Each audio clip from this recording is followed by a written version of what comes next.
Welcome to Pantdora, my 1,000-gallon cloud rainforest vivarium, a personal biological project of mine, where I've created an entire tropical ecosystem within glass, full of exotic plants, fungi, and creatures of all kinds, fearsome and beautiful. But it's been an insane past 2 weeks in the rainforest, which seems to be incessantly changing and evolving before my eyes. But as an observer of this tropical ecosystem, I've learned that Mother Nature always has her own set of rules. And sometimes, natural law doesn't quite carry out as expected. It has been a tough week in Pantdora, riddled with mystery, revelation, and death that I completely didn't expect. This is the crazy story of how some of my favorite creatures in my giant cloud rainforest vivarium had lost their lives, but not without the biggest plot twist that will leave your jaw on the floor. Welcome to the Season 2 premiere of my Ecosystem Vivarium series, where it seems chaos reigns supreme in the circle of life, here on the AntsCanada Ant Channel.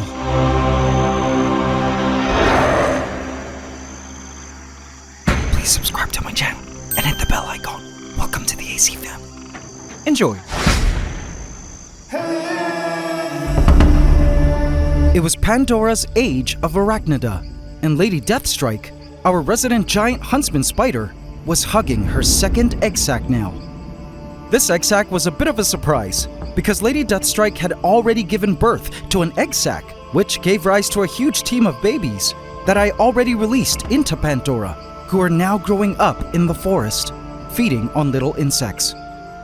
But this second egg sac meant another team of babies were on their way from sperm she had saved from her one mating months ago. Or it was possible this egg sac was a dud, full of unfertilized eggs. Or another possibility was that she managed to mate again with another male, while escaped into my home in the last episode. Whatever the case, I would be keeping my eye on Lady Deathstrike and this new mysterious egg sac. Now, I didn't know it yet, but this egg sac wasn't the only surprise Easter egg I'd be stumbling upon in the rainforest this week. Little did I know, I was in for the greatest surprise. It seemed like a typical day in the rainforest. Up on the rock wall was Smaug, our resident Sun Skink, basking under the sun lamps. He was the apex predator of the lands and loved being high up where he could survey his kingdom. But ew, Smaug, there's an earthworm up there. Gross, but weird to see it all the way up here. Oh, never mind. Down the waterfall it went. Yay, food for the crabs. When not sunbasking, Smaug is usually at ground level, hunting for insects all morning, and once full, disappears below ground into his extensive subterranean burrow. All around him, the main prey animals in the forest, of course, were the crickets, of which there was a great abundance. Crickets of all ages, from tiny hatchlings to adults, frolicked Pandora's lush landscape. The air was full of male cricket crooners, all hoping to attract females through song, who were either hiding and listening from afar, or were being actively approached by the chirping males. Those males that got serious riz were able to mate with a female. It just takes a moment, and once done, the males deposit their spermatophore, that little white sac, into the females, thereby securing a new generation of Pandoran crickets to come. I loved watching the females deposit their eggs into the soft soils. The females seemed to look super relieved to lay their eggs, using their long ovipositors stabbed into the ground.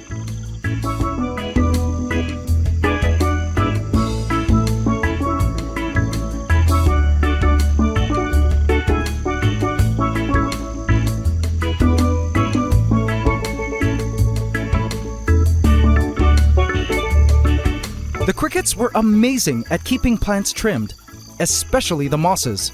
Apparently this species of cricket is also known to eat meat from time to time, but I haven't seen them eat other insects for nourishment. At least not yet. Swarming nearby a female cricket was a mass of ants. It was the Terra Raiders, the resident marauder ants. I always loved seeing them out and about because this colony has truly beat the odds, having stood up against 2 enemy invasive ant colonies in the past, like the Dark Horde, the invasive black crazy ants of the lands, who, by the way, were strangely nowhere to be seen now. I could only see a few workers wandering around. They were last seen moving their brood into the stump, but wherever they were hiding, they must have been laying low in order to grow their numbers in secret. But the Terra Raiders were the current ruling ant species of Pantdora.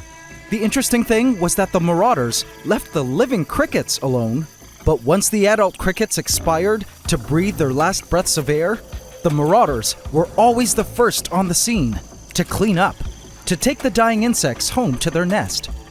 The Terra Raiders were the best cleanup crew for dead insects, and as I found out later, a little too good.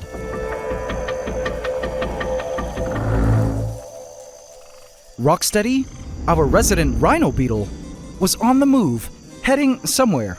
He's been extra restless these days, and I wasn't sure why. The only thing I could think of was that he was looking for a female. And indeed, I'm still looking for Mrs. Rocksteady. Hang in there, buddy. She'll be coming soon.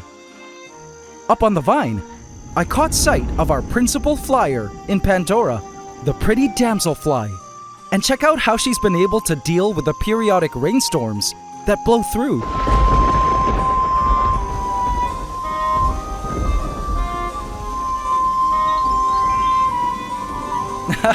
Clever girl. The rains have interestingly welcomed some newcomers to the rainforest. Newcomers that were neither animals nor plants. Fungi were now seen thriving all over the place. Have a look. From really small mushrooms growing in the soils, to other cool orangey mushrooms growing out of the driftwood, other mushrooms growing within the darkness of wooden caverns, and oyster-type mushrooms underneath the Hallelujah tree stump. Seeing these mushrooms everywhere was very promising, as it signified a healthy ecosystem. Some call fungi the dark matter of the biosphere. We know they're around and important, but we just don't completely understand how yet. We do know that fungi connect root systems and help with communication of plants. Some have formed symbiotic relationships with other organisms, and some are members of the microbiota within the guts of animals, helping with digestion, including us humans. Fungi are like the glue to an ecosystem, connecting all life forms. I then caught sight of the most significant herbivore of the rainforest, Stanley, the bush cricket. He was still nestled in this philodendron plant. I found it strange that he was still here. He had spent the past week here in this spot. Usually I'd see him somewhere up in the canopy, particularly at night when he scouts for new leaves to chew up and vines to murder. I suspected that with rising temperatures, due to the approach of summer where I live, he was beginning to be less active and hungry. Interestingly, many animals in my country go into a sort of hibernation/self-preservation period when temperatures rise, a process known as estivation. Then, wake up once the rainy season hits, around May, when temperatures get cooler. Rest well, Stanley. Love you, buddy. But while some creatures were going into hibernation due to the seasonal change, other creatures were loving the heat and becoming much more abundant and visible in the rainforest. My greatest repulsion, a land planaria, slithered around the mosses. These were carnivorous flatworms that fed on tiny insects, and here they were feasting on the abundance of baby crickets, probably even baby huntsman spiders, and possibly ants. I couldn't get over how many there were in Pantdora, and I wasn't sure if they even had any natural enemies. I was hoping perhaps the tiny frog I recently discovered in the last video would eat them. Who knows? But these things needed to be controlled at some point, and I currently didn't know how to go about doing that. Any ideas, guys? Speaking of worms, in the last episode I showed you a black long thing I suspected was a horsehair worm. Some of you insisted that I remove it. But I'm sorry, there ain't no way in hell I'm touching it. It's still there. I'm just hoping it's something else and not a horsehair worm, and just decays there over time. But if there was one creature to completely explode in numbers, to hit the rainforest scene, even more so than the planaria, it was these guys.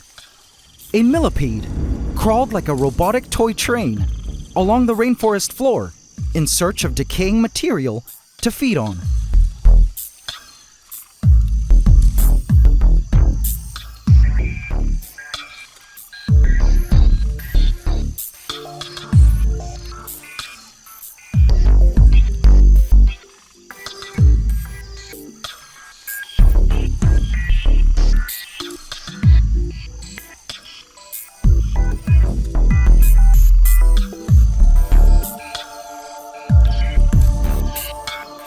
I don't know when it started to happen, but the millipede seemed to have just exploded out of nowhere.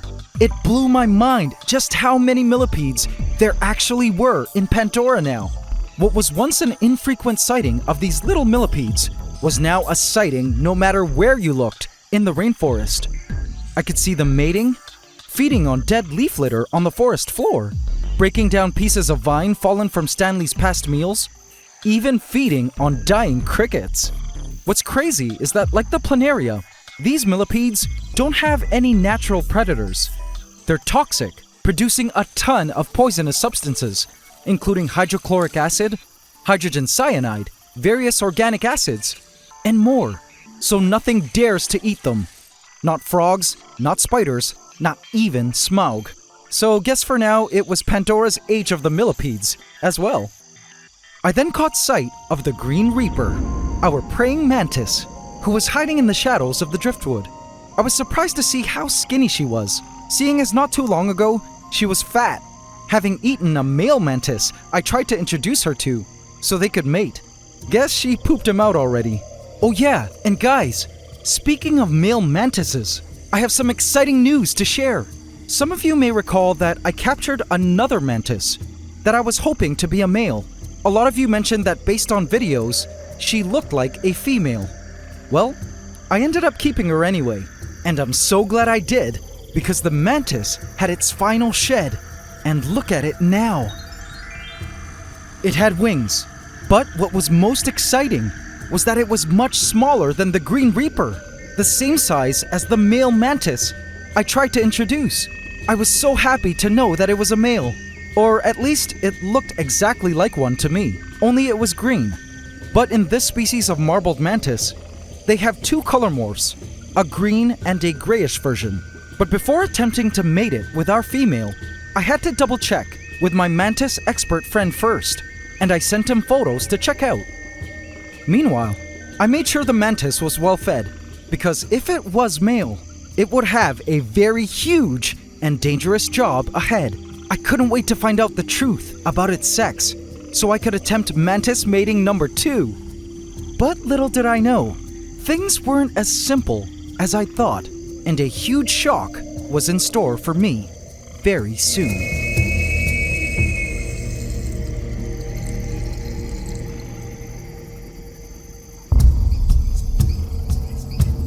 Night fell, and all seemed normal in the rainforest.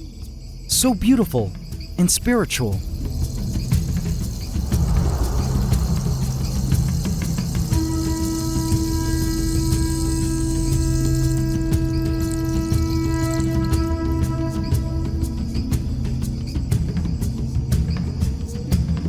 I watched a cute small snail sliding along the glass.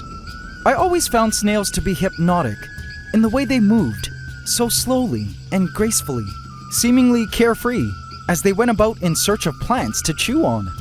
It found a fern leaf and took a few nibbles from it. What was super cool was seeing the breathing mechanism through its shell. Guess this is the equivalent of a diaphragm in humans, moving air in and out of its body. I truly love snails. But speaking of slimy critters, it looks like this carpenter ant got caught up in someone's slime. How weird. Was it slimed by a snail? A land planaria? A frog?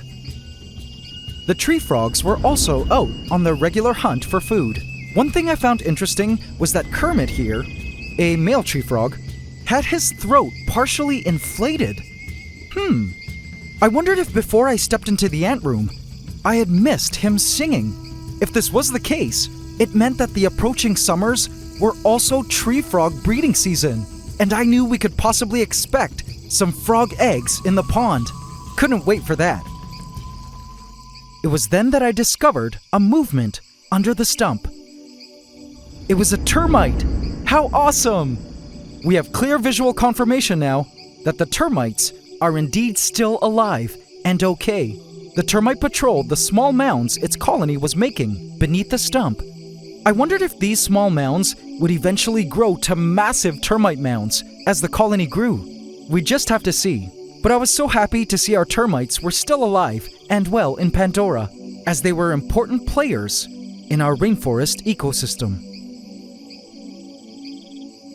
Lady Deathstrike lay in the same spot, right at the front glass of the vivarium, still hugging her egg sac. It was amazing to me how dedicated she was at ensuring the next generation of spiders successfully hatch. That is, if these eggs were indeed fertilized.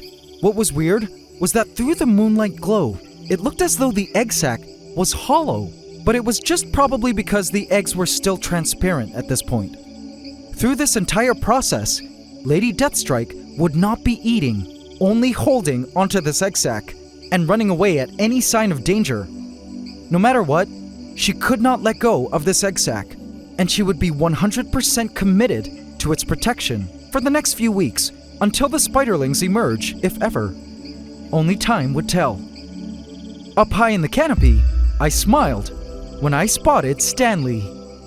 Hey, guess he got hungry and was now back up in the vines, standing among droves of acrobat ants. I wasn't used to not seeing Stanley climbing around at night, and I'd already gotten used to him taking down all the newest plant shoots and leaf buds sprouting from the vines. I loved hearing the sounds of his jingle bell type chirps at night, singing into the darkness in hopes for a female to show up to mate with him. And indeed, I was checking the windows of the ant room every night for females who may have heard his song from outside.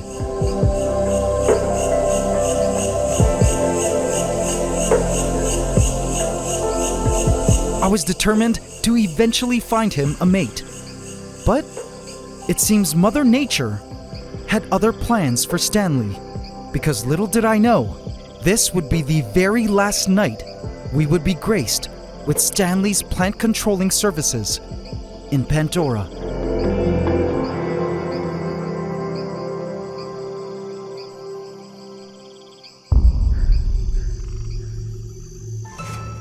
A commotion caught my eye on the forest floor.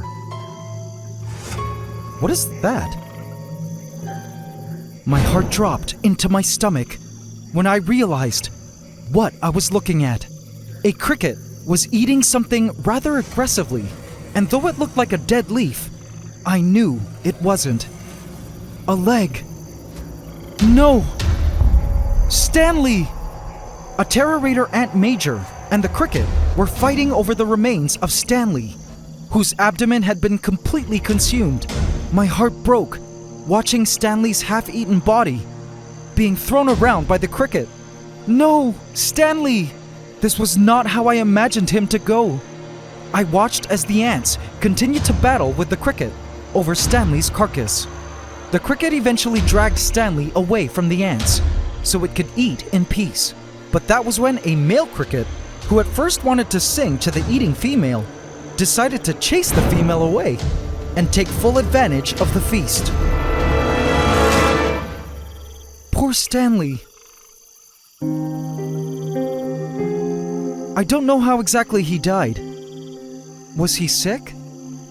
He couldn't have been bitten by Lady Deathstrike, who was now over by the pond, still clutching her egg sac.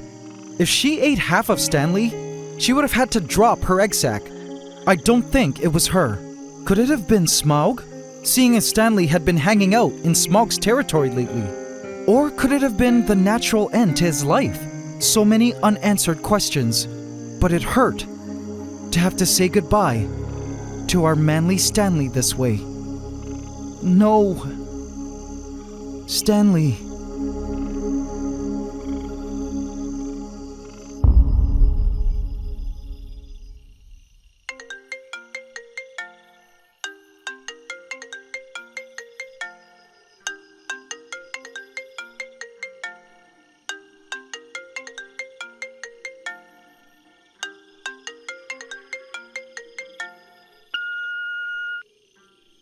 Hey man, it's JP. So I took a look at your photos of the mantis, and I'm sorry to say, but your mantis is a female, not a male. Based on the last segment of the abdomen, she is 100% female. It's possible for mantises to be smaller as adults if they don't eat as much. Anyway, best of luck. I hope you find a male soon. Peace. Hey man, thank you JP, I appreciate that. I'll just have to keep an eye open for a male, I guess. Ciao.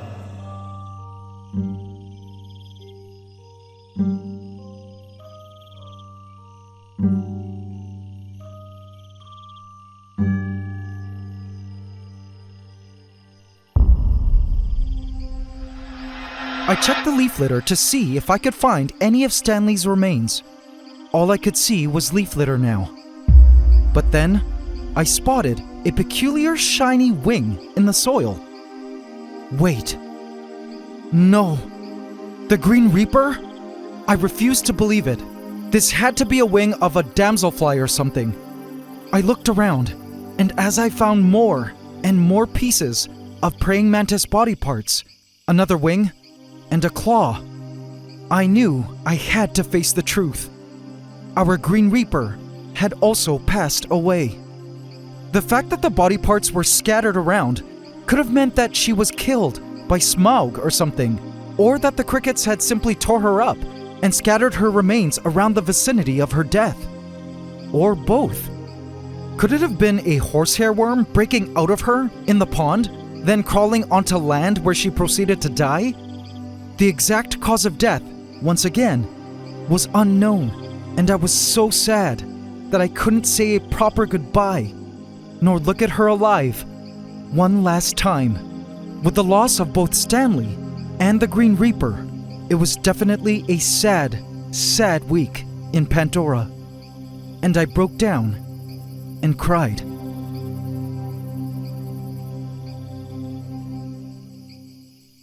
The next day, I opened Pantdora to place in some new vines I'd collected to string up in the canopy to replace all the vines that Stanley had eaten and destroyed while he was alive. And that was when I saw something that I completely didn't expect. Wait, what is that?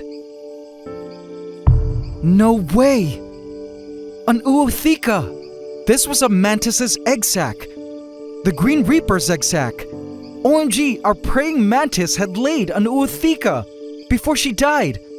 And after talking to my mantis hobbyist friend JP, apparently egg laying is very physically taxing on a female mantis. And it is common for female mantises to pass away after laying an egg sac. JP believed this was most likely the cause of her death. But now some of you may be thinking, it's unfertilized. We all watched her eat the male. It's impossible that the Green Reaper had mated, right? Well, AC family, this isn't completely accurate. I have an admission. During the filming of the mantis pairing episode where I attempted to intro the male Grey Reaper to our female Green Reaper, you may recall the mantises lived together without actually approaching each other for about a day. And in the moments leading up to the male being eaten by the female, I did film the male's approach. But what I didn't mention was that there was quite a gap of time between when the male was here, approaching the female, and when the male was here and the female was already facing him. About a 2-hour gap or so. Problem was, I was so busy trying to multitask, editing the episode at the same time to make the weekend upload, and just kept checking on the pair every few hours, seeing as they seemed to be moving mere centimeters per hour. But having to multitask like that meant that I couldn't watch the pair through the entire process, and thus, there were several points when the male could have actually mated with the female without me knowing. And if it did happen, my guess was it most likely happened between this shot and this shot while I wasn't around. Or even overnight or early morning while I was still asleep and not around to catch them in the act. Furthermore, some of you mantis experts commented that despite the male's head and upper body being eaten, sometimes the male's abdomen is capable of reaching over and fertilizing the female while being eaten, and that sometimes male mantises pretty much throw themselves at females to be eaten, just so they could reach over and mate, while decapitated. I looked back at the footage and couldn't tell if that was actually happening. So as you can see, just like Lady Deathstrike's egg sac, there was still promise with our Green Reaper's egg sac. Only time would tell if baby mantises would hatch from it. Inside, I hoped so. But overall, this entire situation showed me once again that all of life is involved in a constant cycle. It's the circle of life, as they call it. We watch animals start young, grow up, mate, and reproduce if they're lucky, then die to provide life energy to other life forms on the same cyclic biological journey. As I caught Rocksteady feeding on a piece of rotting fruit alone, I wondered if perhaps the reason he had been wandering so much lately was because he was searching for his cricket best friend, whom we would always oddly spot right by his side, wherever he went, no matter what he was doing. But sadly, crickets don't have the same lifespan as rhino beetles, and it broke my heart to see Rocksteady feeding alone, with no cricket friend, who had now long passed by his side this time. The summer temperatures also saw the strange disappearance of all of Pandora's grasshoppers. The green grasshoppers that we watched grow up were now nowhere to be seen. I began to suspect that the increase in temperatures due to summer approaching may have marked the natural end to the grasshoppers' lives, and perhaps Stanley's life, and even the mantises. There are many creatures in the world that live only for a season before passing away, bush crickets, grasshoppers, and praying mantises included. As heartbreaking as this was a reality to accept, I knew it was necessary.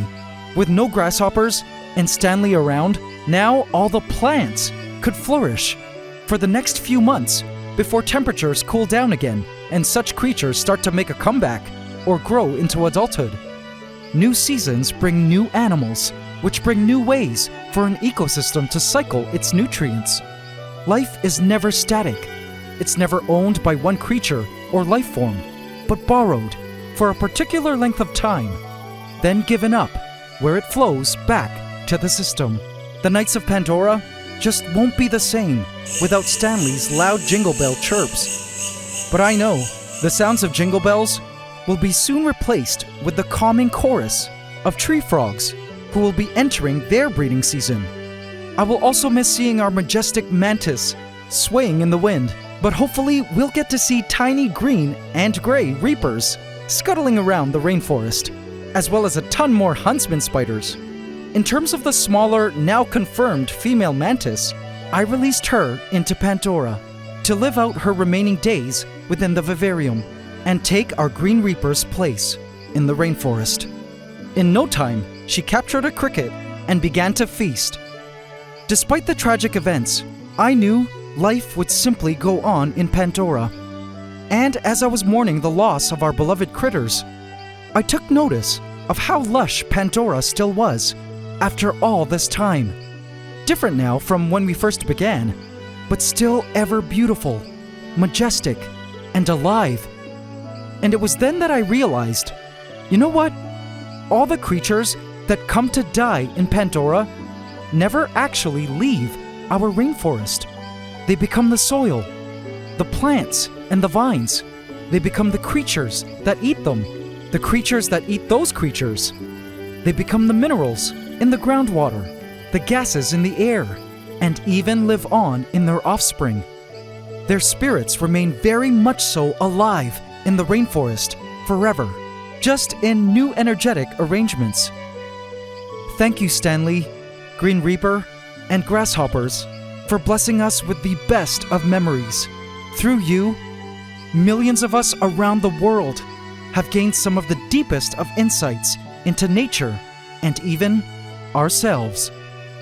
We'll see you on the other side. Until then, we'll miss you greatly. Love, your creator of worlds and the AC family.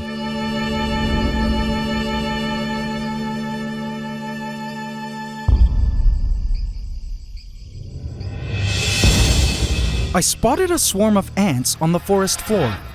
They looked like a new species of ant I hadn't seen yet in Pantdora. Or... wait a sec. No, they're not new. These were the Terra Raiders. But why did they look different and not as smooth?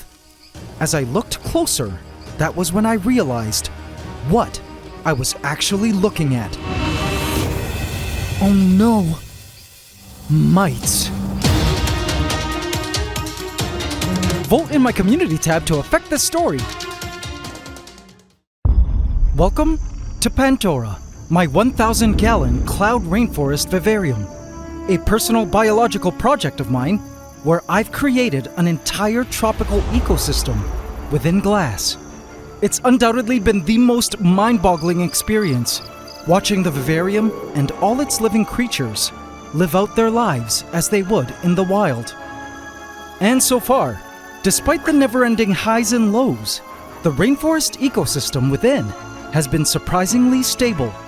That was until last week, with the sudden appearance of some unwelcome creatures. I spotted a swarm of ants on the forest floor. They looked like a new species of ant I hadn't seen yet in Pantdora. Or... wait a sec. No, they're not new. These were the Terra Raiders. But why did they look different and not as smooth? As I looked closer, that was when I realized what I was actually looking at. Oh no! Mites. And turns out, these mites weren't the only unwelcome guests appearing in the rainforest this week. I was in for the craziest surprise. Please subscribe to my channel and hit the bell icon. Welcome to the AC family. Enjoy. A super major came crawling along the forest floor, completely riddled from head to cloaca with mites. It looked so itchy and uncomfortable, and it pained me to watch as the super major crawled along, heading back home after a foraging expedition. Now you must be wondering where on earth these body mites came from. Well, I've had experience with ant mites in the past, and there are a couple of possibilities that could have occurred, and I think both will surprise you. But aside from these parasites, there were other unexpected and unwelcome guests that appeared in the rainforest this week that sent me screaming like I had seen a ghost. But before I get into all of that, there were other parasites appearing more and more in the rainforest that were equally as concerning. An acrobat ant came strolling along the surface of a syngonium leaf, gaster held high above its head in perma-threat pose. Like brandishing a formic acid gun, it wasn't afraid to fire at any moment. Now usually these ants are out to cause trouble, but today, they had something else on their mind. It looked like it was invested in something on the surface of the leaves, as it licked its surface with delight and great interest. It was then that I noticed the fuzzy herd not too far away. Aha! Mealybugs. The herd was producing the good stuff that our acrobat ants were relishing. I had a feeling this symbiotic partnership might happen at some point. So if you're new to mealybugs, these fuzzy plant insects are a type of plant parasite that sucks on the inner sap of plants. A gardener's nightmare, to be honest. But for ants, they are a dream to stumble upon because of this. They produce a sweet poop called honeydew, which is full of nutrients. Now we've already seen the acrobat ants tend to populations of scale insects, also plant parasites that produce honeydew, which they drank directly from the insects. But in this case, the mealybugs posed a bit of a challenge to the ants. They couldn't get near them because of the fuzz. Have a look at this mealybug colony, completely enveloped in the fuzz. That fuzz is a waxy type substance that is super sticky, like a spider web. And if you look closely, it looks like an ant already had the unfortunate event of getting stuck in the wax. Let's pretend to be an ant for a sec and try to touch some of the waxy fuzz.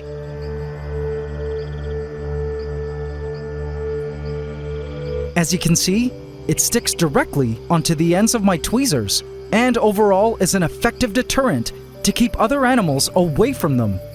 Furthermore, the wax helps protect the babies, as seen as the tiniest yellow critters moving around in the waxy fuzz, until they develop enough of the protective hairs to allow them to leave their main fuzzy wax home to start other colonies of mealybugs in other areas of the plant or their environment.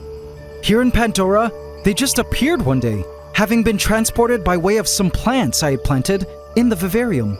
And man, have these parasites just colonized the asparagus ferns, creating masses of mealybug waxy populations everywhere. I did try to release a ladybug into Pantdora, which feeds on plant insects like mealybugs, but it was nowhere to be seen now.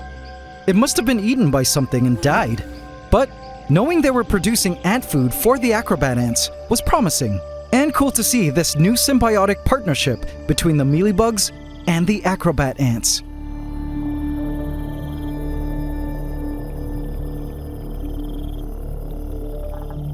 The mealybugs were also helping to control the growth of all the plants, because sadly last week, the rainforest's principal herbivore, Stanley, our bush cricket, who had lived here since the beginning, had died. And in his absence, the plants of the rainforest had taken full advantage, especially up in the canopy.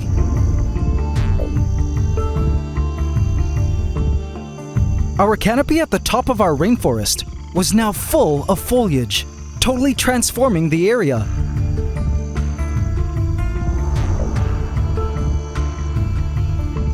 Our sleeping tree frogs were loving all this new leaf cover in their viney bedrooms. I then spotted our new praying mantis. Last week we also lost our primary praying mantis, the green reaper, who died after laying her ootheca, an egg sac which I was watching like a hawk every day in hopes baby mantises would hatch from it. But this female mantis, who was happily feeding on a cricket, was the Green Reaper's heiress to the throne. And she also loved being up in the canopy, where she snatched passing insects along the vines. Speaking of egg sacs, there was another mother caring for her egg sac that I was also keeping an eye on. Lady Deathstrike, our resident giant huntsman spider, stood unwaveringly by the rock waterfall, clutching her round dome-shaped egg sac against her body, protecting it with her life. It had been 2 weeks now that she had laid this egg sac, and I was interested to see if babies would hatch from it, because as some of you may recall, Lady Deathstrike had already laid an egg sac from a single mating a few months back, and those babies were already released into Pantdora. If babies emerge from this egg sac, it means this species is capable of saving sperm from a single mating to produce multiple egg sacs. Only time would tell if more huntsman babies were on the way. And my intuition was that they were, seeing as Lady Deathstrike was still mothering her egg sac after 2 whole weeks. As for her first set of babies, they were all enjoying Pantdora, growing up in their tropical paradise. It was hard to judge how many of the hundreds of huntsman youngins had survived, as they each had found their comfortable spot to hang and catch food. Plus, their cannibalist instincts had begun to set in.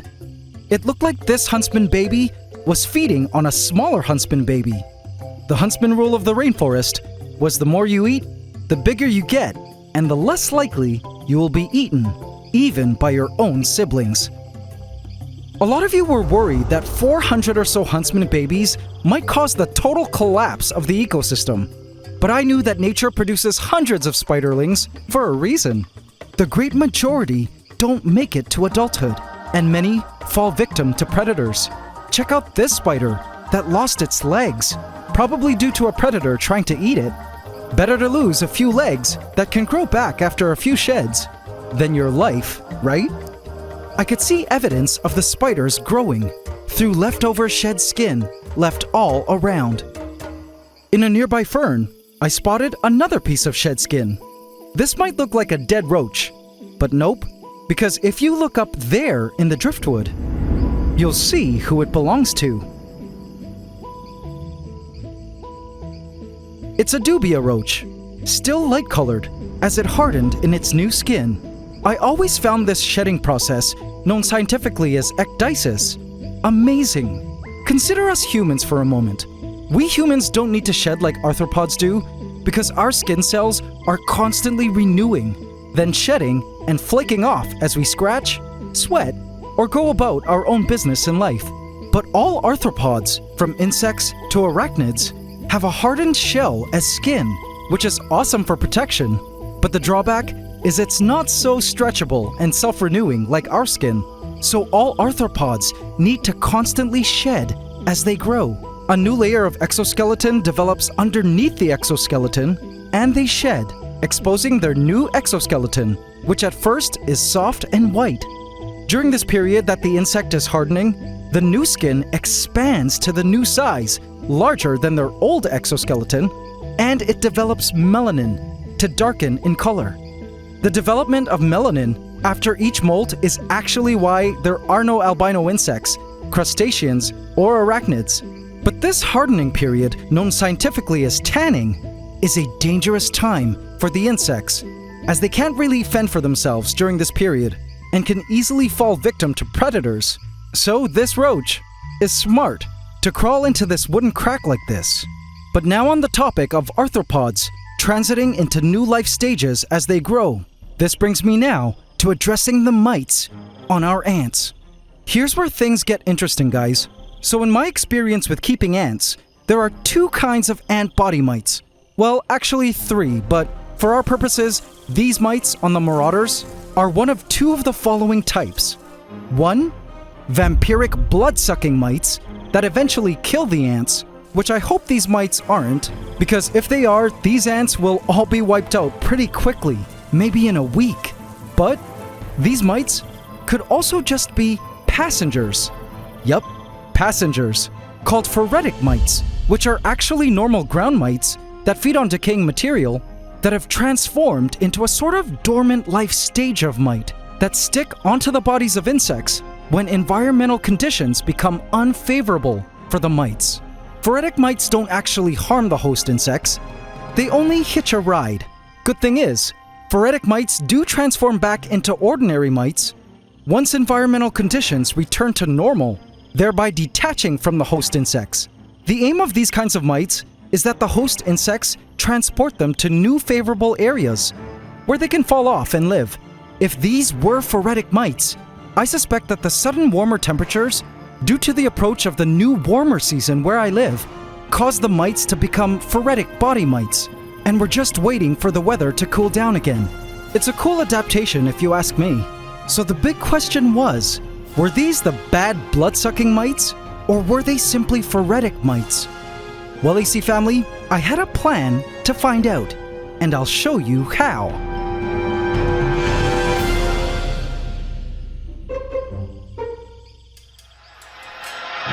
Get out of here, you! This is my stage. I'm sorry, my lady. Where were we again? I'm not interested. Your black exoskeleton mirrors my heart's void. Without you, girl. That doesn't even rhyme. What? I said get out of here! Go! Okay. Your fat legs make me want to. I actually liked him. Where'd he go? Yoo-hoo!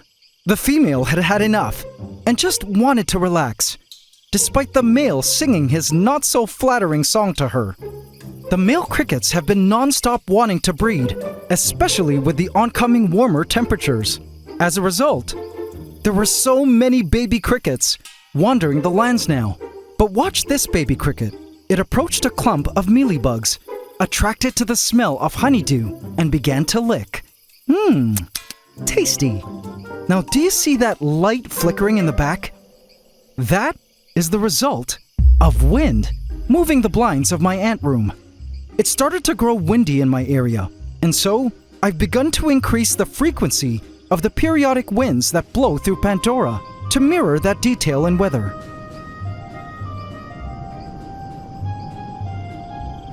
The wind in Pantdora is produced by an electric fan set on a timer that blows fresh air into the vivarium from the outside, creating the most refreshing breeze flowing through the forest. It was actually quite therapeutic to watch.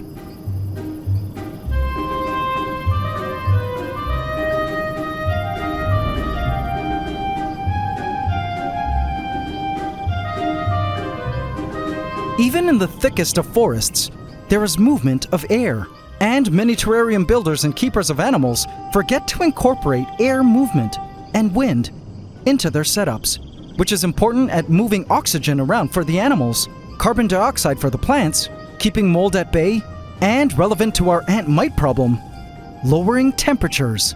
You see, I suspect that the sudden heat wave that happened last week caused the ground mites to become phoretic. All I needed to do was simply cool temperatures down a bit, a couple of degrees, and the mites would simply proceed to their next life stage and become regular mites again. So instead of the 4 times a day that the fan used to turn on, I increased the frequency of the wind to occur every other hour. Only time would tell if this would help relieve the ants of their mite problem.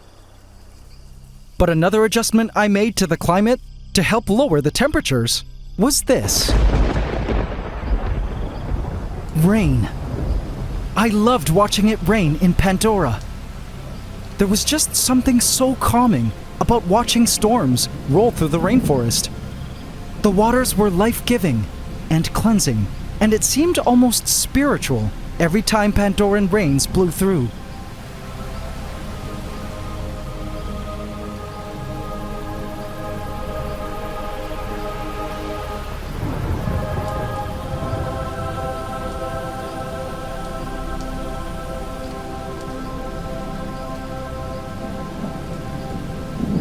So to help further cool down the rainforest, I increased the length of time that it rained, as well as the frequency, just for this week, to see if it would help the mite problem.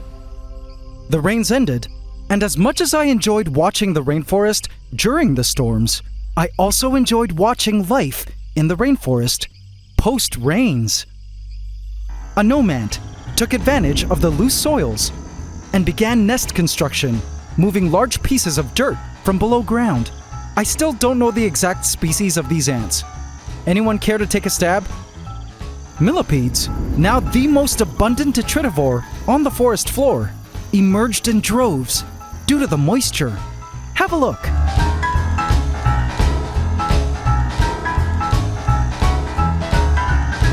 These lighter-colored millipedes had just molted and were in the process of tanning, but knew the moisture would be excellent at softening their favorite food types along the forest floor. The rains had made these decaying vines soft and more chewable, as well as this piece of Sun Skink poop, which another millipede was going to town on. Yum. But as cute as the millipedes were, these creatures that gave me the shivers were also emerging in abundance after the rains. Land planaria, carnivorous flatworms, slithered through the moss in search of prey. These things gave me the heebie-jeebies, even more so than the normal earthworms, which also slinky around above ground every time it rained. Notice the difference in movement, though, between the earthworm and the land planaria. One stretches then contracts as it moves, and the other just kinda slides along like a slug. That's how I can tell the two apart.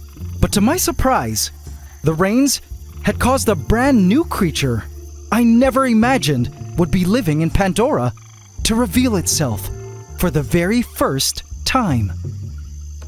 It was crawling on the forest floor. Look! A centipede crawled around inspecting the darkened spaces of the leaf litter for prey.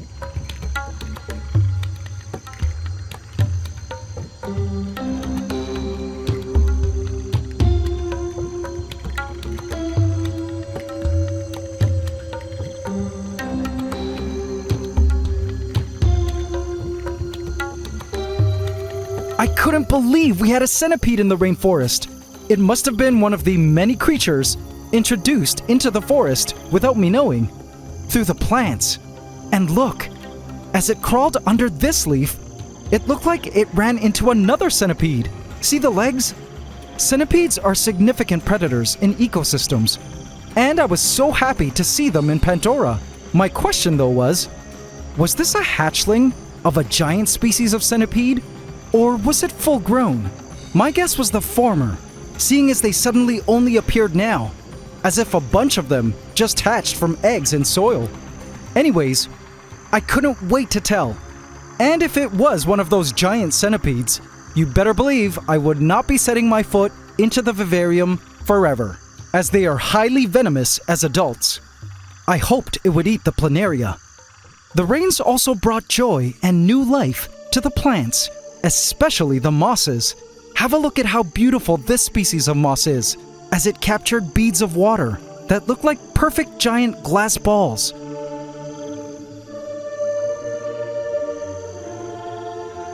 The rains caused our mossy hill to also flourish and bloom. Now, speaking of this mossy hill, this is the territory of our resident Sun Skink, Smaug. But I had grown worried over the past few days. I'm sad to share that Smaug had strangely gone missing. It was now the 4th day that Smaug has been nowhere in sight. I would usually see him basking during the day at all his favorite spots, but not these past 4 days. This began to worry me greatly, and obviously the idea that he had died haunted me, especially because I had traumatically lost 2 of my favorite animals over the past week. But I suspected that Smaug was perhaps laying dormant due to the heat, hiding out deep inside his mossy hill. I made sure to always smell the vivarium for the stench of a rotting carcass. But so far, all I could smell was the usual refreshing zing of tropical plants and moss. I resolved to look inside the hill with my endoscopic camera if he continued to go missing the next day.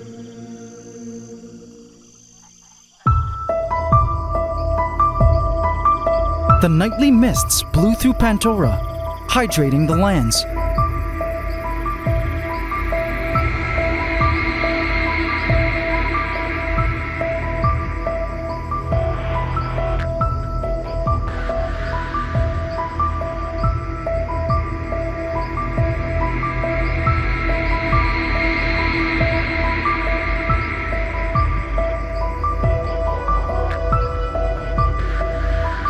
A gecko had emerged to begin its nightly hunt.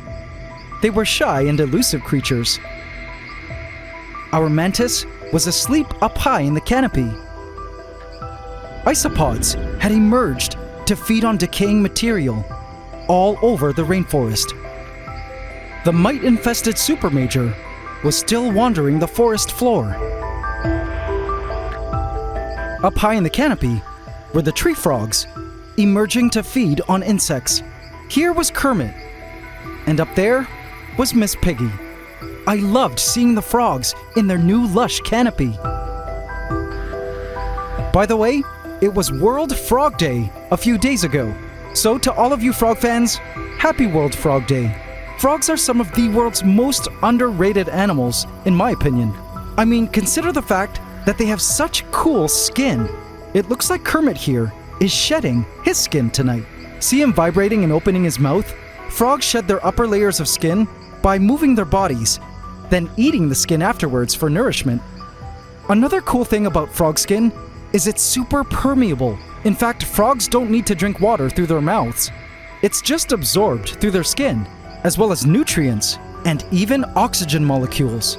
In fact, because frogs have such permeable skin, they are good bioindicators of whether an environment is good or bad.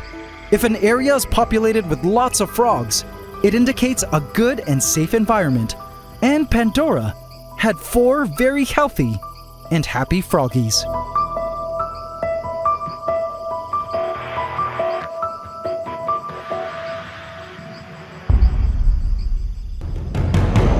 By morning, our Sun Skink Smaug was still nowhere to be seen, and so it was time to go in to the mossy hill with my endoscopic camera.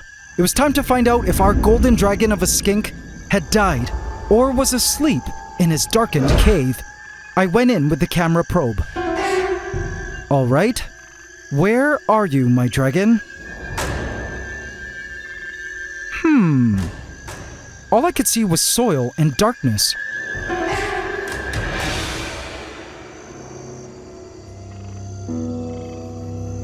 And the frame of the inside of the mossy hill.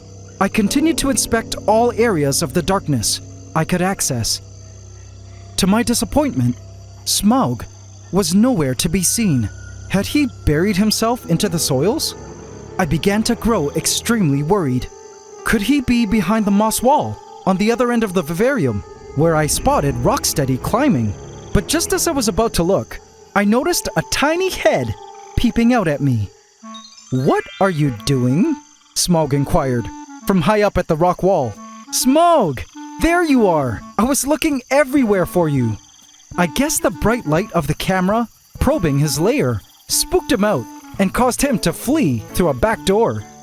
Oops, my bad, Smaug. Didn't mean to scare you. I suspected that I was correct. The heat had caused him to remain a bit dormant below ground until things got cooler. But temperatures were now slightly cooler than it was this past week, and Smaug was just waking up to go back to his regular routine of sunbathing and hunting. But a scene on the forest floor caught my eye.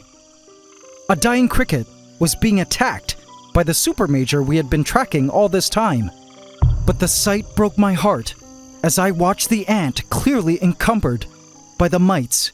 These mites truly looked uncomfortable to deal with.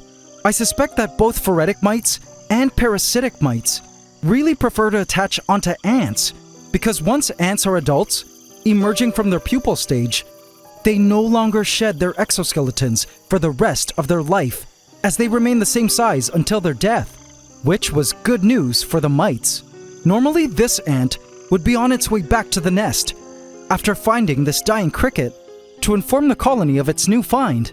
But instead, I was so saddened to watch the ant simply lay there, motionless, on the forest floor. Poor ant. But as it stood still, I noticed something. Do you guys see it too? Is it just me, or are there less mites than yesterday? Have a look at the supermajor yesterday. And have a look at it now. Yes, this could be a different supermajor, but regardless, based on past experience with phoretic mites, all ants of a single colony have generally the same degree of infestation, seeing as they all live in the same place underground, where the mites attach to them when they become phoretic. But do you guys notice that there are now less mites? If this was the case, then perhaps the mites were phoretic and were gradually proceeding to their next life stage to fall off the bodies of our Terra Raiders. I would be able to know for sure within a week's time. If the Terra Raiders eventually disappear from the rainforest, I'll know that these mites are indeed blood-sucking ant mites. If the mites disappear from the ants' bodies, I'll know they were harmless phoretic mites. I'll be sure to keep my eye on the ants and let you all know. As concerning as all of this was, I knew inside, parasites had an important role in the ecosystem. I mean, they had to, right? I couldn't think of one off the top of my head, so I did some research. The formal definition of a parasite is an organism that lives in or on an organism of another species, its host, and benefits by deriving nutrients at the other's expense.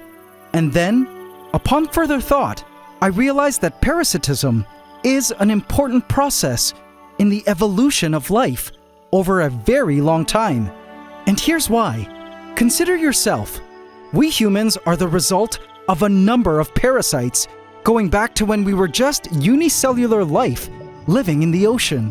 It is believed that mitochondria, remember the powerhouse of the cell, actually began as a totally separate organism billions of years ago that were engulfed, i.e. eaten or taken in by larger cells. The ancient form of mitochondria then became a sort of parasite that benefited from the larger cell that it lived in, until one day they became one, and the larger cell began to benefit from the mitochondria's presence. Every cell in your body today, and that of all living animals, is the result of a parasitism that actually worked out billions of years ago. Plus, you and I and all animals continue to harbor parasites, and sometimes those parasites end up doing good for you. The microbes living in your gut, helping you digest food, the various species of mites that live on your skin, eating dead skin cells, or in the follicles of your eyelashes, eating up sebum oils. Parasitism happens in all life forms, and at times, the union of parasite and host actually benefits both parties. In the case of the mealybugs in Pantdora, consider that, yes, The mealybugs are parasites to the plants, and one might feel they don't particularly benefit the host plant, right? But as I watched the acrobat ants frequenting the leaves, I began to realize that perhaps having all these acrobat ants around might in the long run actually deter plant pests like caterpillars. In this case, having the mealybugs around, taking some of their life juices, is a worthy cost in exchange for safety from herbivores. What if the protective mealybug hairs also help ward off caterpillars and dangerous herbivores too? Understanding this partnership helped me realize the brilliance of Mother Nature and hence reconcile the existence of parasites in the natural world and in our rainforest of Pantdora. I just prayed our Terra Raiders would be okay.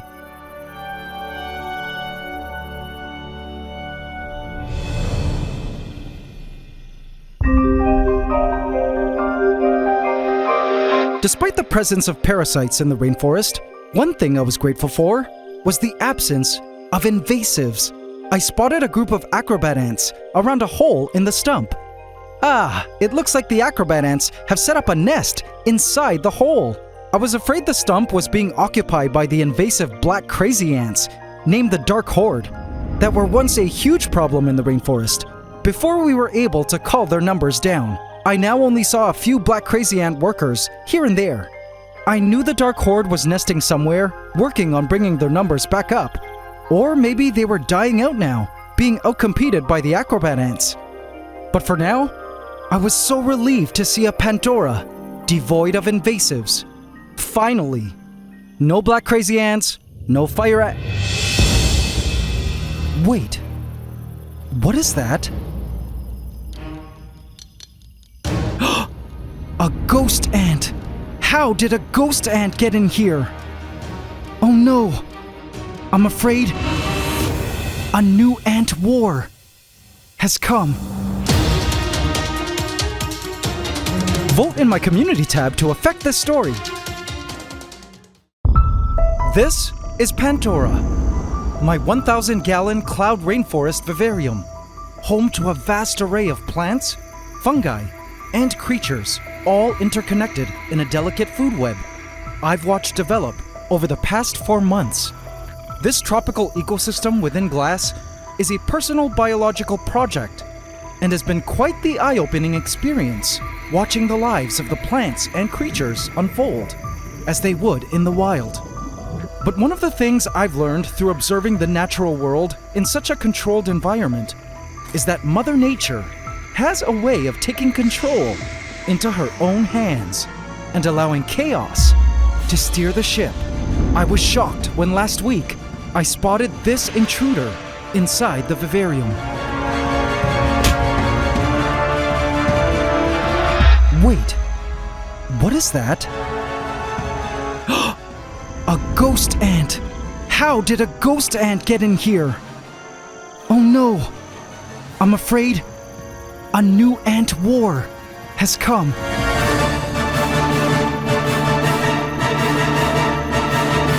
Welcome to the AntsCanada Ant Channel. Please subscribe to my channel and hit the bell icon. Welcome to the AC fam. Enjoy. The ghost ant scurried its way down the glass towards the lower portion of Pantdora. It pained me to see that ghost ants had officially infiltrated the rainforest. How did they get in here? Well, I am assuming the tiny invasive ants broke in through the mesh, which I thought was small enough to keep them out. But turns out I was wrong. The ghost ant proceeded to explore the asparagus fern, and soon exploded in speed with excitement, exploring new lands it knew was a jackpot discovery. It was one of the many scouts that the main colony had sent out, and this ghost ant would be reporting its findings back to its colony to let it know what it had seen, smelt, and tasted in these lands. If you're new to ants, these ghost ants, which get their name from their semi-transparent gasters that sometimes make them look like floating ant heads, are some of the world's worst invasive ants that have invaded all tropical regions of the world, including my country, where they often infiltrate homes, eat what they can, then move on. They are tiny ants, but thankfully their queens are too big to fit through the mesh of the vivarium. Or at least I hoped. Even still, a barrage of ghost ants sweeping through the rainforest could be disastrous. And if this ant found something worth summoning the literal horde that is its colony, which could be millions of ghost ants, that could be big trouble. Now I didn't know it yet, but this ghost ant did find something of value, a highly prized resource to its colony here in Pantdora. But I wouldn't find out what it was until later. When it was done exploring, I watched as the ghost ant proceeded back along the same path it had come to leave the vivarium and return to its colony. I just hoped the ant wouldn't be calling them all for a mass invasion of the new lush land it had found in our rainforest. My main fear was that the new invasive guests might wage war against some of the native ants that lived in Pantdora. Like the acrobat ants, these little gals were energetic, fierce, and were on a mission to claim all of Pantdora as their kingdom. They walked with their gasters held high above their heads, fully prepared to shoot formic acid at any moment. And one acrobat ant had smelled the alien pheromones of the ghost ant that had visited their territory. If it ever found a ghost ant, it would surely be calling for backup. The only time they weren't traveling with their gasters cocked was when they were completely at ease. This acrobat happily strolled through the herds of mealybugs on the asparagus ferns. By the way, I think these acrobat ants officially need a name. Any name suggestions? Let me know in the comments.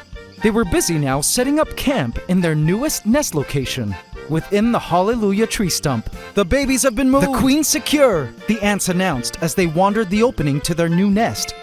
Guards patrolled the outside of the stump for danger, ensuring no enemies would cross acrobat lines. Because the acrobat ants knew that although this stump was their new residence, there were other ants that had lived here first and were definitely a potential danger of concern. The Dark Horde, an invasive colony of black crazy ants, were on the move to another location within the stump. I watched their trail as they were deep in the middle of a colony moving campaign to a new hole they had found. These invasive ants, unlike the ghost ants, were actually transported unintentionally into the rainforest by way of the plants right from the get-go, and controlling them has been a mission and a half. I've managed to get rid of the majority of the colony, but they were well on their way to regeneration of their dark dominion over the rainforest. They were laying low these past couple of weeks, and for a while I thought they were on their way to dying out, but as you can see, that was far from the truth. I followed their trail up the stump.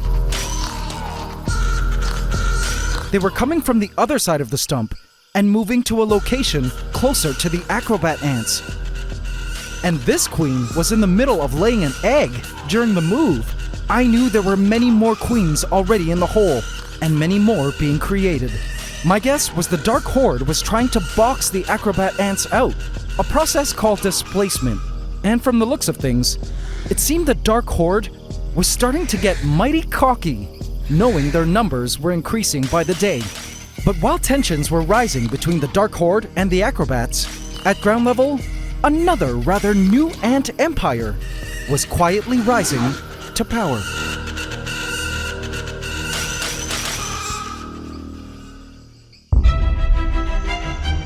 Gnome ants, which I only started seeing in the forest just a few weeks ago, were now the primary dominating ants of the forest floor.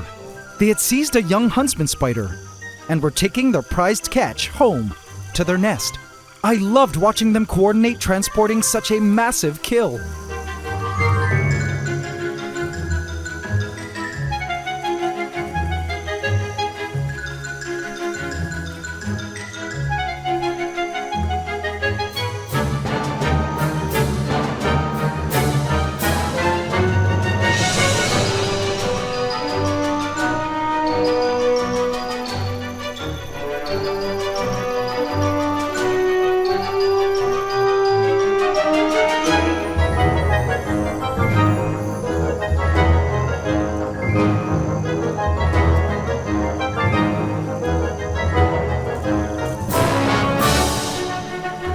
Now, I believe their queen, who was somewhere underground, was another one of the multitude of creatures in Pantdora that was unknowingly transported through the soils of the plants months ago. But we didn't get to see the workers until just recently. I don't actually know their exact species, but they sort of resembled a tinier version of fire ants. Watching them masterfully handle this killed spider was evidence that they were a tiny yet terrible force to reckon with as far as ants go.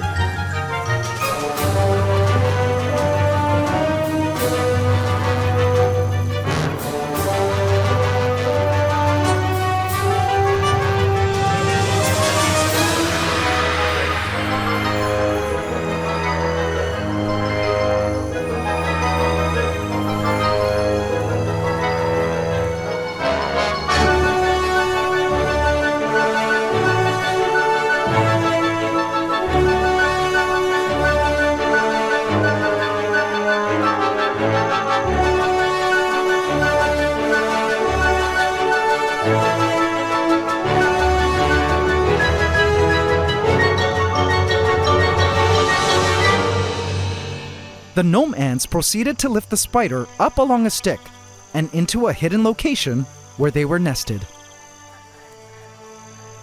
I was happy to see the ants had successfully taken down a huntsman spider, because the now weeks-old huntsman juveniles were everywhere. They were growing and were so much leggier now.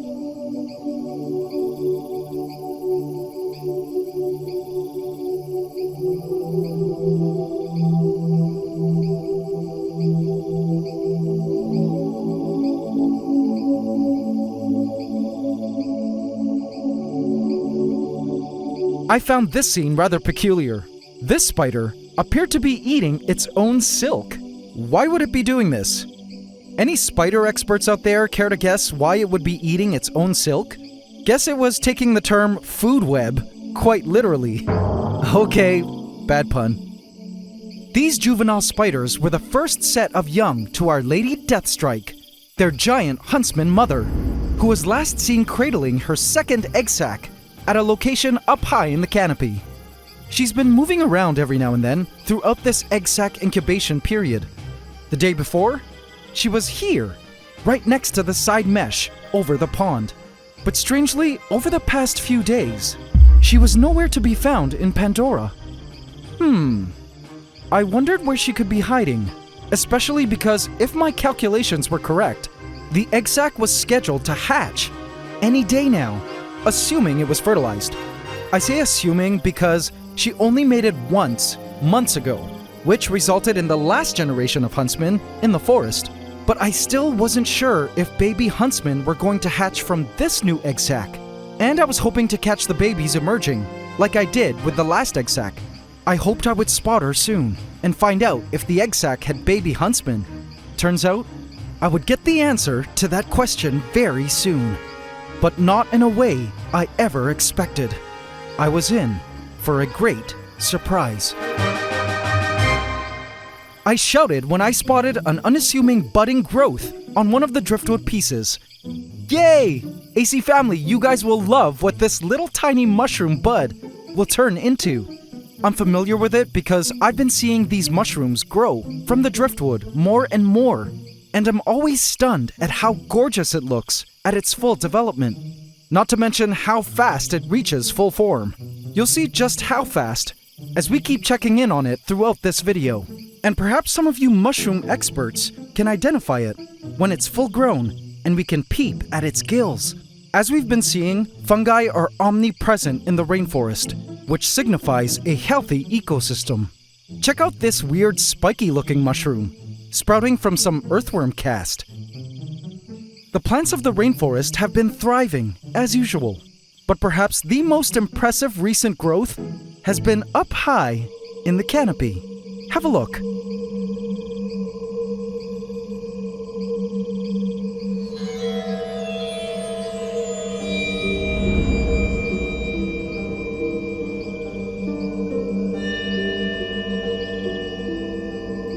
The recent death of Stanley, the bush cricket that used to ensure minimal new plant growth in the rainforest, gave the plants a complete unbridled freedom to grow and expand especially up high in the canopy.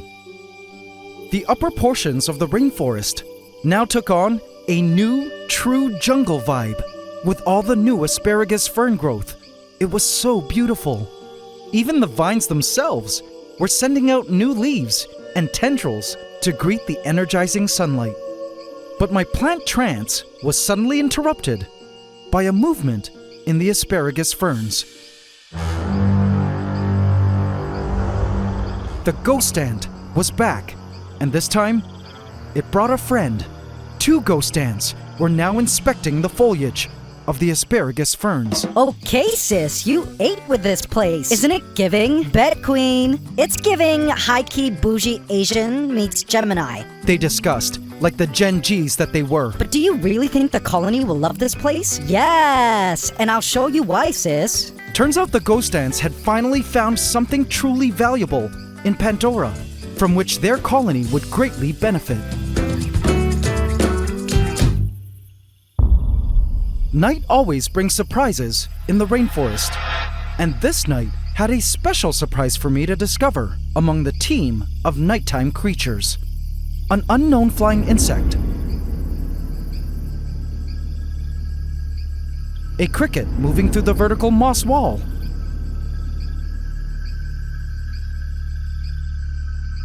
An acrobat ant wandering the plants, where it eventually found a mealybug to milk honeydew from. A young roach feeding on some rotting banana. The tree frogs, as always, were out hunting for prey.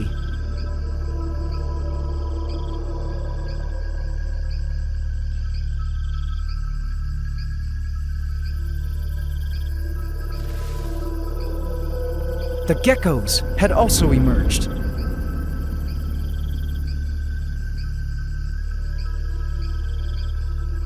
Beneath the stump, I spotted Rocksteady, our resident rhino beetle, feeding on some rotten fruit.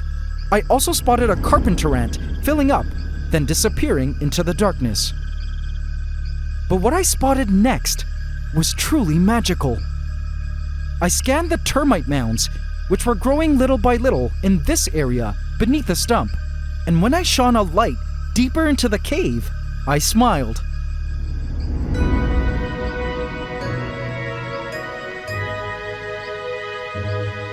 The termites had emerged. Awesome! This was the very first clear visual I had seen of the termites since episode 5 of the last season. After that spotting, when they were still living inside the stump, they were driven out by the black crazy ants. And as the weeks went on, I had wondered if the termites were still alive. I spotted soul workers here and there, but finally, here they were, swarming out in the open. The soldiers with guns on their faces, which could shoot out a toxic and sticky goo at enemies, were on guard, protecting the workers who were working on eating the wood around them. There were lots of rotting wood in Pantdora for them to consume. As you may recall, back when the Vivarium was first constructed, I had buried pieces of decaying wood all around into the soils. I was looking forward to this termite colony growing in size, and their mounds becoming towering dirt mountains from beneath the stump. But as special as this sighting was, the termites weren't the biggest surprise I'd be spotting on this night. I caught sight of several of the huntsman juveniles on the glass, but I was caught off guard when I spotted this spider. Whoa! Wait, what? It was a baby huntsman, but this was no juvenile. See its size next to the mealybug? This was a newborn spiderling. No way! As I looked around some more, I spotted another. And another. The spiderlings were everywhere. Lady Deathstrike's egg sac had hatched. It was fertilized. How amazing! But where was Lady Deathstrike hiding? No matter where I looked, I couldn't find her even at night. I resolved to try looking again for our second-time huntsman mother the next day. But nothing could have prepared me for the events that occurred the next morning.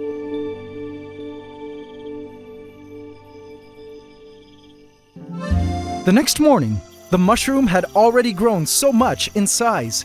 Its color had gone from a purple to a more brownish maroon.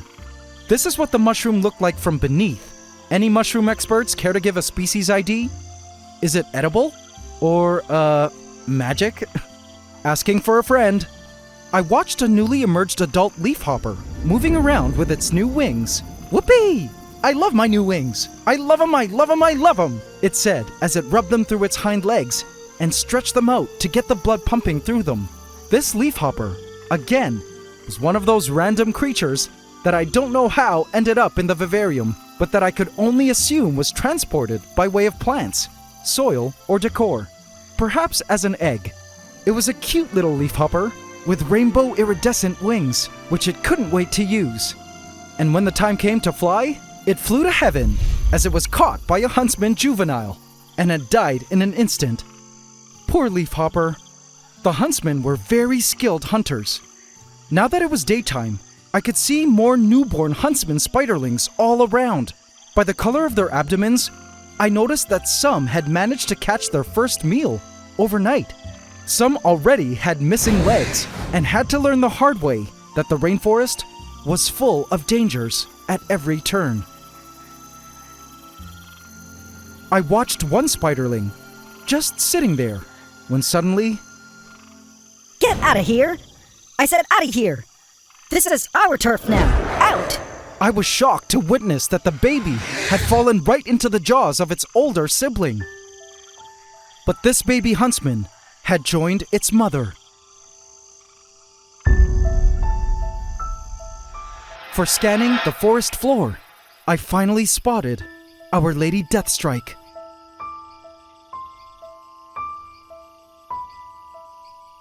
Crumpled up and dead. No, I never expected her to pass away like this after the birth of her second round of babies. But there she was, lifeless, and spirit having left across the Rainbow Bridge. It pained me to see that our giant huntsman mother, whom we followed dedicate her entire life to raising her 2 sets of children, had completed her life's purpose and expired. And so goes the harsh circle of life. As I gazed at the lifeless body of Lady Deathstrike, though my heart was filled with great sadness, saying goodbye to a legend of an arachnid, I did notice a variety of creatures coming to make use of her body. Dwarf ants had come around and began to feed. Phorid flies had already long discovered her body, drinking from exuding juices, as well as laying their eggs all over her. Mites and millipedes and soon worms would soon come to collect the food they could get from Lady Deathstrike's carcass. As sad as all of this was, I've come to learn through my observations in Pantdora that in nature, death is a necessary process for life to continue. Lady Deathstrike had given birth to some 800 huntsman babies who were all now doing their best to survive in the rainforest. But even if they didn't succeed, they still were supporting other life to continue forth and thrive. The net result in an ecosystem is always life. I caught sight of a web-building spider, yet another one of those creatures I had no idea was residing in Pantdora, and I noticed it had captured a mealybug. It strung it up in its web and began to feast. I was happy to see for the first time something that actually ate the mealybugs as food. But you know who else I discovered had found a liking to mealybug meat? The ghost ants. A ghost ant had picked up a stray wandering mealybug it had found and was presumably bringing it back to its colony, somewhere outside the vivarium. Pantdora had recently become a breeding ground for mealybugs, plant insects that produce sweet honeydew that ants love to eat. But the ghost ants had actually found mealybug meat delicious and were breaking into Pantdora to collect the stray mealybugs that were wandering the lands, that weren't surrounded by their protective waxy webs, to bring home to the colony as food. If this was what the ghost ants' business in the rainforest was, I felt it might actually be somewhat beneficial to have the ghost ants around, so long as their entire colony didn't come swarming into the rainforest. I was initially worried the plant parasites might have no natural predators, but it seems nature came to the rescue and sent them in for me. Speaking of parasites, I spotted a supermajor of the Terra Raiders, who in the last episode we discovered were infected by mites, and though this supermajor had an indented gaster, I did notice that there were less mites now than last week. I hope this meant the mites weren't the parasitic, blood-sucking kind, and that they would continue to fall off, because the Terra Raiders used to be such a powerful force in these forests, and it was sad to see them fall in glory like this. When I first started this project, I was excited to get a unique peek at the inner workings of a wild ecosystem, but what I didn't anticipate was how attached I would grow to the animals as I watched them live out their normal lives, then go once they reached their life's end. Even the death of the plants were saddening. The pitcher plants I'd attempted to plant in the rainforest months ago were beginning to wilt. As expected, the nutrients from the crickets and other creatures frequenting its soils have led to the plants failing. It was just amazing to me how different our Pantdora of today was compared to what it was like when I first started the Vivarium project just 4 months ago. The turnover of creatures, plants, and fungi blew my mind. It's incredible how much a 1,000-gallon volume of rainforest can change in just a third of a year. The species living in it, the vegetation, the biological relationships and interactions, so many changes in such a short amount of time. I felt honored to be able to be an observer and to learn about the true lives of living things in the rainforest. I was still waiting for our mantis egg sac laid by our lake green reaper to hatch, which apparently could take up to 6 months. Overall, as our rainforest morphs and evolves more and more over time, one thing was for sure: Pantdora would forever be the greatest revelation of how epic the story of all of planet Earth must truly be.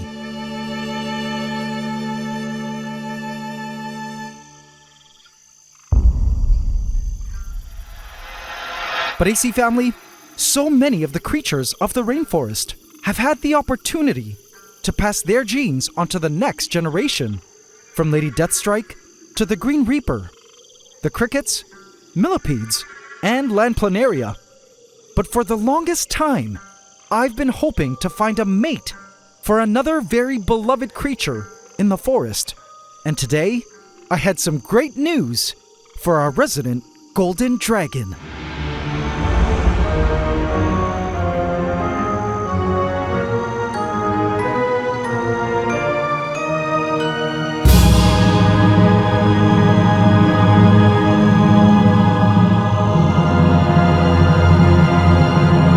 Smaug, I have a surprise for you.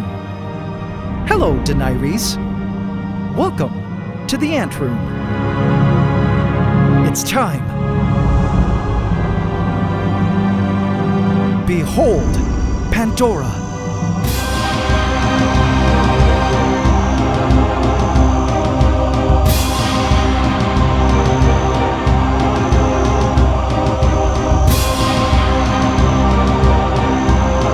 Your brand new kingdom for you to rule with an apex king.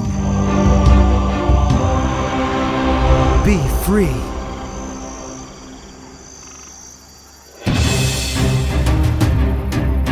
Vote in my community tab to affect this story. This is Pantdora, my 1,000-gallon cloud rainforest vivarium, complete with lush tropical plants, fungi, and an established menagerie of creatures that live in a harmonious food web, a thriving tropical ecosystem within glass. But a major event is scheduled to take place in Pantdora, one that I've been waiting to occur for a very long time, that will mark a new golden age in the rainforest and change everything.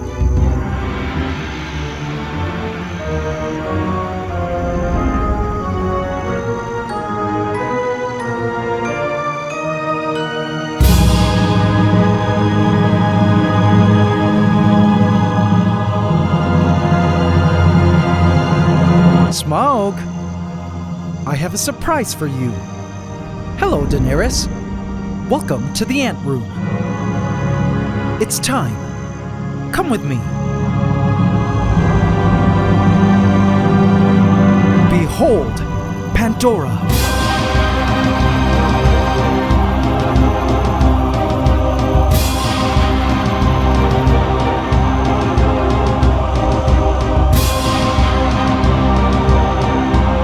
Your brand new kingdom for you to rule with an apex king. Be free. Please subscribe to my channel and hit the bell icon. Welcome to the AC fam. Enjoy.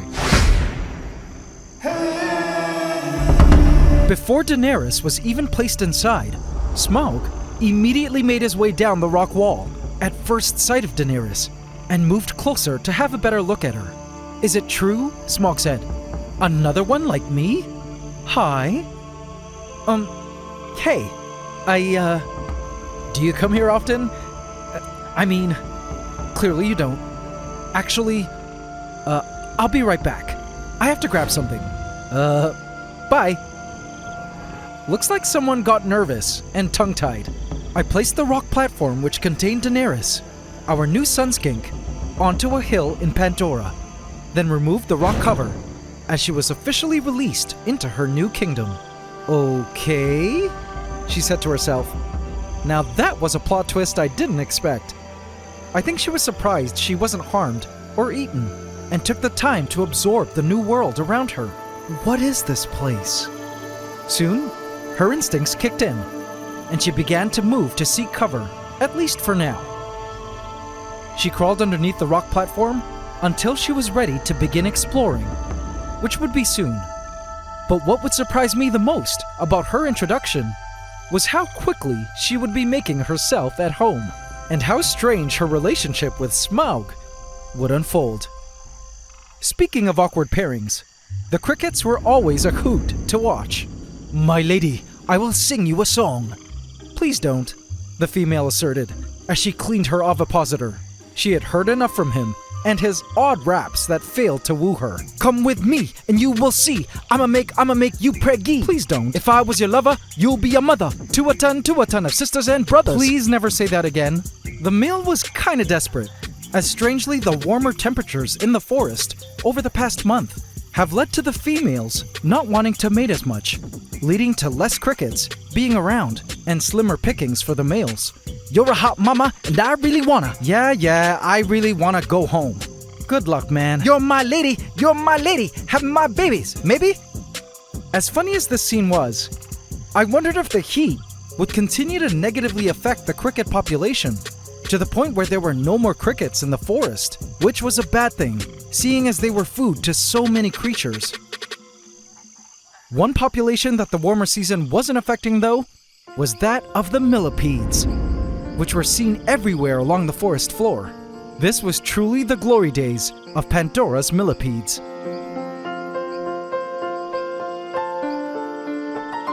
This was a good thing because they were excellent detritivores, feeding on decaying material, helping to break it down. The acrobat ants were out and about, searching the surfaces of the leaves for the sweet honeydew drops pooped out by the mealybugs from the plants all around. In the last episode, I asked you guys for name suggestions for these acrobat ants, and one of you suggested the chromatoblasters, which is a wordplay of their genus Chromatogaster, and perfectly sums up their propensity to use their formic acid sprays at any moment. So, the chromatoblasters they are. Another ant commonly spotted on the forest floor these days were the gnome ants, and it looks like they've also taken a liking to the mealybugs, but for their meat, kind of like the ghost ants that we spotted breaking into the Vivarium last week, stealing mealybugs.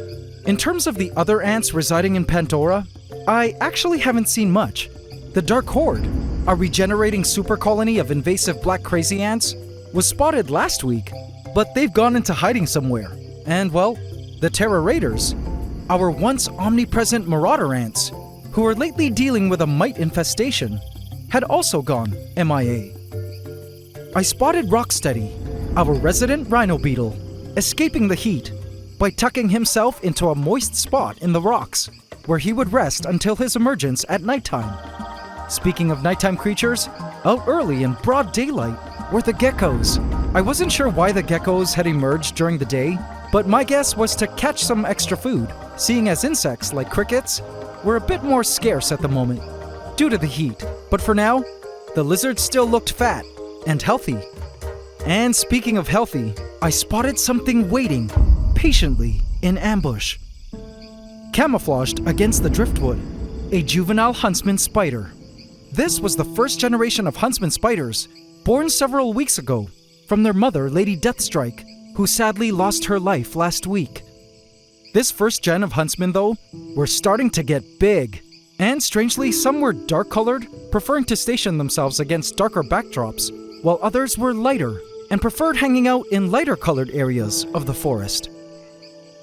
There was also a second generation of huntsmen, born just last week from Lady Deathstrike, and these newborns were already showing signs of rapid growth as they snatched up little insects to feast on. They were about half the size of their older siblings, but just as voracious in appetite. But as cool as it was to spot these little spiders around the forest, nothing could have prepared me for the surprise spider sighting I would behold in just a few days.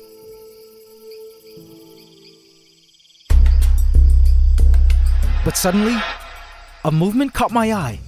Our new golden dragon, Daenerys, began moving around beneath her rock. She was now ready to explore. She crawled out from beneath the rock and into the shadows of the vegetation, smelling the soils with her tongue.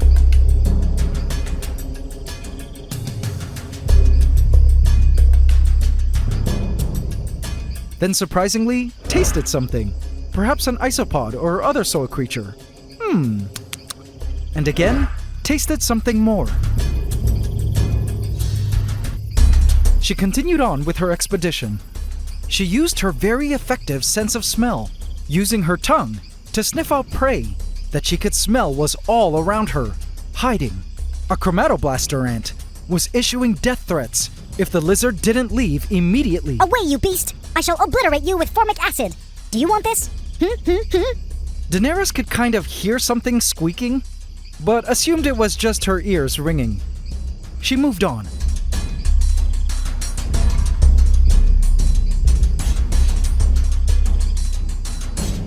"What an interesting mountain of wood," she said as she climbed upwards.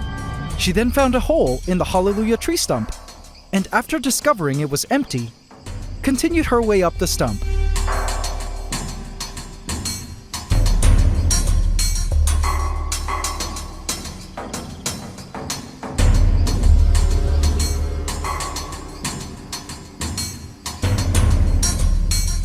When she reached the summit, she couldn't believe the views and the new smells. She would be basking here in the future for sure. She moved down the back of the stump and explored some more.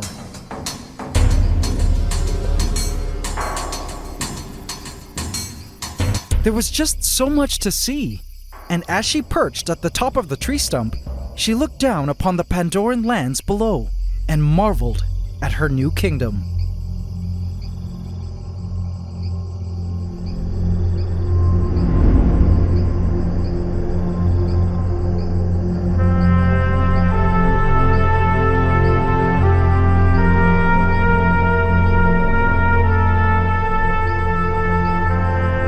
She had excellent vision and could spot the smallest critter among the ground foliage and leaf litter.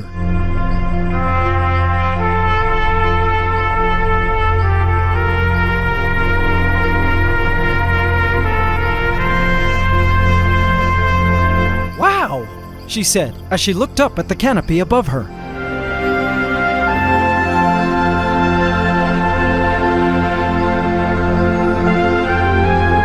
Too bad. Suddenly, a certain smell caught her attention, and she pursued the scent trail.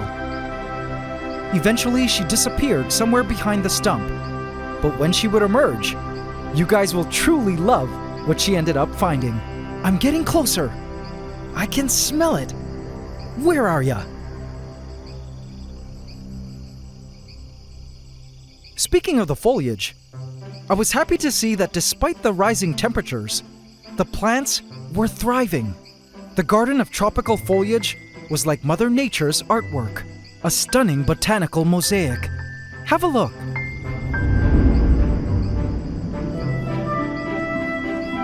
But what delighted me the most was the sudden appearance of the most gorgeous and dainty ferns. I love the look of ferns. They always gave that enchanted forest look, and I was happy to see so many ferns covering the forest floor.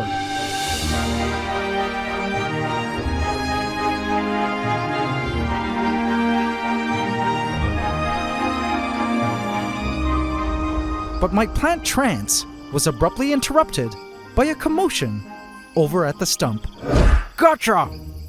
To my surprise, Daenerys had captured something from deep within one of the caverns of the stump. A dubia cockroach. Our dragoness was also a skilled huntress. But what struck me as crazy was the size of the prey. How would she ever fit that huge roach into her mouth? I was skeptical and decided to watch how the entire scene would play out. The roach, still very much so alive, flailed its legs to grasp at the wood in attempts to escape. But Daenerys wouldn't have it. She held onto that exoskeleton with her life. She decided to carry the roach to more favorable ground.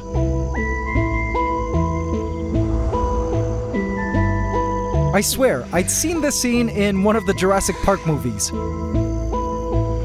She proceeded to crush the roach with her powerful jaws over and over again.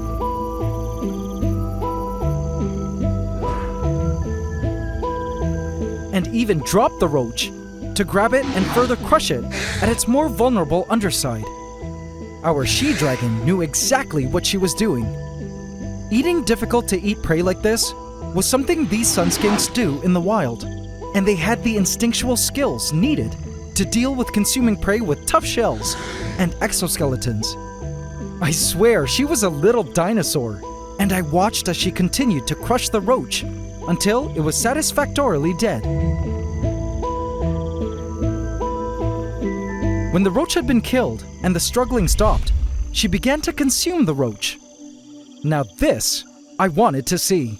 She dropped the roach, located its head, and began the swallowing process.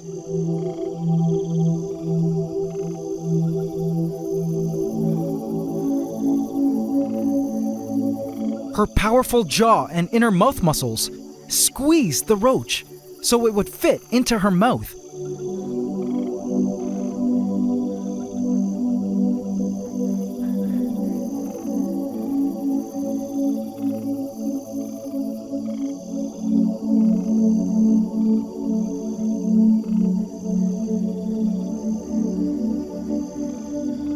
My goodness, she actually did it.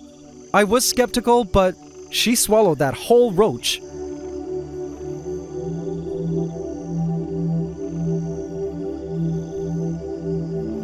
And she began to smack her lips and twist to shove the roach deeper into her stomach. Wow, what an amazing process to witness. When she was done, she checked the area of any roach legs that might have fallen off while she was swallowing. Once again, proof that she had done this many times before in her life. And with her now full belly, she began to move in search of the hottest spot she could find in order to bask and digest. She followed the heat gradient. Reptiles like Daenerys here are cold-blooded and need to thermoregulate, which means they must move to warmer areas to maintain normal biological processes, like digestion. Up here in the climbing ficus, things were nice and warm. She positioned herself under the heat lamp to soak up the heat and UV rays with a nice and full belly. But her presence had challenged our other resident dragon, Smaug, who had emerged and watched everything. Smaug made his way down the rock wall. It was now his turn to hunt and show his new female roommate how great of a hunter he was.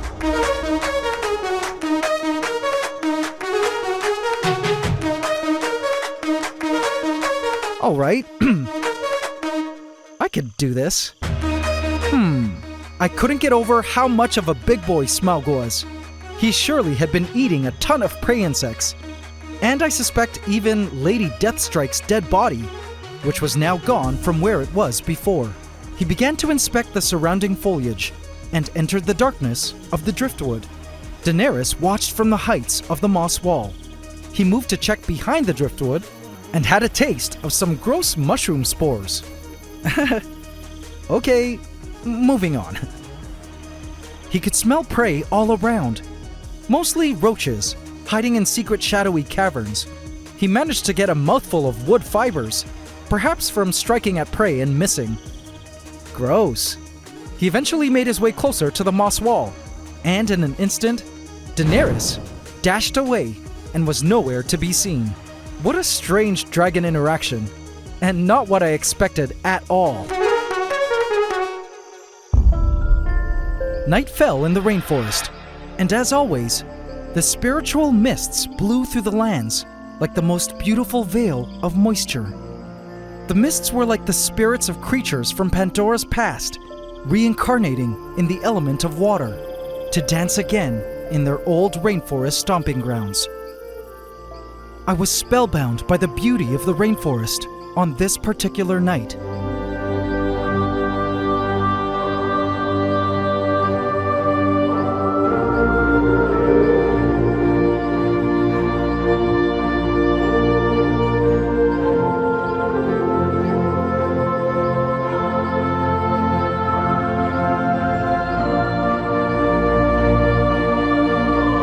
The tree frogs had emerged.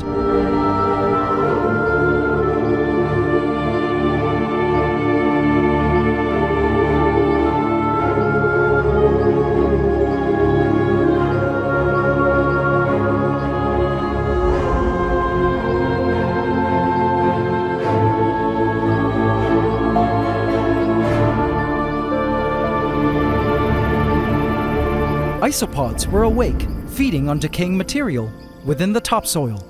I spotted a centipede, feeding on something I couldn't quite see. This was the second centipede species I've ever spotted in our rainforest, and so cool to discover. But my ultimate favorite discovery on this night was this. The termites were out again, and this time in the middle of a gigantic construction operation. Check them out. They were in the process of constructing a long highway using their poop.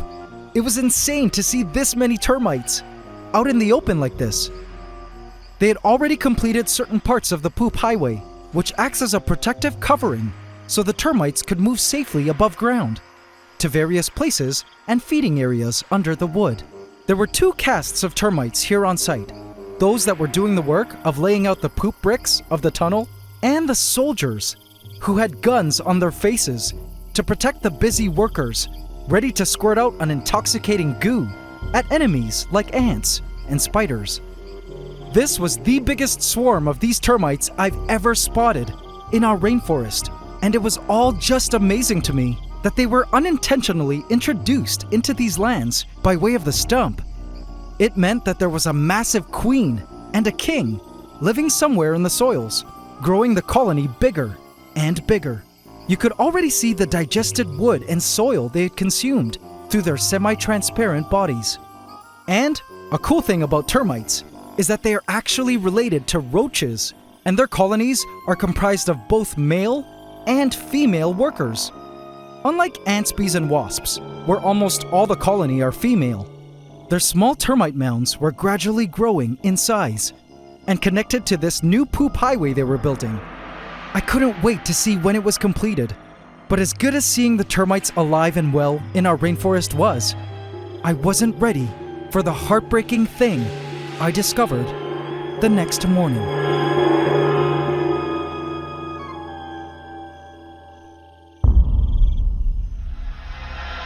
I was checking around the Vivarium for our dragons, who were still asleep, but what I did find suddenly made me feel deep concern. Rocksteady was still laying there in the same place he was yesterday, and looked like he hadn't emerged to wander the night. Worried, I moved to pick him up, to check up on him. springtails had already been on his body. And AC family, it was with deep sadness that I discovered that Rocksteady had died. No, not another one of the OGs. I'm sorry, AC family. I knew he was getting old, but somehow never imagined the day of his death would be today. I said goodbye to another great insect and friend and sat there in silence, mourning Rocksteady's passing.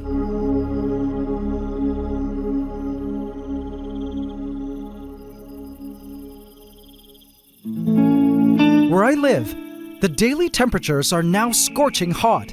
It's the driest time of the year. When rain is scarce, certain trees dry up and shrivel in an attempt to self-preserve, entering a dormant state. Some animals head underground and sort of hibernate through these hot months, and others simply die. The summer months here in the tropics remind me of what it was like during the winter when I still lived in Canada, when harsh conditions spurs mass dormancy and death for a lot of creatures.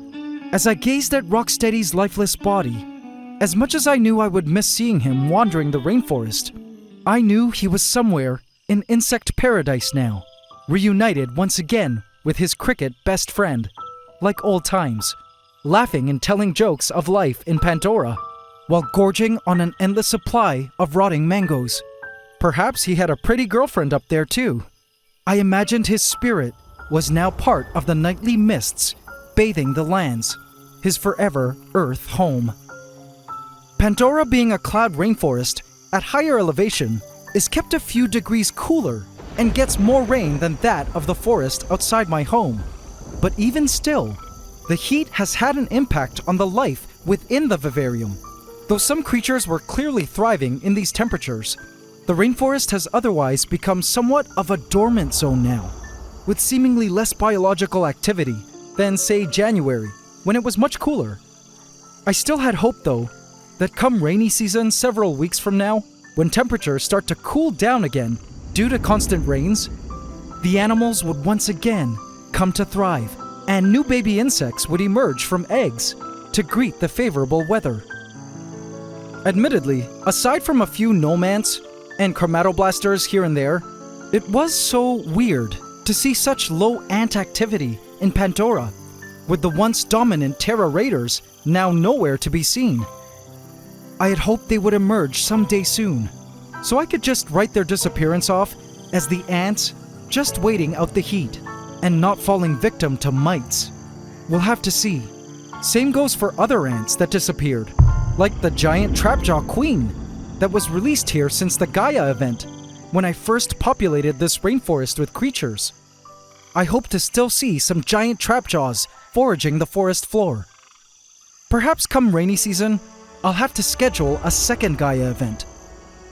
The ant inactivity, though, seems to have benefited other creatures, and I do wonder if the termites have been waiting for these hotter conditions when the ants which would naturally prey on them were scarce, allowing them to push forward with their most vulnerable of operations, like building this long poop tunnel highway, which had officially been completed now.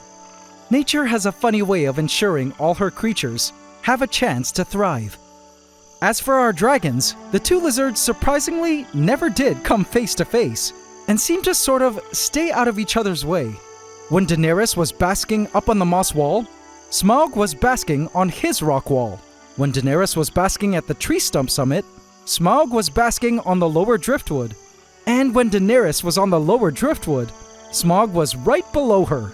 They were never aggressive towards each other, but just kind of made it a point to not interact. For now, anyway. I believe their breeding season should be coming soon, now that temperatures are warmer. And apparently, when Sun Skink breeding season is in full effect, Smaug's head should turn a bright orange. He was already starting to show signs of oranging at his snout. But regardless of their avoidance, surprisingly together, they were a predatory force to reckon with. Their tag team as apex predators in the forest led to the sudden disappearance of the second praying mantis and the damselfly. I watched our two dragons get fatter and fatter each day. hunting non-stop. But overall, I was looking forward to them getting comfortable with each other and eventually mating to give rise to baby dragon eggs soon.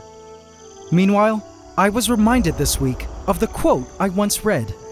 Life is a continuous journey, each season a unique part of the story.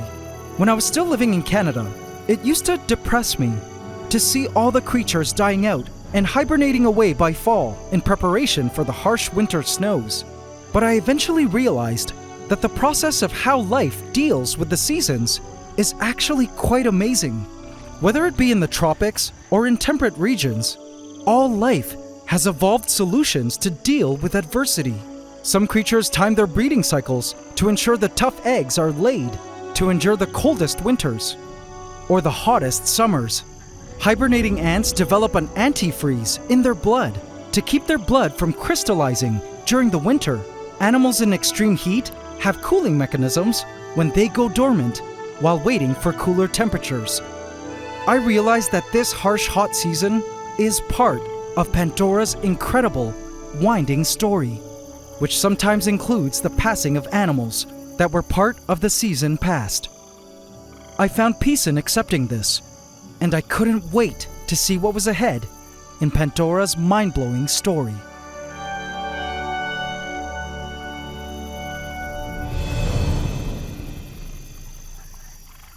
But no story is complete without its set of unexpected turn of events. And what I stumbled upon as I was checking the back of the rock wall was a plot twist I didn't have on my bingo card. In the night, a peculiar set of legs caught my eye.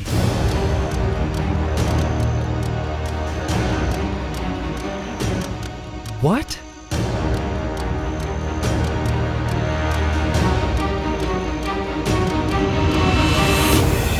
No way! But how was this possible? Vote in my community tab to affect this story. This is Pantdora, my 1,000-gallon cloud rainforest vivarium, a tropical ecosystem within glass. Its purpose is to observe and study the workings of a wild ecosystem, all the biological changes in creatures, landscape, and story over time. We've seen animals rise to dominance in the food chain and eventually fall away. This here, for instance, was the body of Lady Deathstrike, a fallen giant huntsman spider who birthed 2 massive egg sacs full of baby huntsman spiders, who now frolic Pandora, and her sudden death saddened all of us who followed her incredible life story. But no story is complete without its set of unexpected turn of events. And what I stumbled upon as I was checking the back of the rock wall was a plot twist I didn't have on my bingo card. In the night, a peculiar set of legs caught my eye.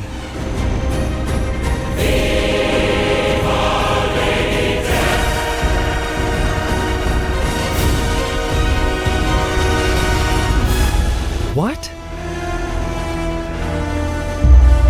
No way! But how was this possible? Lady Deathstrike? What in the Mandela effect is going on? She had died, and we all mourned her passing. Well, turns out, uncovering the truth of the mystery of this resurrected huntsman spider was a story that would blow my mind forever. Viva Lady Death!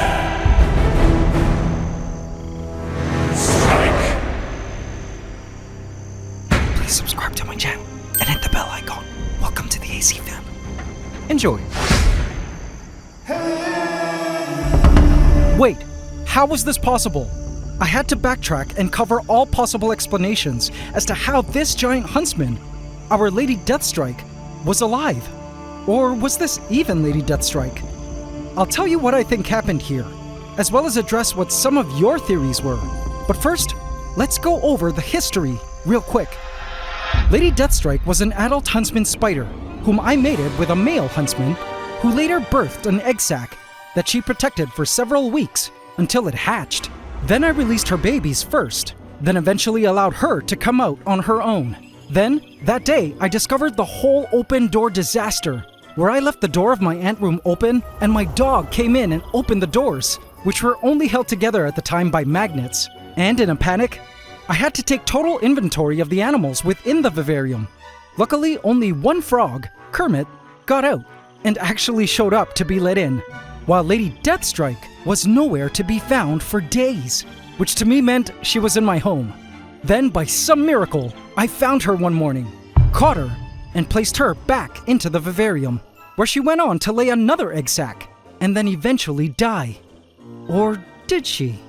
After the Great Escape episode, some of you began posting your crazy theories. It's gonna be crazy if Lady Deathstrike never left the vivarium, and he just found a random huntsman spider in his house that happened to be pregnant. There were a flood of comments like this, suggesting that the real Lady Deathstrike had been hiding somewhere in Pantdora the whole time, and the one that died was simply some other random pregnant adult huntsman from my home. But I dismissed these theories because I knew deep inside that the spider I had caught was the Lady Deathstrike, because huntsman spiders are not so common in my home. I usually spot them about once a year in my place, if ever. So odds were the huntsman I had caught was an escaped Lady Deathstrike, and she eventually died after giving birth to her second egg sac. Or did she? I watched as she feasted on a roach she had caught over the waters. She looked good, healthy, and unbothered. I couldn't help but imagine for a second that the AC family theories were actually correct, and that this was the real Lady Deathstrike. But guys, as crazy of a story as that is, I'm inclined to still say no. This is not our Lady Deathstrike, as much as I wish it was. There was still one other possibility as to who this mysterious huntsman spider was. And I'll tell you whom I think it is in a second. But I want you guys to give me your opinions as to the identity of this huntsman. Is this Lady Deathstrike or someone else? I'll give you some time to leave your guesses in the comments, because when I actually discovered the truth about this spider's identity later in this video, it was definitely a plot twist I didn't see coming.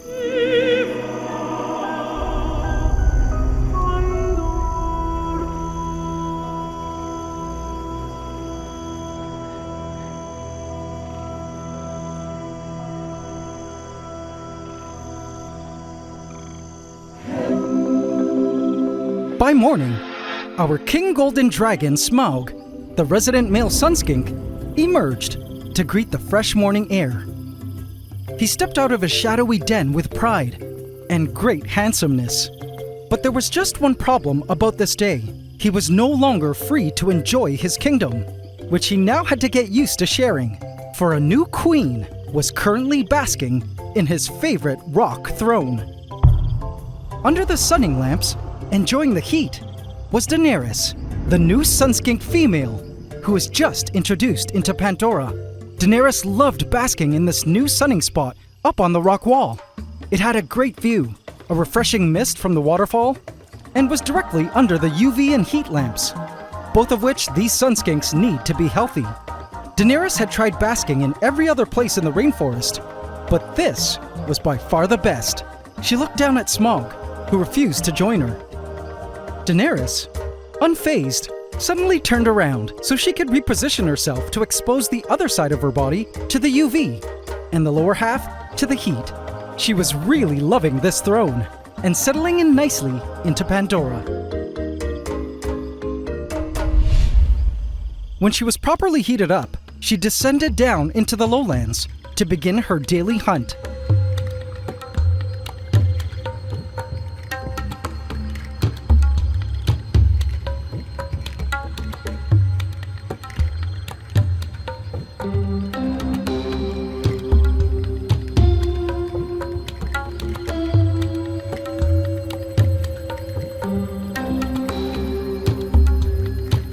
She sniffed around the foliage with her tongue. I loved watching her hunt. It was like watching a meat-eating dinosaur searching for food.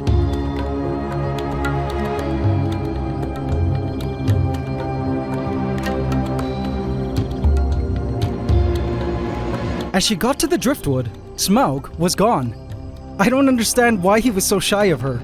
Regardless, she continued on with her search for food, which she could smell was all around. It was just a matter of locating where the insects were hiding.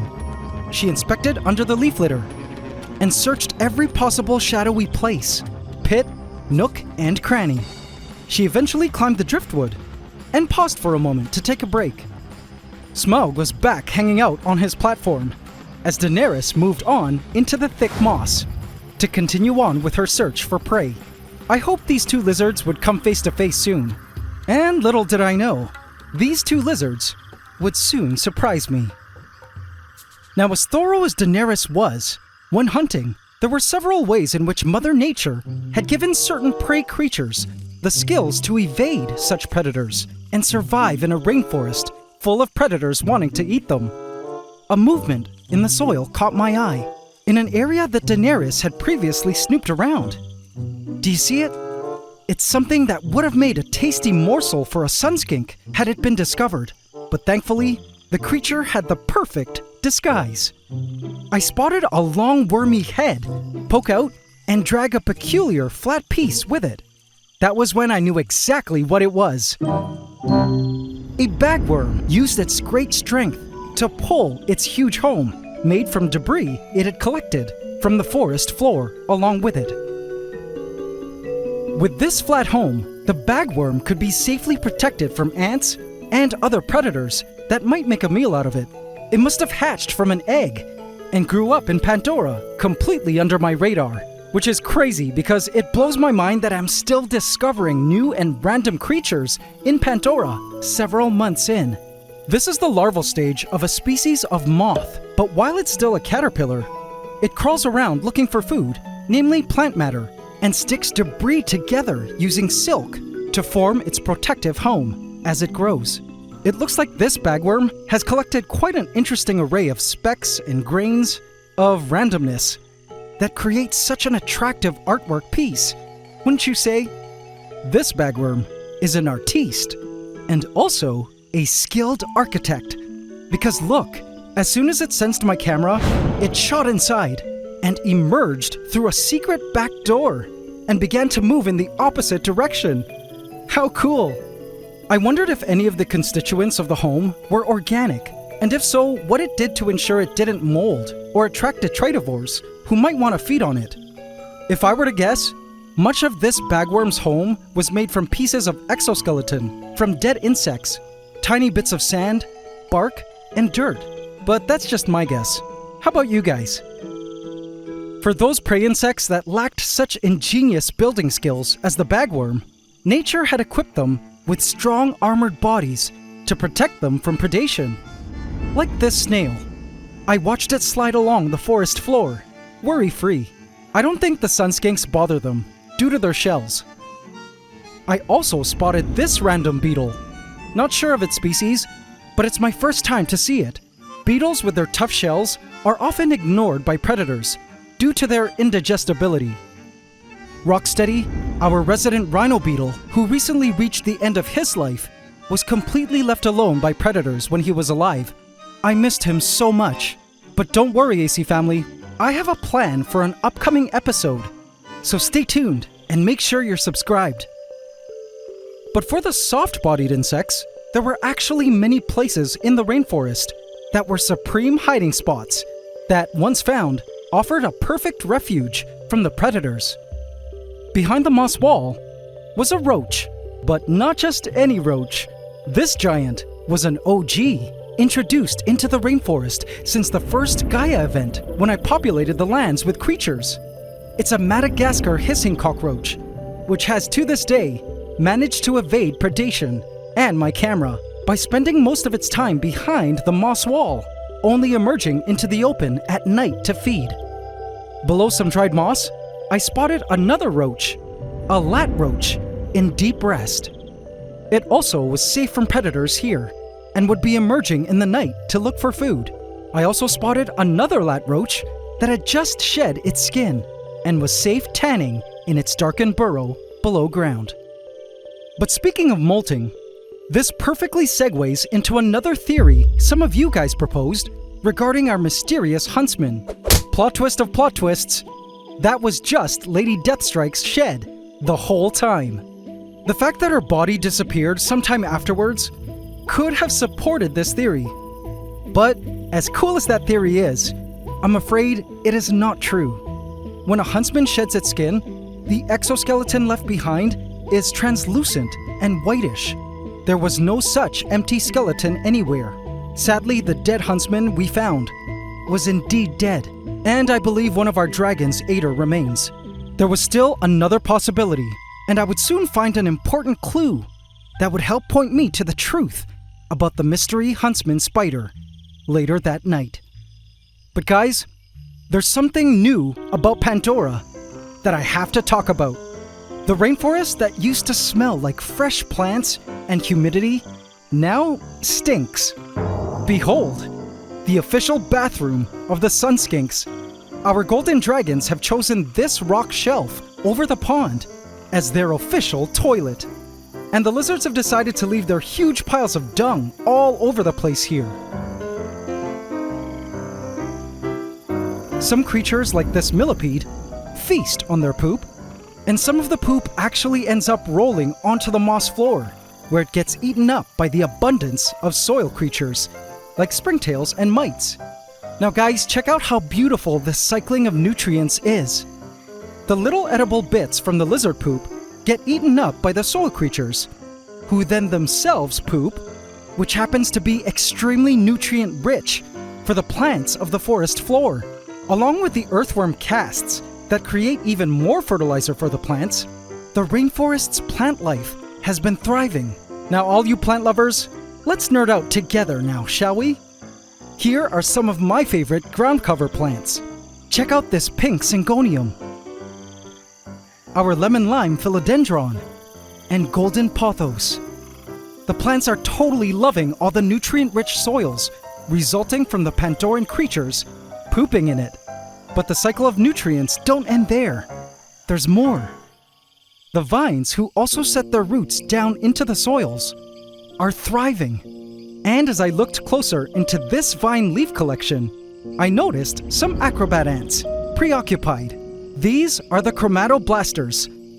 And this chromatoblaster was searching for something. It was looking for an ant cow that was ready to be milked.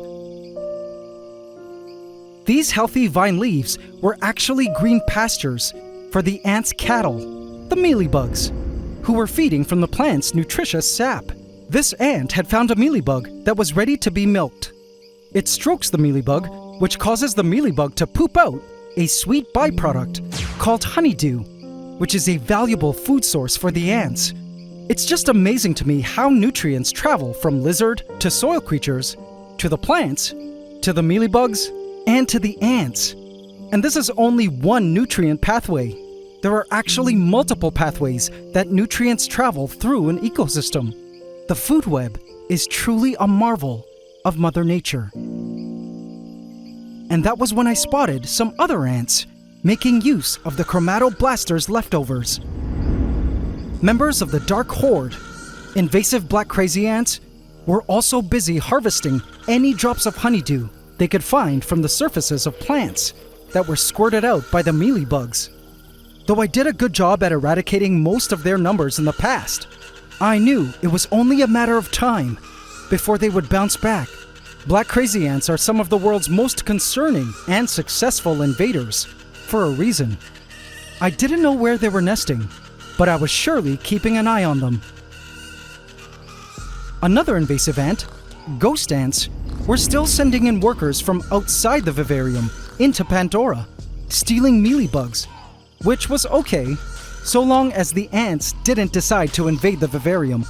Other ants I saw in Pantdora were the gnome ants, which did a good job of cleaning up the forest floor of dead insects. I still don't know their exact species, but they look like a smaller fire ant to me. But as I watched the gnome ants going about their work, I felt sad, seeing the entrance to what was once the home of our resident marauder ants, the Terra Raiders. It had been weeks since I'd seen them, and last I saw, they had been infected with mites. The Terra Raiders had either been completely eradicated by the mites, or were simply hiding away underground, due to the rising temperatures of my area. What saddened me about this whole situation, though, was that I now suspect it was the former, and that the Terra Raiders had truly been wiped out, because there was another neighboring marauder ant colony nearby that were not hibernating from the heat.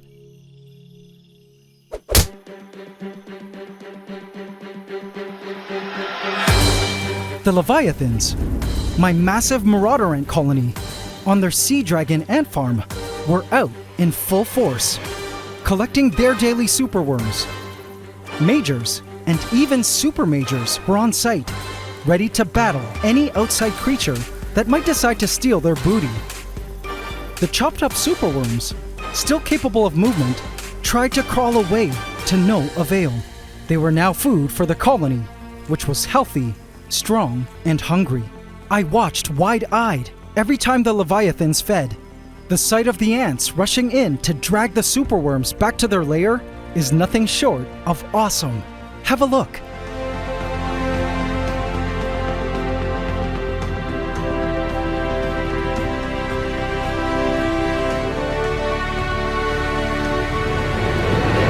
This footage is not time-lapsed. This is in real time.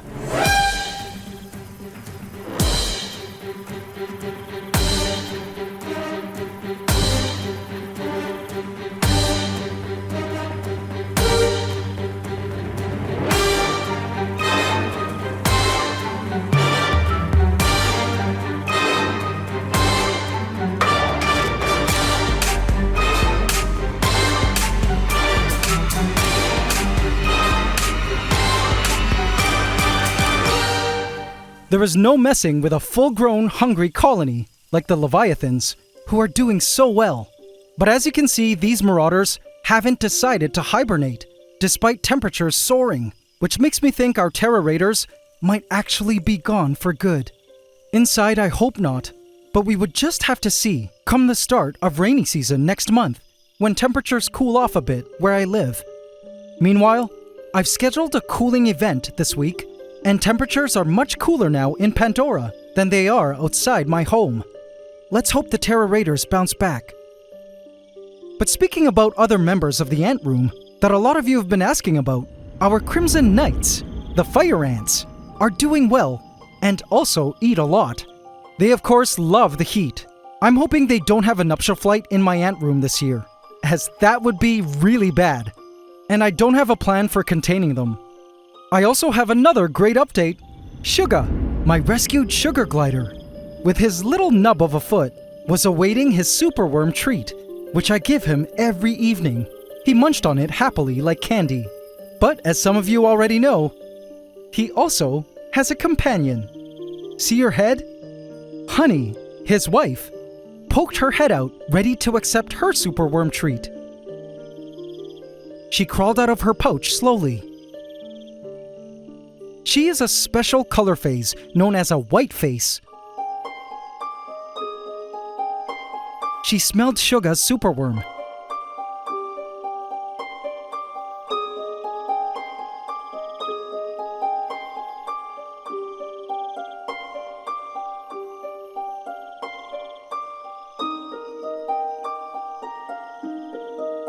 Then happily took hers.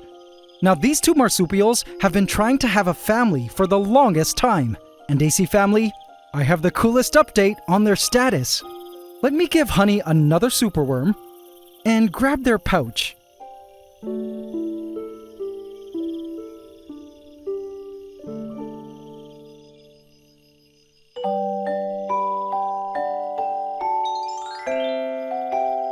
Behold, a baby sugar glider. Isn't it cute? I've named it Gizmo. Hi there, Gizmo. Sorry to wake you. Gizmo is a white face, just like Mom. But that's not all. On the other corner of the pouch,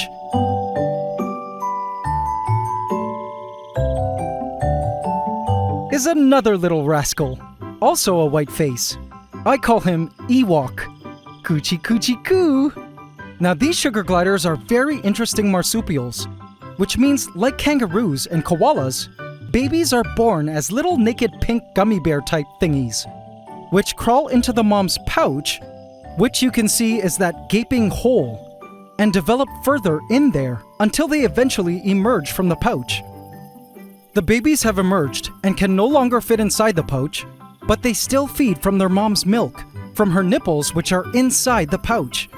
But soon Gizmo and Ewok will be out feeding on what their parents eat, which, by the way, is not an easy diet to prepare in captivity. So if you get a sugar glider, make sure to do your research, as they are not the ideal pet for everyone and are a 15-year commitment. But as I watched the sugar gliders crawl back into their pouch to sleep some more before their nightly emergence, I was grateful that the gliders had finally achieved their family goals.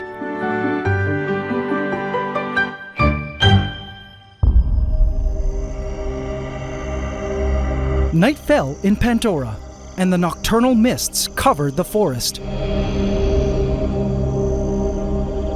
All 5 of our tree frogs were out on their nightly hunt.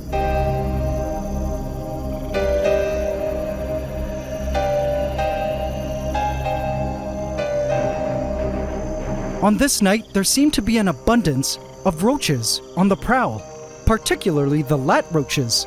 They were out to play and search for edibles in the forest. This roach munched on some decaying vine. Others wandered deep into tunnels within the moss. Also present were the various isopods, which to me looked like alien specters, foraging for decaying material to munch on. These terrestrial crustaceans, as well as the roaches, were important for our ecosystem, as they helped break down vegetable and decaying matter to release those nutrients our plants love into the soils. But also behind the moss wall, our mystery huntsman had emerged once again, and it was then that I made a very interesting discovery. Skin. Our mystery huntsman had shed her skin. So this was an important clue regarding her identity. Let me explain. During the initial Gaia event, I also added in a tiny huntsman spider, whom I would see every now and then, and last I saw, she was this big. The fact that this spider shed, to me, meant that she was most likely that small huntsman that had officially reached her adult size. Not to say that adult huntsmen don't shed, but they certainly don't shed often as adults. Also, looking at her size, she was just slightly smaller than our Lady Deathstrike. So, in conclusion, this mystery huntsman was not Lady Deathstrike, resurrected, but rather the young huntsman we placed into Pantdora months ago, who is now an adult. Mystery solved. Or so I thought. The next day, I looked into Aqua Noctis, our blackwater pond. It was still nicely tinted, with nutritious tannins, and full of fish.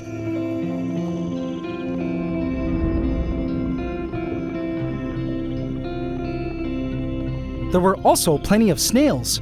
Sadly, the last of our crabs had died away after months of living here, and I don't think they were able to breed, as their species likely needed brackish water to do so. I was pleased to see that the plants and moss was thriving, and that the waters were still crystal clean and algae-free. The system was perfectly balanced. Even the surface of the pond was free from biofilm and perfectly clear. Sadly, most of the floating plants were eaten by the snails. Now, I was concerned that the guppies were constantly having to inbreed, and that soon we'd be seeing some deformities due to the limited gene pool. So, I resolved to diversify the genetics and visit the largest vivarium I own. Oh? You thought Pantdora was the only one? Nope. Welcome to my giant home aviary, full of birds, creatures, and abundant plant life.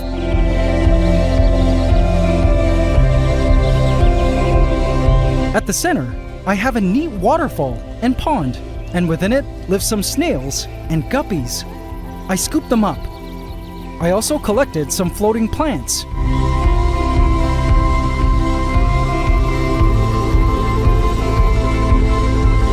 And placed their container into Aqua Noctis to acclimate, then release them into our blackwaters. So satisfying seeing them explore their new home. With these new genes, The deformities and inbreeding should not be a problem for the next few months. I watched as the guppies began to feast, like a school of piranhas, on a newly shed roach that must have slipped into the pond. Now that the system has been stable, I've been trying to think of other creatures to add to Aquanoctus. Any suggestions, guys?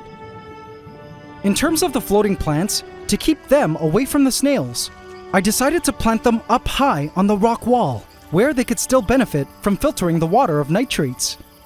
They looked pretty there, wouldn't you say? And looking up, I spotted something that truly warmed my heart. At first I thought it was one sun skink, but eventually realized I was looking at two heads at the basking site.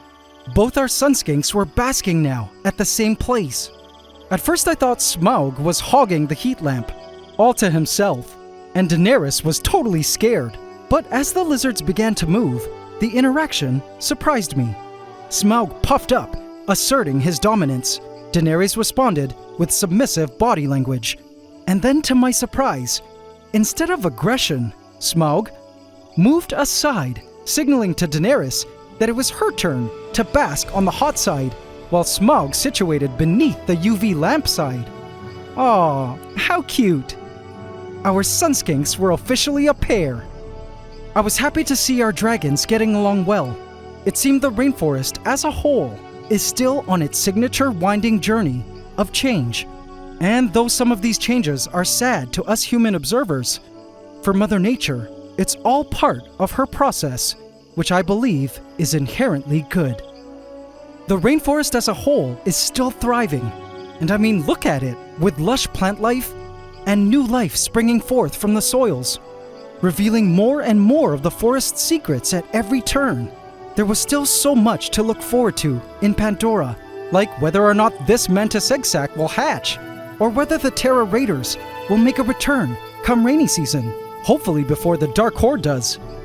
I've been thinking of scheduling another Gaia event come rainy season, this time with certain rainforest creatures that I had in mind that were still missing from our ecosystem, as well as throwing in some queen ants I managed to find during the nuptial flight season coming up. And as for our mystery huntsman spider, no longer a mystery. As I closed the side door to the vivarium, I noticed the huntsman spider hiding in the talangia. She was so pretty. I felt she made a worthy replacement of our late Lady Deathstrike. Whoa, whoa, whoa, whoa. Wait. What is that? No way!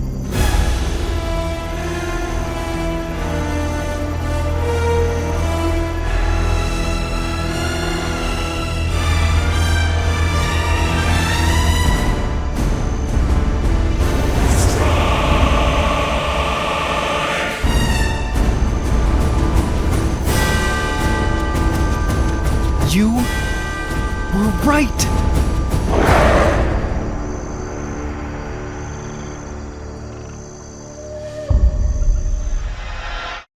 This is Pantdora, my 1,000-gallon cloud rainforest vivarium, a tropical ecosystem within glass.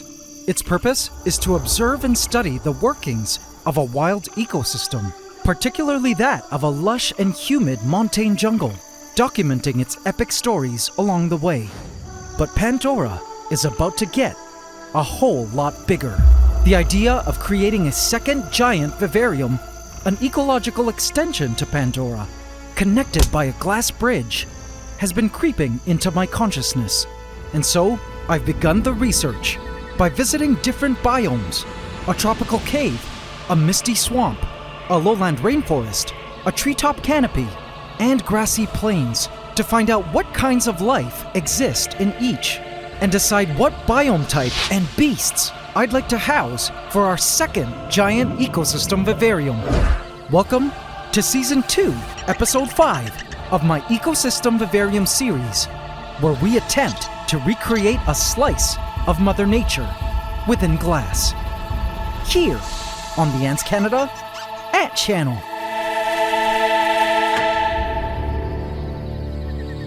Please subscribe to my channel and hit the bell icon. Welcome to the AC family.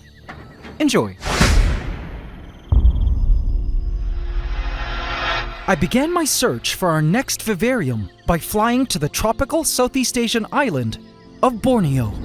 Of all the natural spaces I've ever visited in the world, Borneo has by far proven to be one of the most biodiverse and mind-blowing, as you too are about to discover. Now, when most people think of tropical rainforests, the Amazon basin or the African Congo are usually the first to come to mind. But few people know that the Bornean rainforest is over twice as old as the Amazon and over 150 million years older than the Congo. As one of the world's last great bastions of biodiversity, with over 400 square meters of rainforest divided between Indonesia, Malaysia, and Brunei, on the third largest island on the planet, the number of unique species of plants, trees, mammals, reptiles, insects, and birds in Borneo is immense. And it was here where I decided to begin my study for our next ecosystem vivarium. After flying over acres of cloud rainforest, much like our Pantdora, we landed in Sandakan, Malaysia to enter the famous Gomantong Caves and check out all the crazy things I spotted. The moment I entered the cave entrance, all I could smell was the sharp stench of ammonia. The swiftlets, which were flying all around above, were pooping onto the floor, which was rotting, and the smell made me dizzy. In this cave, swiftlets, a type of bird, were creating their signature saliva nests, the main constituent in bird's nest soup, which, as I learned from our guide, was now illegal to collect in this cave due to its negative impact to the swiftlet populations. Anyway, see all those little droplets falling from above? That's swiftlet poop. And as it rots on the cave floor, it turns black, forming this guano, which happens to be super rich in nutrients. I also spotted a little shallow stream with tiny land crabs and a giant millipede. On the cave walls, I spotted this huge 5-inch centipede that apparently preyed on swiftlet babies. Up high at this skylight opening, an orangutan was on the move. We'd be going up there soon. Of course, there were also a ton of sleeping bats everywhere. As I looked closer at the swiftlet guano, I could see tons of roaches eating up the edibles from the guano. And in fact, in these caves, roaches were rampant. They were literally everywhere. It blew my mind how roach-infested the caves were. I learned pretty quickly not to grab the wooden handrails in the dark. It made me realize how important roaches were in this particular cave ecosystem. Now, AC family, brace yourselves, because what I spotted next broke my heart. A baby swiftlet had just fallen from a nest above. It struggled to move in the guano. Sadly, according to the guide, as much as every part of me wanted to help it, the best course of action was to not interfere with nature and leave it be, as this baby bird would become essential food for predatory animals. It was a stark reminder that not all aspects of nature are beautiful and heartwarming. It sometimes can be harsh. But walking through Gomantong gave me a pretty good idea of how I might want to design and build a cave ecosystem vivarium if we ever went that route.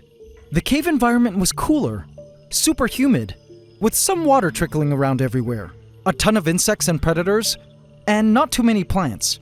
If we were to create a cave ecosystem vivarium, I would want it to have 1 or 2 skylights to allow sunlight to enter the habitat, lots of cool rock formations, stalactites, stalagmites, possibly even limestone or crystal formations, even a water feature of some sort, but nothing too crazy.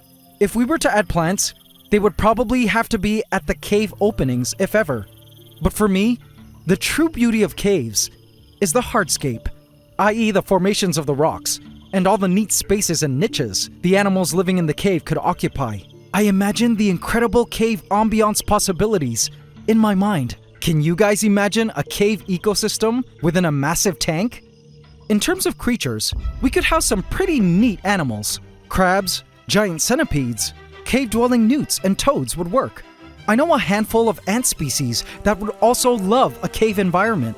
I would also love to find a whip spider famous cave-dwelling arachnids. There are other bioluminescent creatures that inhabit caves, but realistically, I don't know where to source them. But wouldn't that be neat to see these? Now let's talk mammals. I feel a cave would make an excellent natural habitat for mice. Now about bats. Obviously, a vivarium enclosed by glass is not enough space for bats. But there are bats in my area. A ton of them, in fact. I see them swarming above my pool every dusk as they hunt for insects. I wonder if there was a way to connect a cave vivarium to the outside of my home through a window and somehow get the bats to come into our cave to sleep during the day. Wouldn't that just be epic? Just daydreaming out loud now. Anyway, what I did like about the cave concept was that it could also provide a refugium for prey insects. What's a refugium?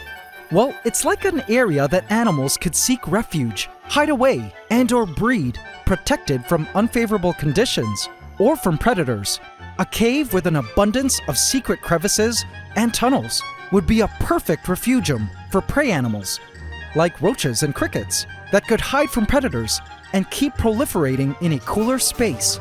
Because guys, before we continue on, there's a serious issue I need to address about Pantdora.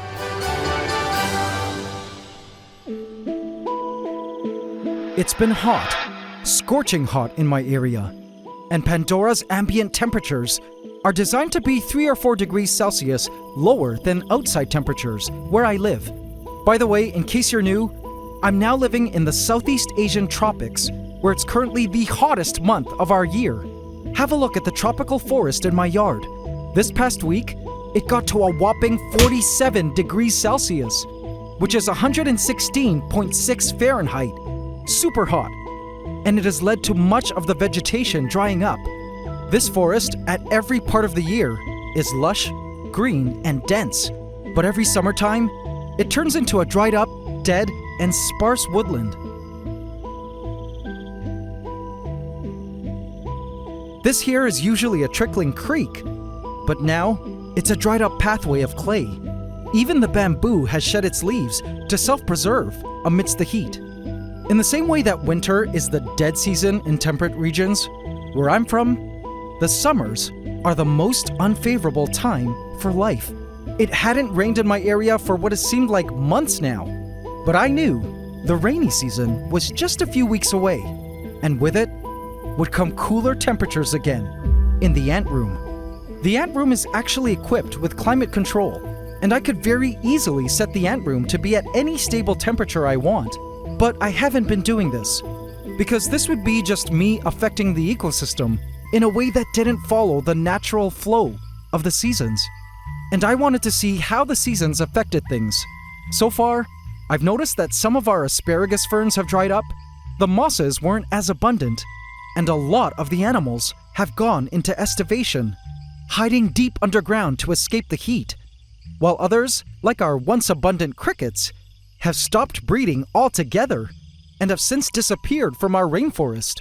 This was a concern because a lot of our predators depended on the continuous swarms of crickets for food. And so, as a temporary solution to the heat, I decided to add a new generation of crickets.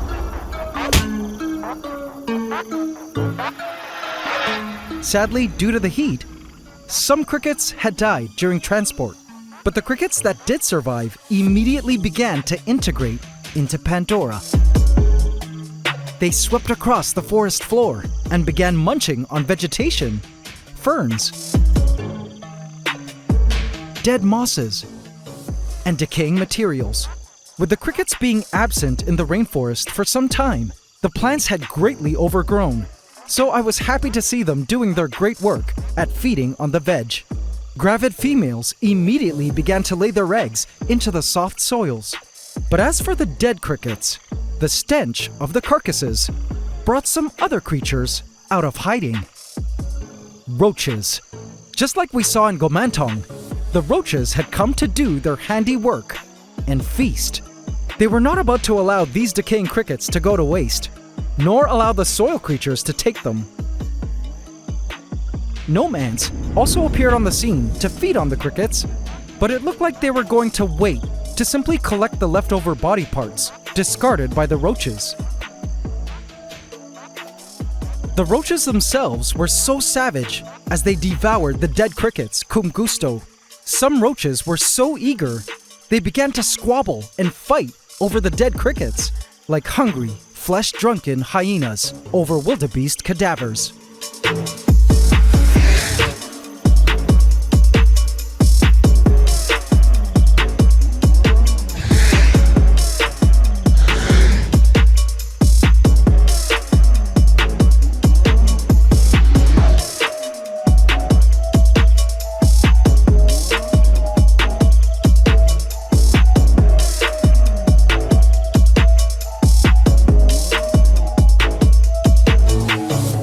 What a sight to behold! In the night, the female crickets continued to lay their eggs into the soft, fertile soils of Pantdora. I was happy to know this ensured a future generation of crickets to come. But this was just a temporary solution that still didn't address the main problem, the heat, which was affecting the crickets' breeding cycles. This is what I mean when I said having a cooler cave vivarium attached to Pantdora would prove to be a well-needed refugium for the crickets. Suddenly, I spotted someone emerging for the hunt. In the shadows, behind the rock wall, I spotted Lady Deathstrike, a huntsman spider that I recently discovered was not dead like I had initially thought. But that's one long and crazy story I covered in the last episode. She sat still over the waters of our Blackwater pond, in which the guppies were swimming around, feeding on suspended edibles in the waters. Now, speaking of Blackwater, it's time to cover the next possible biome for our giant vivarium. Continuing on our trek in Borneo, I embarked on a private guided trip through the swamps of the Kinabatangan River. Let me tell you, this was probably one of the most nerve-wracking experiences of my life because these waters were apparently infested with crocodiles. Why our boat was so close to the water, I don't know. But anyway, I immediately noticed the lush jungle was literally growing on all sides of the river, inside the water, which by the way was super murky, kind of like Pandora's Aqua Noctis. Check out the sounds of this Bornean swamp.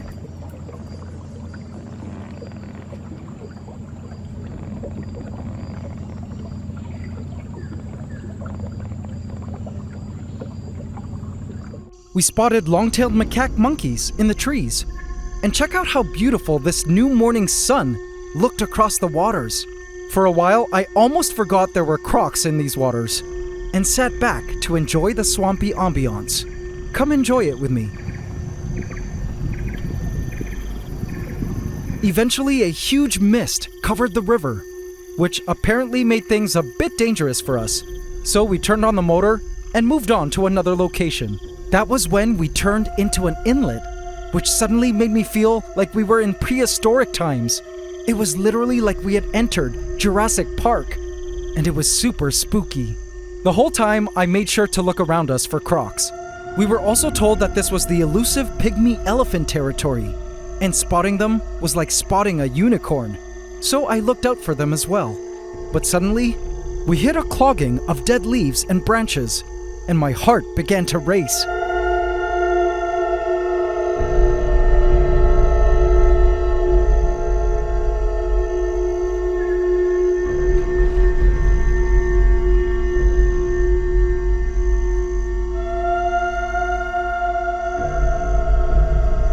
Somehow I felt getting stuck made us an easy target for giant crocodiles, and it worried me greatly.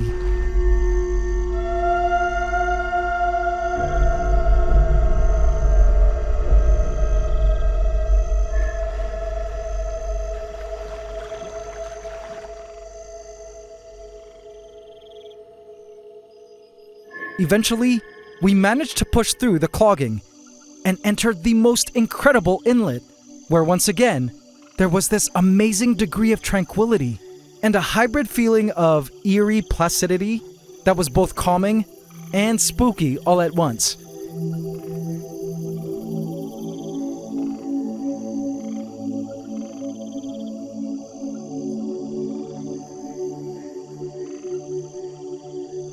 I studied the landscape and assessed how I might be able to replicate such an awesome environment like this in a giant vivarium. I asked to look at the floating plant life, and I spotted massive floating islands of hyacinth and moss. Some of these floating islands were pretty thick and were ideal habitat for amphibians, like these cool frogs.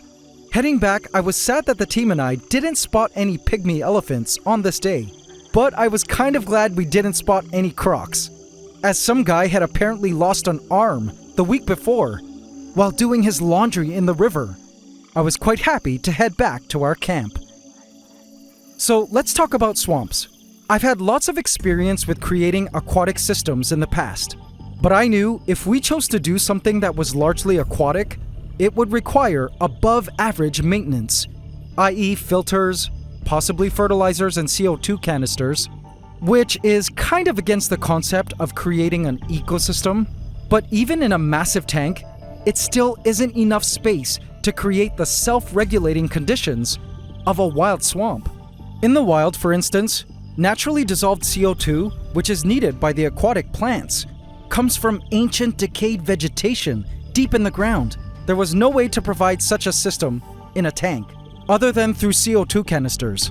Plus, an entire swamp is essentially its own filter, which in a tank would have to be substituted by way of an actual external filter, or sump, plus water changes, especially when adding aquatic animals. So maintenance and human interference in a swamp vivarium would be quite high. Let's talk creatures. Obviously, not many ants can survive in this swamp environment. So no ants, nor can it really act as a refugium for terrestrial prey insects.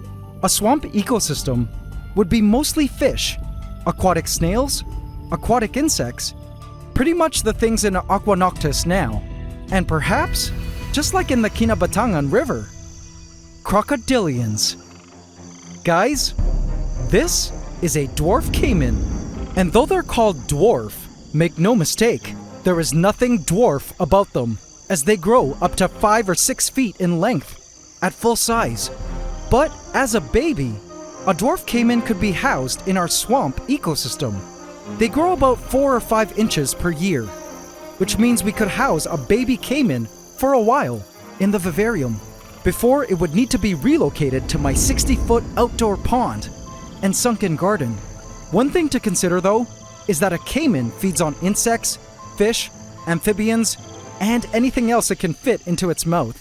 It's actually considered to be what is called a keystone species, which means it has a disproportionately large effect on its natural environment relative to its abundance. And in the case of our vivarium, it would mean that no other creature would be able to share the tank with it for very long. Maybe some fish that it deems too small to eat, and perhaps some snails. But it would pretty much gobble up any frog, newt, or fish large enough to eat. If ever, Pantdora might act as a refugium for the caiman's prey.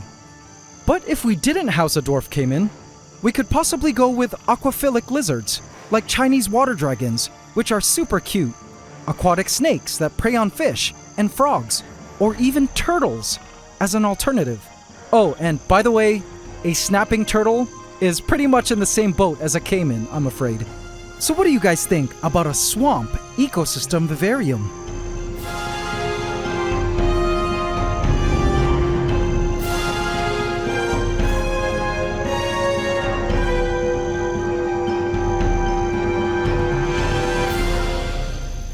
I spotted Smog and Daenerys, our 2 sun skinks basking together atop the rock wall. I watched as Smog descended into the lowlands to hunt for the new crickets that had been released into Pantdora.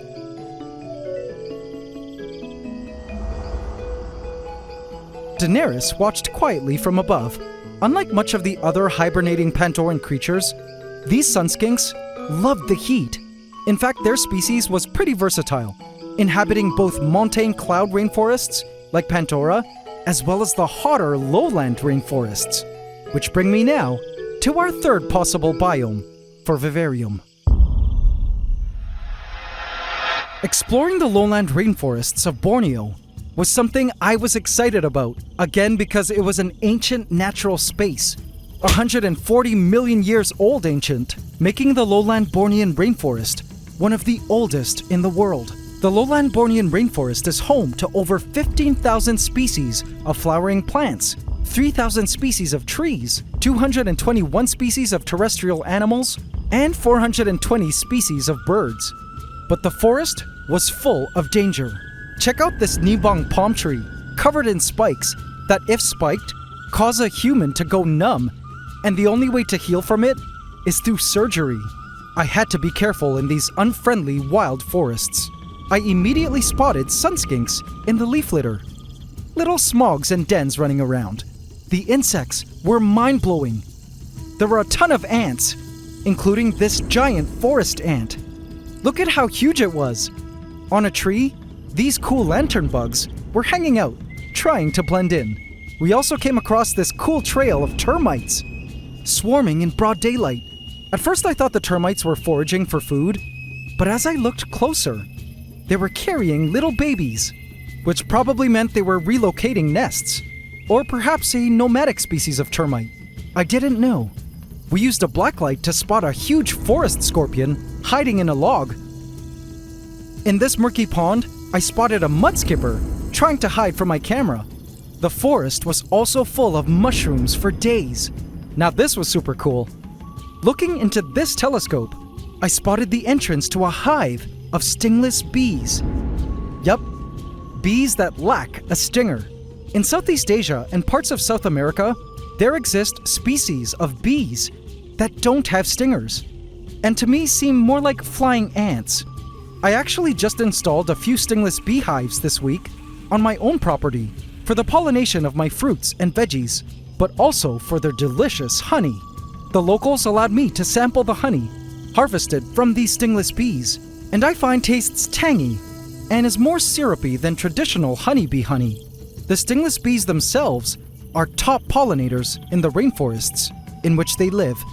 I've been flirting with the idea of adding a stingless beehive into a vivarium, but it would necessarily mean we would need to connect a tube from the vivarium to the outside of my home for the bees to forage. In the rainforest, we also spotted a variety of neat agamid lizards, a ton of snakes like this tree viper. We also ran into this huge water monitor, hi buddy, and came across some very interesting mammals, like this flying lemur and this sun bear. But perhaps the most interesting encounter in the Bornean lowland rainforest were these. Orangutan. I literally froze and hid in a little corner when I spotted this fellow moving around in the branches. But our tour guide mentioned that the orangutan here don't really fear people, which was interesting. In fact, along our trail, we spotted this fellow munching nonchalantly on some fruit. I thought based on its appearance that it was a female, but apparently it was a male, just not an alpha male, which grows that signature huge alpha face we all know that results from alpha hormones. It was unreal to be just a few steps away from such an incredible animal, but I didn't even see it as an animal because it was so human-like. And then the unthinkable. The orangutan crawled down and headed our way, and our guide told our caravan to just remain calm and stand back. What a crazy experience! Orangutans, the world's largest arboreal animals, which were at one point widespread throughout Southeast Asia and China, were now critically endangered, only found on 2 islands of Sumatra and Borneo. Their decline in numbers have been due to a drastic loss of habitat. I truly hoped local conservation efforts would eventually help the orangutan populations bounce back, because there were such beautiful great apes. Primates were chilling everywhere, including this male proboscis monkey, named after its huge nose. Cool, right? So if we were to recreate a lowland rainforest, I think it would be essentially like a warmer and less humid Pantdora, less mosses, and more plant life, and more flora and fauna that prefer warmer and drier conditions. Now, one idea that I've been contemplating is the incorporation of primates. A breeder of marmosets, a type of tiny monkey, has been offering a pair to me.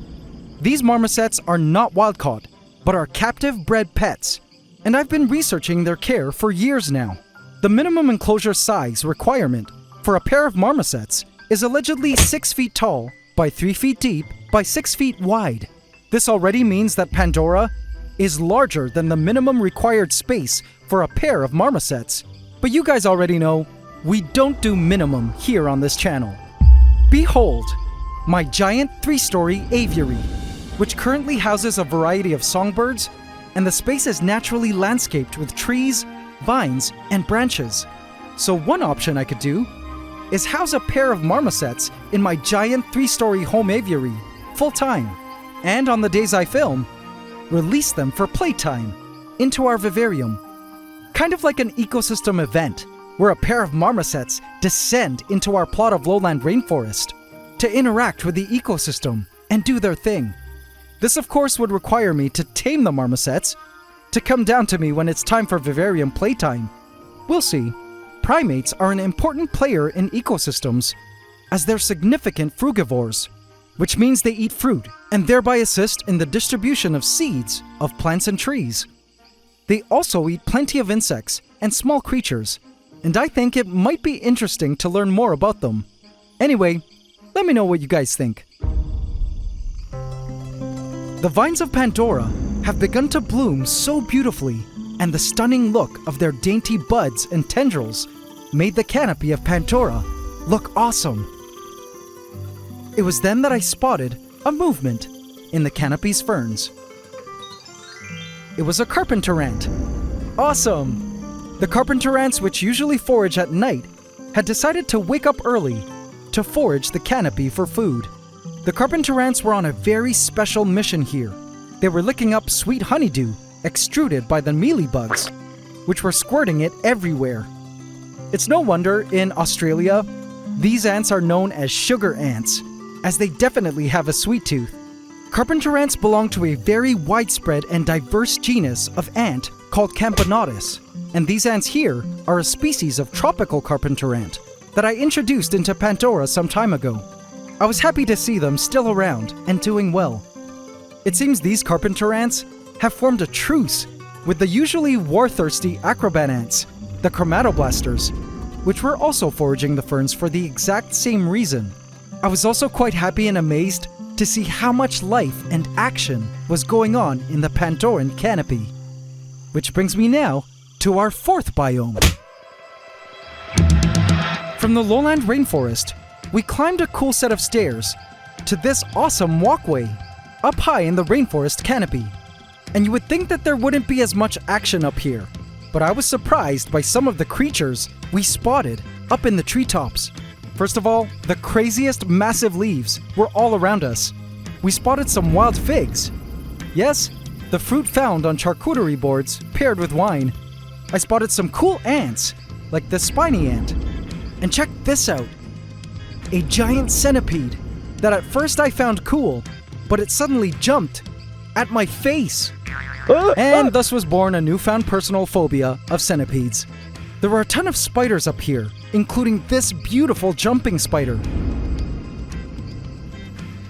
And this, which looks like an ant, but is actually a beetle, mimicking an ant. Spending time up in the canopy got my imagination going. Imagine if we could cut an opening along the top of Pantdora and then create a glass bridge up through that glass floor piece, which would be removed, ascending up to the 2nd floor of the ant room, into a large vivarium with a variety of bonsai trees or shrubs with broad leaves or that bear fruit. Our vines and branches could wind up the glass bridge from Pantdora to this upper canopy vivarium, where creatures, and perhaps even marmosets, could enjoy being in the treetops. It would also act as a refugium for some insects, like our late Stanley, the bush cricket, or our late green reaper, the praying mantis, both of whom I still suspect were killed by our male Sun Skink Smaug. A canopy vivarium would create an effective safe space from our mostly ground-dwelling reptilian apex predators. possible fauna we could house in a canopy vivarium are some of my favorite ants, weaver ants, which create their awesome leaf basket nests in trees using silk produced by their larvae. I believe weaver ants would do amazing in a treetop canopy vivarium and would simply descend into Pantdora to forage. Another creature I've been thinking of incorporating is a dormouse, known in the pet trade as a micro squirrel. These arboreal rodents might also be a neat addition as they forage the treetops and grounds for seeds, nuts, grains, fruit, insects, and other such edibles. They form nests up high in trees, which would be super neat to observe in a canopy vivarium. So what do you guys think of a canopy ecosystem vivarium? The death of Rocksteady, our late male rhino beetle, was a sad loss for those of us following Pandora's story. But I promised that I had a surprise for you guys. And here they were. 1, 2,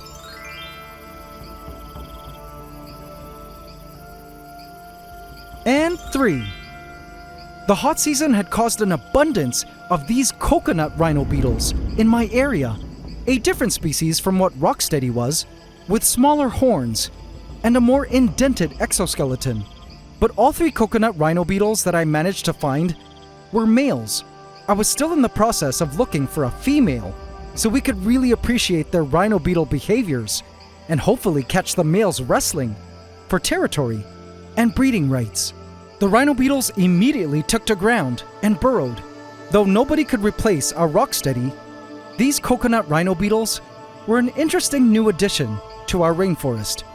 But as I looked towards the back of Pantdora, I noticed a large grass plant had sprung out from the ground. I was pretty sure this was from one of the seeds collected when the Terra Raiders, our marauder ants, were still around. They have since disappeared from our rainforest due to either the heat or mites.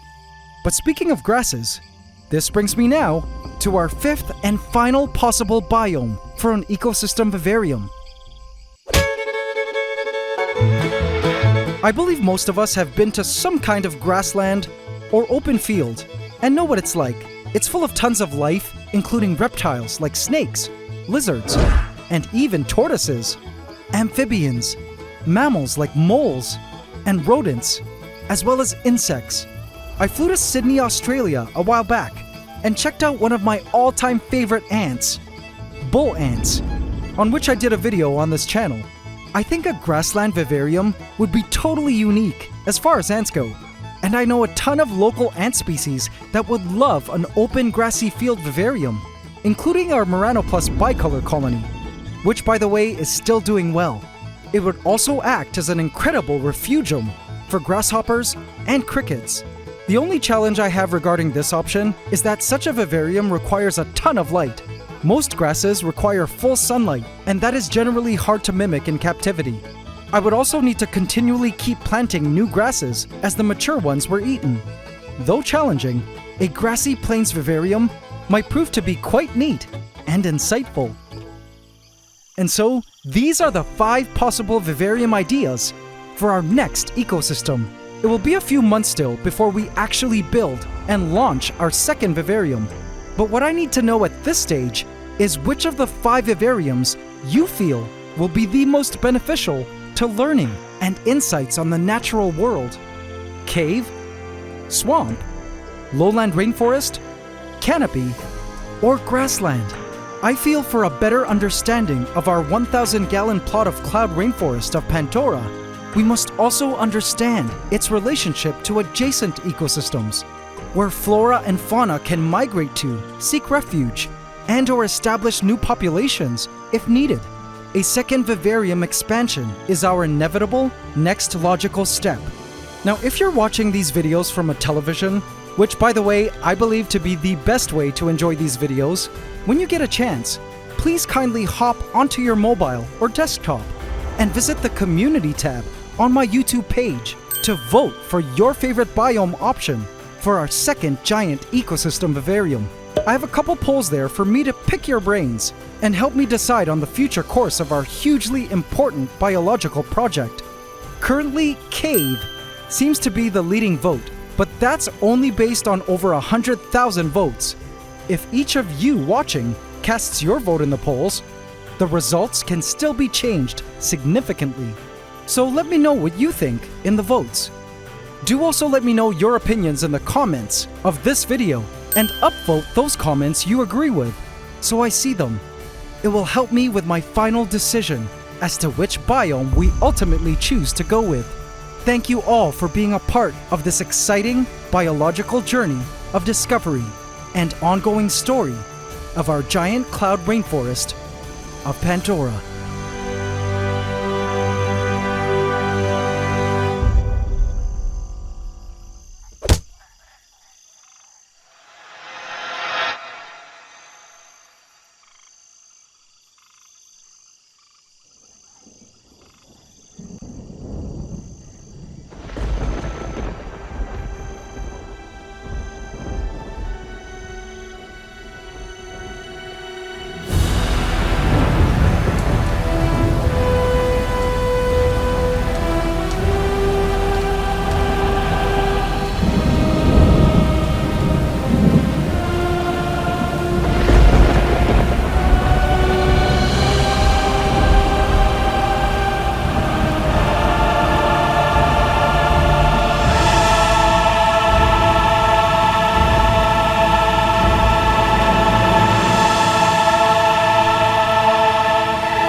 This is Pantdora, my 1,000-gallon cloud rainforest vivarium, complete with an array of tropical plants, fungi, and a menagerie of creatures that live together in a complex food web. I'm actually also working on a next vivarium to connect to Pantdora, but more about that later, because something major is about to take place in our contained rainforest.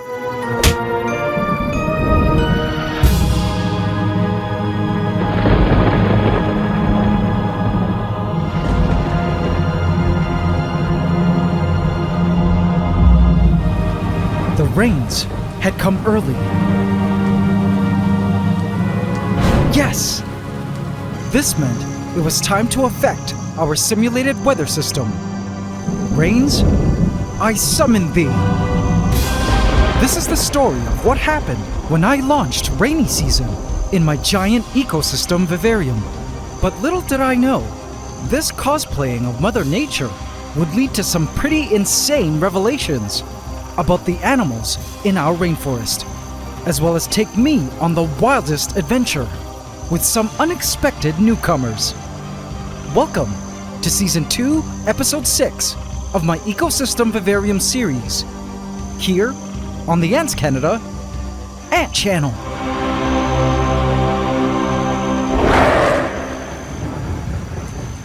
Please subscribe to my channel and hit the bell icon. Welcome to the AC fam. Enjoy. The past 2 months have been quite hostile due to the heat of where I live, and lots of creatures in Pantdora had disappeared underground to hibernate through the heat. And some plants have dried up, sacrificing its foliage to preserve its hydration. But the rains had thankfully arrived early this year, and to my sheer awe, with the cooler temperatures and moistened air, the great awakening of Mother Nature had begun. Outside my home, something incredible was taking place.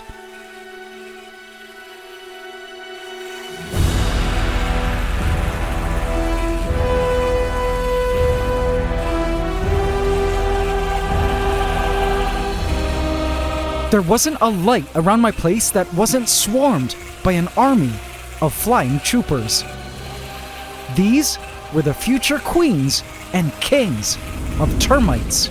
These termitolates were waiting their whole lives to fly on this night, an annual event called a nuptial flight, in order to congregate from all across the region to meet at the lights, in hopes to find one true mate to marry and start new termite colonies with. Some queens and king termites had already begun to break off their wings and began to scramble around in search of a partner to pair up with.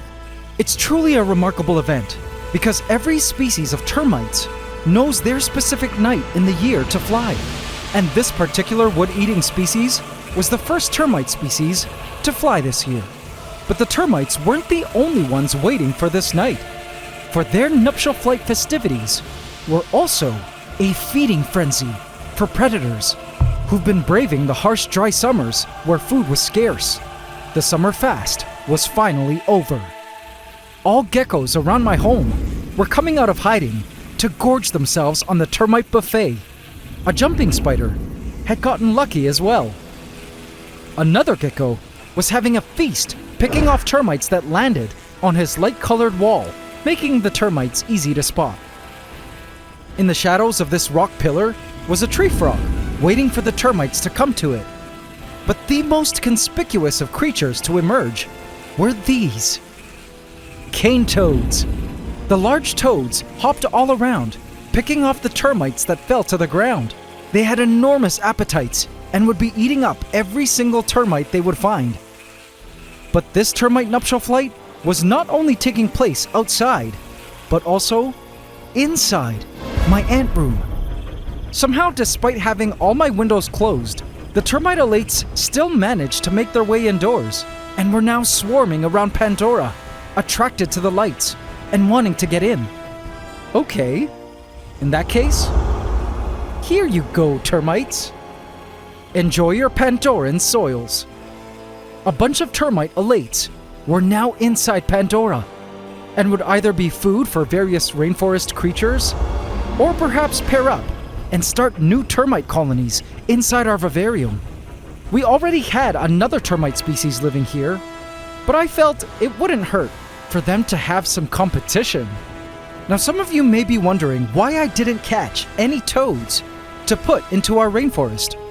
Well, the toads are invasive and would pretty much eat every single creature it could fit in its mouth, including all our tree frogs, our geckos, and even our sun skinks. But speaking of new additions and sun skinks, I have the craziest news that I didn't have on my bingo card regarding our resident sun skinks that absolutely blew my mind. The next morning, I spotted this.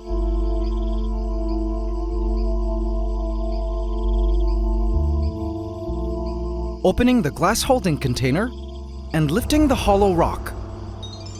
It was another sun skink caught from my yard. But there was something very special and different about this sun skink. Let me know if you guys notice it. I placed in a roach, and he instantly went in for the kill.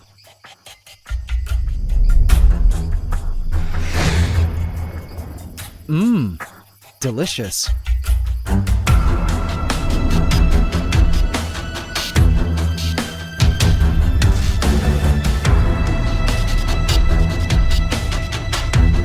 Here, let's give him another one to welcome him. He happily grabbed the roach from my tweezers and scarfed it down. I was glad to see that he was not afraid of us. But were you able to spot why this sun skink was special? The sides of this sun skink lacked the speckles that were seen on our other sun skinks. His sides were plain, but what truly blew my mind was his head, which was orange. Why was this significant? Well, when researching these sun skinks, I had read that males had thicker necks and orange faces during breeding season. And so based on that description, I deduced that our Smaug, who was pretty thick at the neck and kind of had an orange tip of the snout going, was a male. And that our second, more slender sun skink, Daenerys, I had placed in later for him, was female. But when I laid eyes on this new guy, I instantly realized, oops, perhaps I should have asked for Smaug's pronouns. And as I spotted our less orange Smaug staring at our new handsome male sun skink through the glass, I knew that Smaug was actually a Smaugette. Oh man, Smaug is female? Anyway, shell-shocked by this realization, I resolved to make the introduction of our new truly manly Sun Skink to our rainforest, where he could live and hopefully mate with his 2 Sun Skink princesses. I couldn't wait to see him interact with the females, and little did I know, their interaction was not what I expected it to be. But before adding him in, a soft noise was coming from another area of the ant room that made my heart leap. Within my incubator were a series of eggs laid by various pets of mine. I've been waiting with great anticipation for any of them to hatch. And to my utter joy, I spotted a mass of brownish orange amidst the eggs, breathing its first breaths of air. What is it, you ask?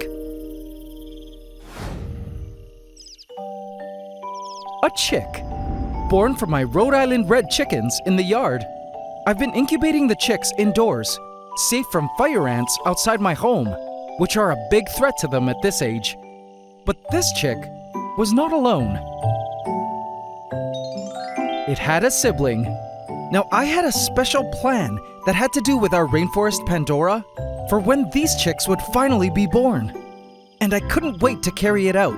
But for now, I placed the newborn chicks into their rearing quarters to begin this stage of their life journey. They were quite sleepy, but the moment I mentioned the F word, food, they instantly perked up. Chickens fall under the category of precocial birds, meaning they can get up and feed on their own right off the bat. Unlike altricial birds, who are born rather bald and helpless and require parental care at birth, I had to just show the chicks with my finger what to peck, and they instinctively understood the assignment and began to feed. They were just so cute. I would often place my hand over them, and they would simply snuggle beneath my palm, just as they would under Mom. They did a lot of sleeping and eating, and rightfully so, because nature had equipped them with superpowers of rapid growth, and you guys will be shocked at the size of these little chicks by the end of this video. But guys, there's more. I wasn't the only new mother in town, for across the ant room was another nest. This here is a skinny pig. Basically, a guinea pig with less hair. She is one of my rescues that I've had to separate from my other skinny pig rescues because just this morning, we spotted a surprise. See it? And just like our new chicks, it's not one surprise, but 2. A black skinny pig baby. Now you'll be surprised to know that newborn guinea pigs, like chickens, are born with fur, fully able to walk, open their eyes to see, and feed on their own. Unlike other rodents like rats, which are born helpless, naked, and unable to eat solids. They're a little nervous with handling right now, but I'll be handling them every day, so they get used to human interaction. These baby skinny pigs, as early as now, will be able to nibble on solids, while also suckling from Mom. But just like the chicks, I have some interesting plans ahead for Pantdora and these skinny pigs coming up.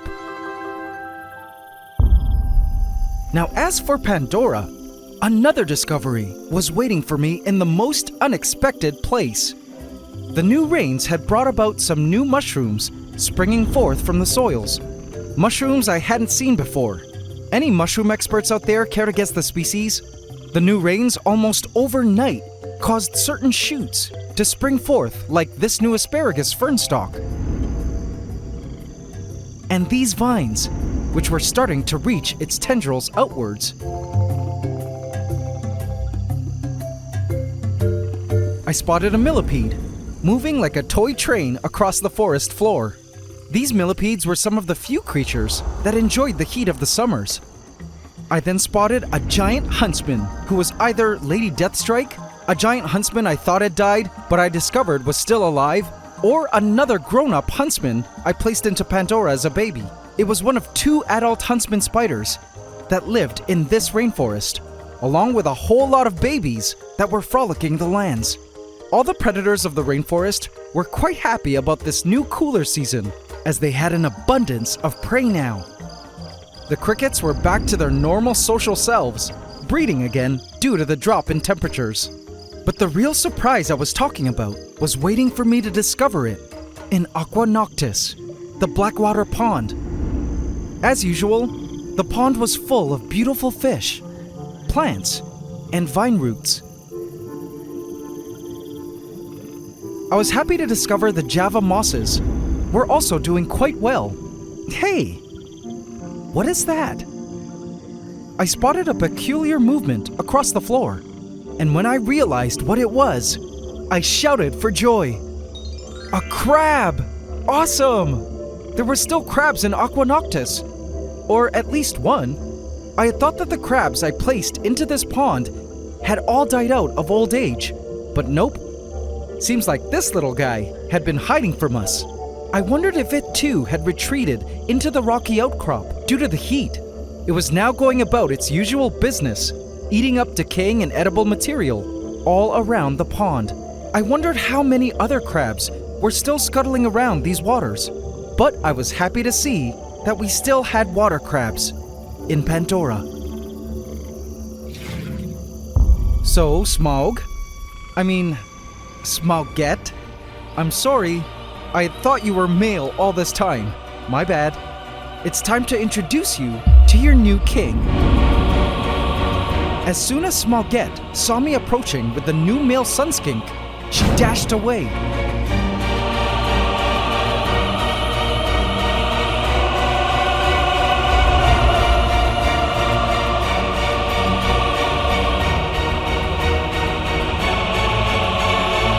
I placed in the rock platform. Welcome to your new home, my new Sun Skink. I lifted the cover, and he immediately ejected. As soon as he realized he was somewhere new, he began to explore his new home. Using his tongue, he sniffed the ground and moved cautiously across its surface. He had to be careful in these unfamiliar territories. These were new lands, but he could definitely smell female Sun Skinks in the area. He then turned to crawl into the darkness of a cave opening, the Cave of Smaugette. I looked around and couldn't see into the darkness into which he had gone, but just a few seconds later, I saw a quick commotion in the leaves. Whoa! What's that? I scanned the foliage and chuckled when I spotted the orange head of the new Sun Skink peeking from the back of the Vivarium. Hilarious! Smaug had chased him out, and I looked back at the cave to see Smaugette standing firm at the entrance. And never come back, you creep! Wow! Seems like Smaugette had some warming up to do. She dashed right back into her cave, which she wasn't willing to share with some random male. A little frazzled by the encounter, he continued on to explore these new lands. He began to climb the Hallelujah tree stump.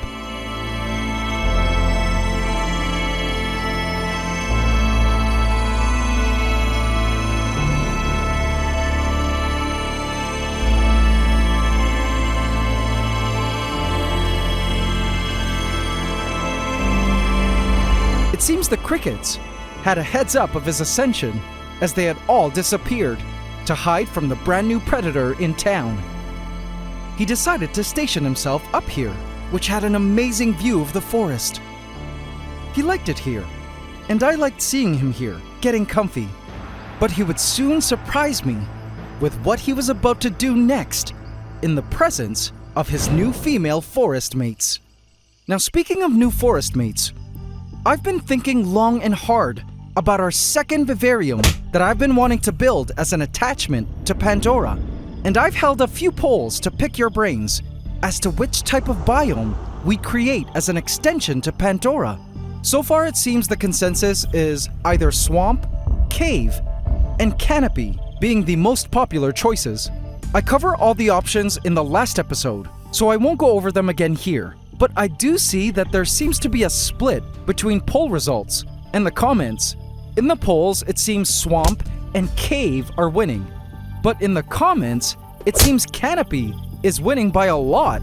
My issue now is that I have to assess how many of the poll votes are from people who have not watched the last episode, which covers the pros and cons of each biome type and the possible animals housed in each. It matters because so many of you mentioned that you switched your votes after watching the last episode, and the comments all seem to be screaming canopy as the next Vivarium attachment.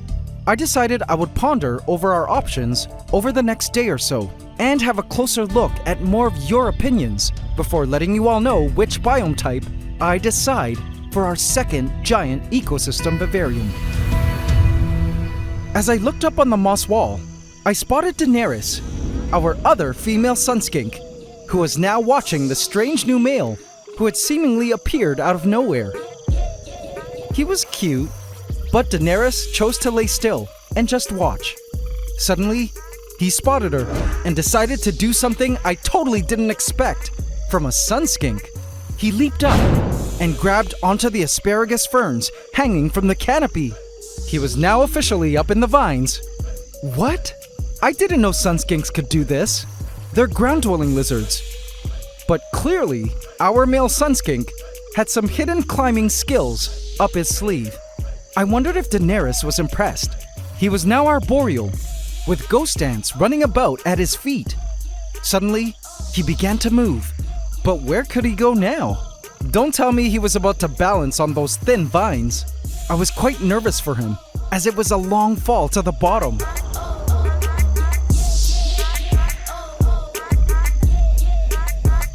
Daenerys watched, barely entertained by his daredevil antics. He jumped at some nearby fern branches and had suddenly taken on the aura of a tree skink, a Sun Skink no more.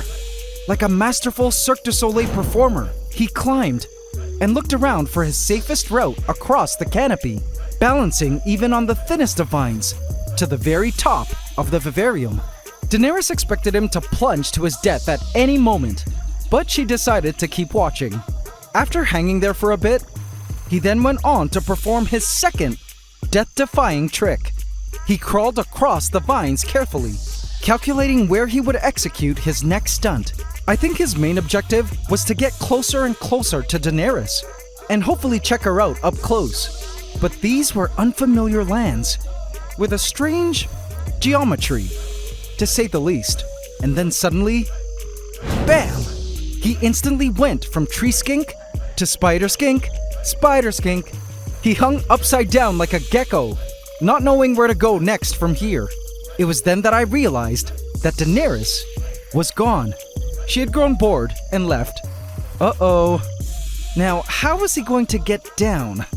I bet he felt real silly right now. It was then that I decided to name this male Sun Skink Drake.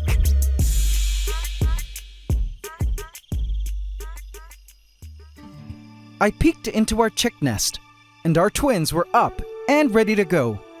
I also noticed that they were bigger and had wing feathers already growing in. They were ready for their first lesson that a whole new world existed outside the nest. Using a saucer full of mashed up hard-boiled egg, I began the bonding process by using my finger to teach them that the egg was okay to feed on. I began to desensitize the baby birds to the wide expanse that was the outside world. Eventually, they filled up their gizzards and lost interest in the egg and set off to do some exploring. But not too far from Mom, side by side, the twins began to explore the floor of the ant room.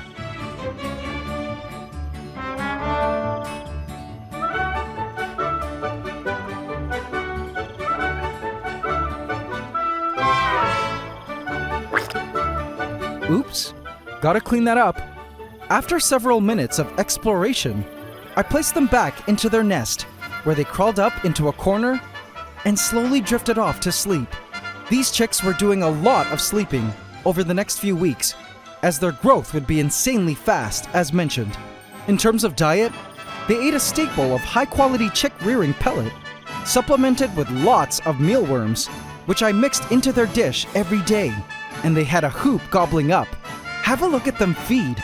It was amazing to watch the chicks instinctively know to locate the worm's head, crush it, and render the mealworm immobile before swallowing it down. Watching them feed on mealworms truly made me understand how dinosaurs eventually evolved into birds. Our chicks were well on their way to a healthy life, and I needed them to be. It did look like one chick was beginning to look bigger than the other, which to me meant they were probably male and female, but I won't be able to tell for sure until they're a bit older. And we all know how accurate I am at guessing genders. But some of you may be asking, what my plans are for these chickens, and what was I planning to do with the guinea pigs? Well, AC family, I bet the answer to that is not what you're expecting.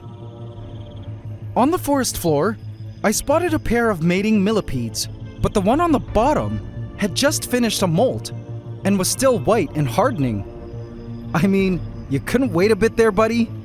Anyway, I also spotted a land planaria, a type of flatworm, which normally I found gross, but it had actually been over a month since I'd seen one crawling around in our rainforest. It seems the cooler temperatures were slowly waking up the planaria population of Pantdora, which I was actually pleased to see. But as I was scanning the forest floor and all the new plant life that was beginning to spring forth from it, I realized that the soil ecosystem has had 5 months now to mature and evolve. And judging from its color, I felt it was time for a rejuvenation of sorts. You see, in nature, the soils are constantly replenishing with nutrients. As foliage falls to the ground and decays by way of soil creatures, as animals die and decay, and as animals leave behind various organics and the magic stuff, poop. This is why I needed our guinea pigs. You may be surprised to know that guinea pig poop is an excellent fertilizer for plants, as it is classified as cold fertilizer and won't burn your plants when added fresh from guinea pigs' butts. Unlike chicken poop, which is considered a hot fertilizer and must be aged for several months before being added to plants, I proceeded to add the fresh guinea pig poop, our great cold fertilizer, to the forest floor. Those beige pellets are leftover pellets that were collected in the tray of their nest, but they'll also make a great food for our soil creatures and add to the soil's nutrients. I also topped it all off with a fresh layer of leaf litter. This great mixture would soon release new nutrients into the soils, thereby rejuvenating it with nitrogen and useful food for the plants. Now, what did I need the chicks for if I wasn't going to use them for their poop? Well, it's not exactly the chicks I needed. I need these. They're discarded eggshells. I crumbled them up and scattered the pieces all over Pantdora so they could release some great calcium and minerals into the soils. This was key because the calcium would be absorbed by our plants, which would then feed prey insects and then pass on the calcium to our predators. It was amazing to know that we were allowing for more nutrients to enter the system that was our rainforest in a cool way that nature had intended. A few days later, it seemed the extra rains, cooler temperatures, and new nutrients caused an explosion in plant life. Our vines were now officially climbing the closest things they could grab in their environment and would soon be expanding on the network of vines in our canopy. The new asparagus stalks were thicker and ready to just explode into our rainforest to add to the greenery. New ants were making a return to the forest now after being MIA all summer, including dwarf ants and members of the dark horde, the invasive black crazy ants. As for Drake, our new male Sun Skink, he enjoyed life in his new kingdom, as I spotted him frequently hunting the forest floor, and he eventually made his way to the favorite basking spot of Smoggette and Daenerys. I never saw them hanging out together, and I could see the lizards taking shifts at the basking spot. When Drake was up there, the others were elsewhere, and when Smoggette or Daenerys were up there, Drake was hanging out somewhere else. But I knew it would take some time for the females to warm up to him. If they do end up mating, these Sun Skinks allegedly give live birth, meaning they totally forgo the egg-laying stage and just give birth to little Sun Skinks. That would be very interesting to see, and I hope to see little Sun Skinks frolicking our rainforest soon. You know, I must say, it's been an honor and privilege to be able to be a witness to the magnificence of Mother Nature with regards to cycles, Seeing how Pantdora and all the life within has evolved through the different seasons has been nothing short of mind-boggling. It reminded me that in life, nothing is permanent. It's never static, but always dynamic, ever-changing with time. Whether it be times of famine or times of feast, in life, change was the only thing constant. And I resolved to remember this fact whenever I would feel times were challenging or tough. Life itself is also a beautiful cycle. And as for the chicks, look at how big they are today. At 11 days old, those feet are prehistoric looking. Now don't worry, I won't be eating these chickens. I'll be adding them to my collection of eggling chickens and eating their eggs. They call chicken eggs nature's multivitamin, and they're one of my favorite foods. As for the skinny pigs, they were growing more and more each day. They were soon very comfortable with me handling them. Guinea pigs don't come from tropical climates. They originate from the cold mountains of South America. So I also don't think they would do well released into our rainforest.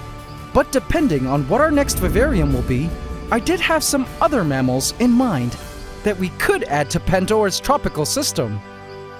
Speaking of which, AC family, after much thought, I finally decided on what biome would work best as our next ecosystem vivarium. After carefully looking at all your input and assessing which of the options was the most feasible right now, the biome I've decided for our next giant ecosystem vivarium is...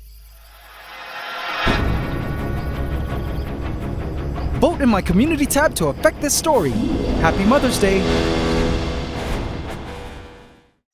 This is my giant cloud rainforest vivarium I call Pantdora, and it's about to get a whole lot bigger. And with it, some surprises I can't wait to unleash. Some might call me a little crazy, but I figure someone's got to do it, right? For science. The purpose of building this tropical world within glass, full of interconnected animals, plants, and fungi, with its own automated weather system, pond, and nutrient cycle, is to observe what truly happens in wild ecosystems. The wars, the alliances, the plot twists, and the triumphs. And though being part of Pandora's journey has been nothing short of sublime, the problem is, it needed to be bigger. So I've begun to draw my plans, with the help of your votes and input, to help me decide what our next ecosystem vivarium will be like. Shall we build a swamp world, a cave, a treetop canopy, or lowland rainforest, a grassy plains perhaps? Well, I'm finally ready to share my plans with you and show you how I've already begun to collect more amazing new creatures to seed into our tropical world, soon to be Double Vivaria. Welcome to the story of my greatest biological project, where we attempt to recreate Mother Nature within glass and make her a whole lot bigger. Here on the AntsCanada Ant Channel. Please subscribe to my channel and hit the bell icon. Welcome to the AC fam. Enjoy. In the darkened corner of my ant room lay a powerful empress, one of several new ordained and mighty creatures I've carefully selected to be part of our new Vivaria. In fact, I feel you guys will love all the cool beasts I've chosen thus far, which I'll be adding and showing you today. But this one here is a beauty with a very unique purpose for our project in the works. You see, in Pantdora, there is a particular egg sac that I've been watching over the past few months now, which still has not hatched, which to me means it wasn't fertilized. It was the product of a failed breeding experiment, which I plan to take a second shot at and rectify today. Behold, Empress Emeralda, a green marbled mantis. Seeing her brings back some very nostalgic and bittersweet memories of our late Green Reaper, who laid the unfertilized egg sac in Pantdora before she passed away. But this time with Empress Emeralda, I was determined to be successful with some very special plans I had been waiting to finally carry out. But first, we needed to prepare her for her big job ahead. Good day, Empress, and welcome to the Antiverse. Here's a roach sacrifice to welcome you home. She instantly accepted.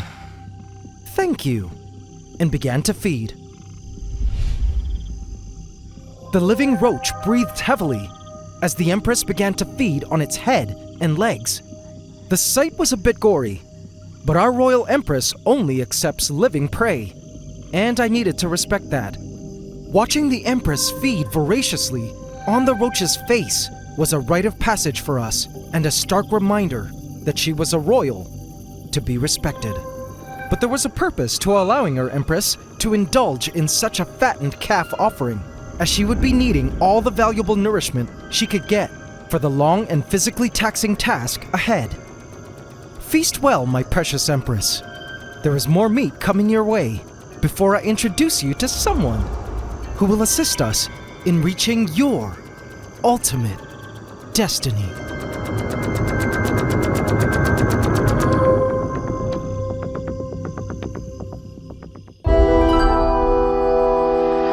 Alright, don't come for me, AC family. I've had months to think about this and plan everything out. I've considered all your input and gone over the pros, cons, and possibilities in my head for what is feasible and manageable. And I've finally come to the ultimate decision for our next ecosystem vivarium.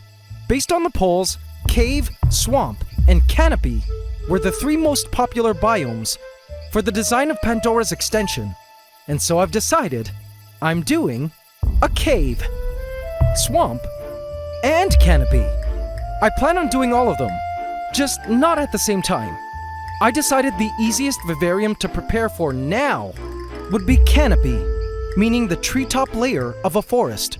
I will need a bit more time to lay out the plans for a swamp or cave vivarium, so they will just have to follow. But now that we've decided to go forward with a giant canopy vivarium, here are my plans.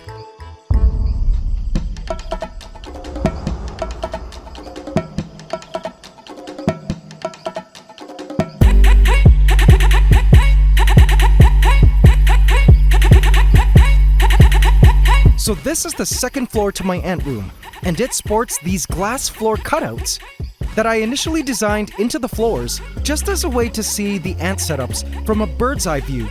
But turns out, this perfectly sets up the orientation and location for our second giant ecosystem vivarium. So get this. This glass panel can be removed, and a section at the top of Pantdora can be cut out and connected to a glass bridge that joins Pantdora to the canopy vivarium located up on the second floor. Orientation-wise, this also makes sense, because imagine looking up from Pantdora level to the treetop canopy, or from canopy level down to Pantdora. That would be totally epic and make perfect spatial sense. Now let's talk size.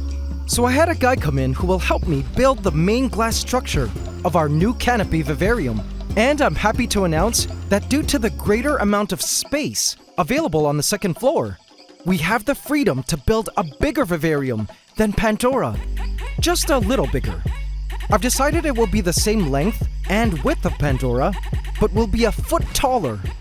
I began to sketch out my ideas so I could foresee what it might look like when it was all done.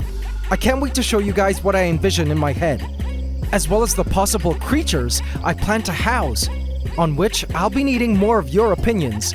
So hang tight.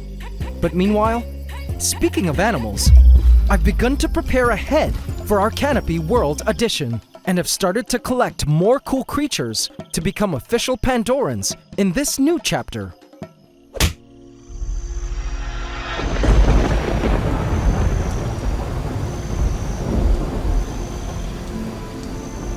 It seems in my area, at this time of the year, it is the season for beetles. Beetle fans, you will love our newest Pandoran additions. Check out this gorgeous piece. It remained still, playing dead for the longest time after placing it in. Eventually though, I found it moving around in the foliage. This is a jewel scarab beetle, and check out that color. Even its rump had a cool color design. These beetles, as adults, feed on vegetation, and I hoped it would find some tasty leaves to chew on from our forest. I felt this little one, assuming it could avoid predation, would make a great resident of Pantdora and our upcoming canopy Vivarium, where it would munch on leaves. I will continue to scour my area for more of these emerging beetles, as I find them super pretty. It stopped to relax on a leaf to take in its new surroundings. Next, another beetle. This cool giant is also a scarab beetle, but I don't quite know the exact species. Have a look at it. Its color is so unique. It almost looks like it's covered in a ton of little mites. Any beetle enthusiasts out there care to take a stab at its species? It climbed the Hallelujah tree stump, and when it was ready, unfolded its elytra to fly into the canopy. And now another beetle, also a scarab beetle. And again, I'm not sure what the species is, but it had the most gorgeous coloration. Deep metallic green, with mustard-colored spots, side and leg bands. It was such a little robotic-looking creature. It also climbed the stump, got to the top, wandered the summit for a bit, then flew up into the air. I managed to catch 3 of these beetles and release them into our forest. Let's hope they survive predation to breed in these lands. This appears to be the beetle resurgence in our rainforest. For in a previous episode, I also released 3 of these coconut rhino beetles, which I always spotted wandering around the territories. This here is one of the 3 males I placed in, with their little horns. I'm still trying to look for females to place in Pantdora as well. They're so big and heavily armored that they have no predators in this forest yet, but I believe they will also love the upcoming canopy Vivarium, along with our other scarab beetles. Hey, have a look at that baby huntsman, one of the hundreds of babies born from our massive matriarch, Lady Deathstrike, who is way up there. This spider has had one heck of a journey, having given birth to hundreds of spiders, who now frolic Pantdora, and has been a great and epic success story in terms of passing on her genes to the next generation of huntsman spiders. And due to this breeding success, I decided I would repeat Lady Deathstrike's procreational formula so we could hopefully duplicate her great results.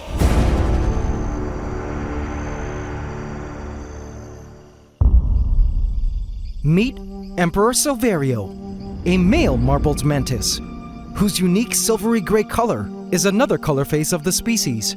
I tried to offer him a cricket, but he was not interested in the sacrifice.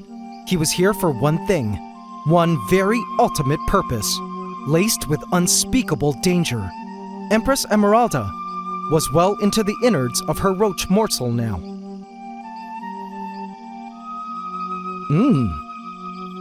Look at those nutritious guts. So as mentioned, fattening her up was key, and it was both supportive and strategic for this mantis pairing and breeding operation to work.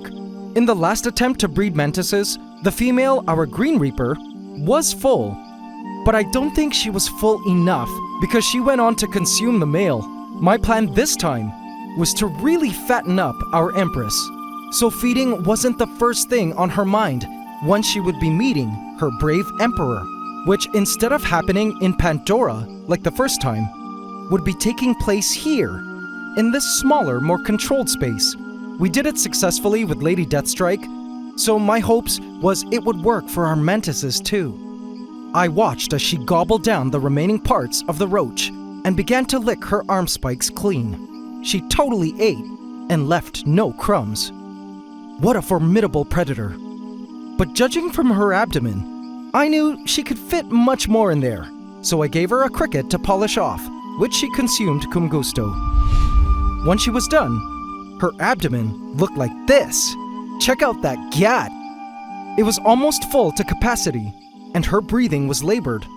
But I know these mantises, and she had just enough room now for the great distraction. And here it was. I opened the glass enclosure and handed our Empress her final fattened roach to officially launch the empiric union of mantises. Oh, Empress, as if she hadn't eaten a day in her life, she responded, "Another offering? How kind." I lured her forward with the roach. and waited for her to strike.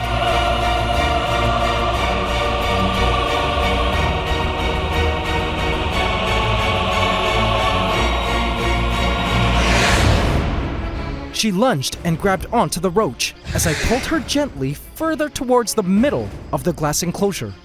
She then began to feed on the distraction roach, and now all was set for the introduction. So the reason I had to move her was because I needed to position her at a location that made it easy for our male to approach her from behind, which, as you can imagine, is a very dangerous task. I needed to set our emperor up for success as best I could. The plan was to place the male in somewhere along these sticks, and hopefully the female mantis would be too busy feeding to notice him sneaking up from behind, where he would then try to launch into a piggyback position, safe from her dangerous arm spikes. And so that time has come. Emperor Silverio, come with me. Your time is now to fulfill your ultimate destiny. I opened the glass front and proceeded to place in the Emperor. What? Oh, it's just you. Wait, who is that? And then he was in. In an instant, he spotted our Empress and stood still in his tracks. And who, pray tell, might you be? She scoured, staring into the soul of our Emperor with the glare of death. He was cleaning himself now, then proceeded to move away, higher up the stick. This was mantis disrespect of the highest sin. The Emperor continued to clean himself nonchalantly from the top of the stick. The whole time she refused to take her eyes off him. I was concerned because it looked like he wasn't interested in breeding with her, which was what happened with my first mantis breeding attempt, which ultimately led to his doom. Would the same fate befall our Emperor?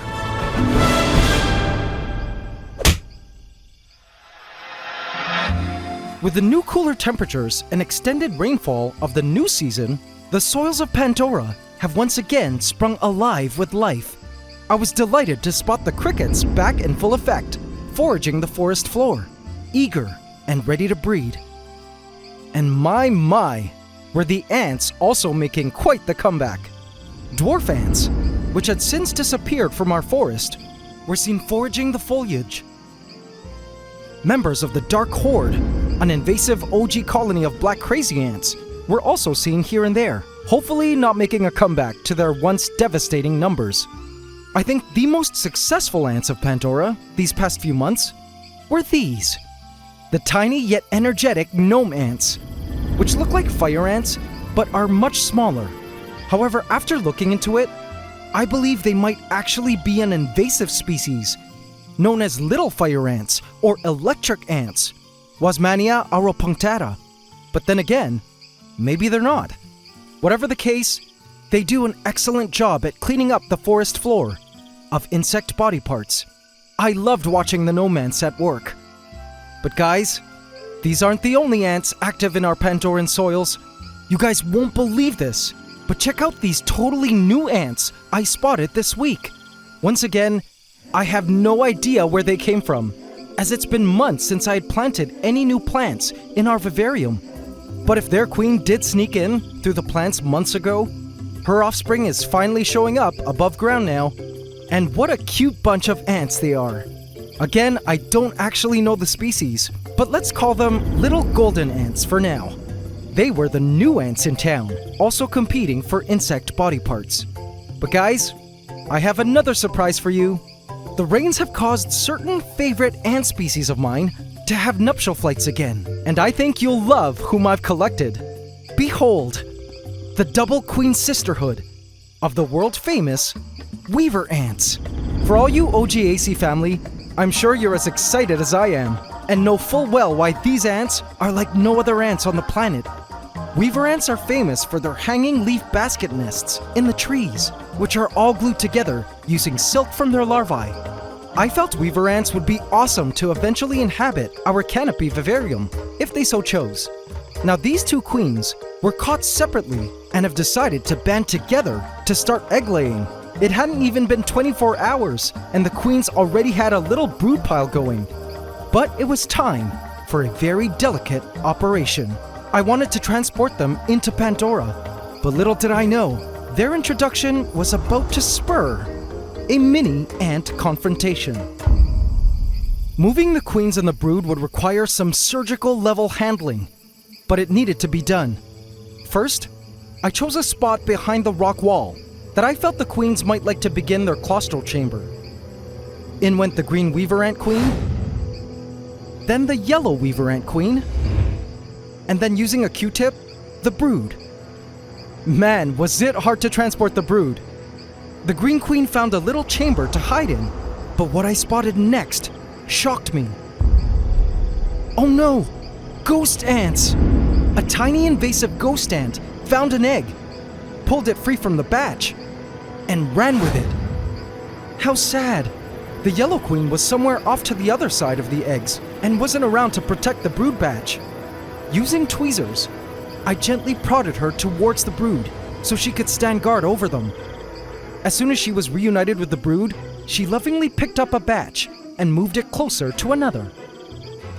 That ghost ant would surely be back for more eggs soon, and there was still another batch in the moss. She began to move, assumingly towards the scent of her partner in crime, the green weaver. She could smell she was nearby, but didn't know where. The ghost ant had returned and went in for another egg, but this time got a 2-for-1 and dashed away with the catch. How terrible!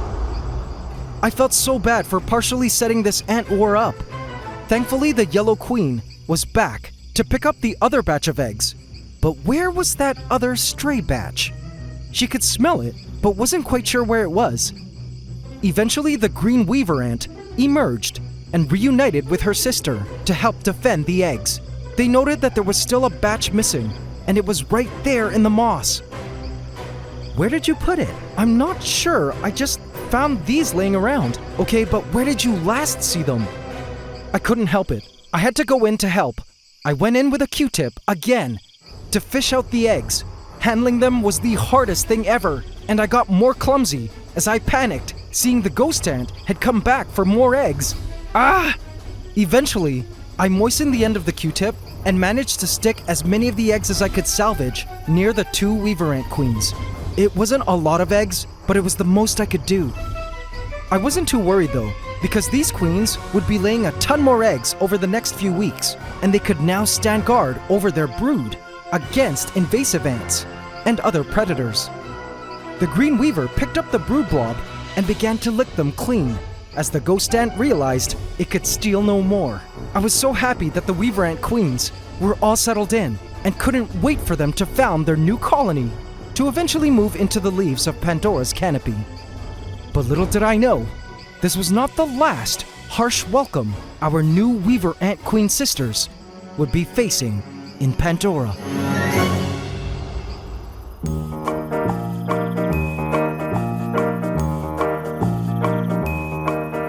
So this was my sketch.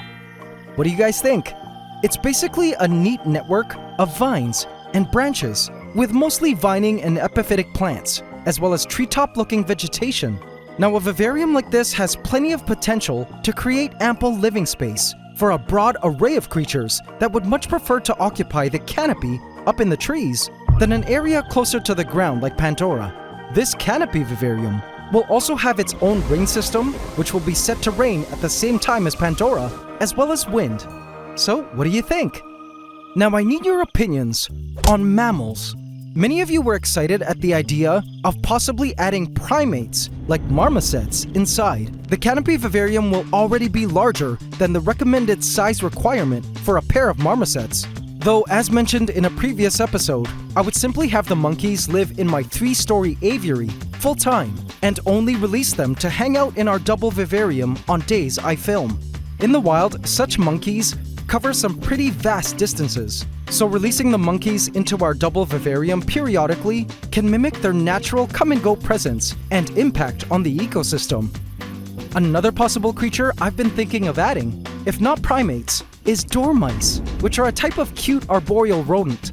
They would love our canopy vivarium. A third and final option, as far as mammals go, are sugar gliders. And you guys already know, I have a pair who recently gave birth to 2 super cute sugar gliders. They'll be ready to leave their parents soon, and are already exploring their cage away from mom, so they could also be an ideal arboreal mammal to inhabit our canopy vivarium.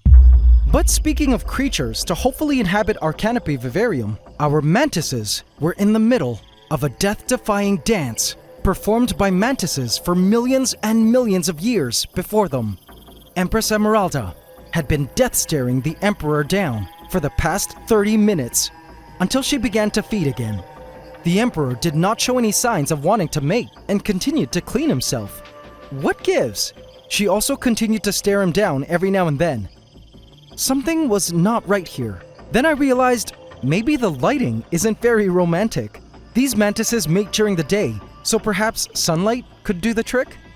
I opened the ant room's blinds and let the sun shine in.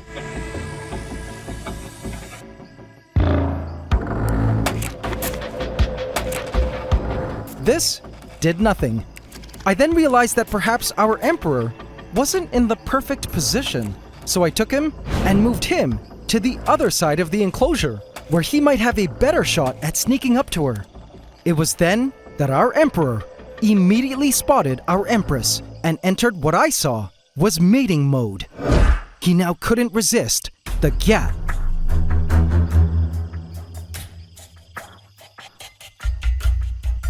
He advanced, but she had spotted him by now and watched his every move.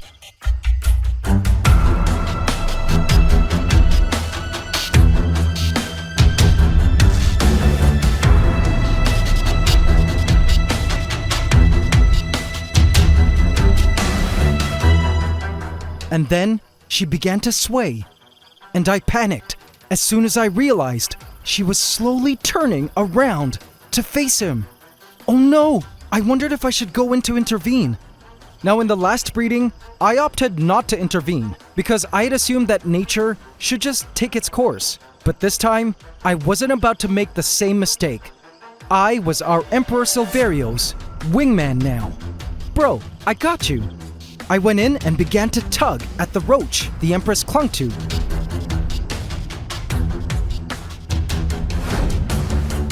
Which jarred her for a second, and to my surprise, she began to feed. Wow! Every time she continued to look his way, I went in to distract her by pulling on the roach until she looked away from him, which I felt definitely helped him out. This was such a critical moment, for one wrong move would cost him his life. His ultimate goal was there, while knowing full well his death was on the other end if he failed to get this right. For the next hour, I continued to go in to distract her every time she would look his way, which gave him a shot to creep his way closer and closer, ever so slowly. I kept distracting, and he geniusly timed his movements to her movements, so to not be noticed.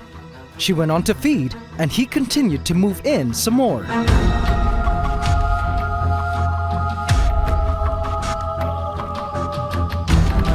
And I kept performing my job by distracting. I wondered how such a thing would happen in nature without a mystery wingman to assist. Or maybe the dangers of mantis mating are on purpose, by design, as it ensured only the most nimble and ambushy males get to mate with the females. Our Emperor was so gradual with moving in. Check out this time-lapse of the male advancing in over a half-hour period. He knew that slow and steady wins the race. He was so close now, just a little more. But this was the most critical of moments. The current angle, though, wasn't the most ideal for him. It looked as if he was running the most intense calculations in his head. He needed to get this lunge right. Suddenly, she took notice of how close our Emperor was, and so, again, I went in with my tweezers. But it was then that I realized, hey, I could actually help pull her into a better position. So this time, using my tweezers, I guided her up to position her in a place where he could much more easily jump onto her back.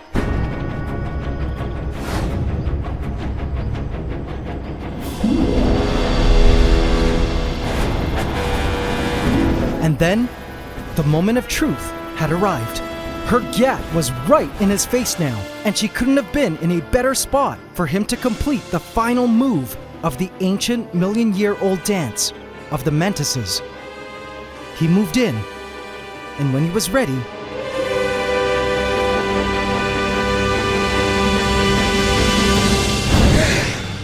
he hung on for dear life. OMG! He did it! Woohoo! Check it out from another angle. And bam! Our Emperor successfully piggybacked on the Empress, and she had totally dropped the roach onto the floor. They still weren't attached yet, but our Emperor had successfully completed the hardest and most dangerous step of the mantis breeding process, and could now take a breather before completing the mating ritual.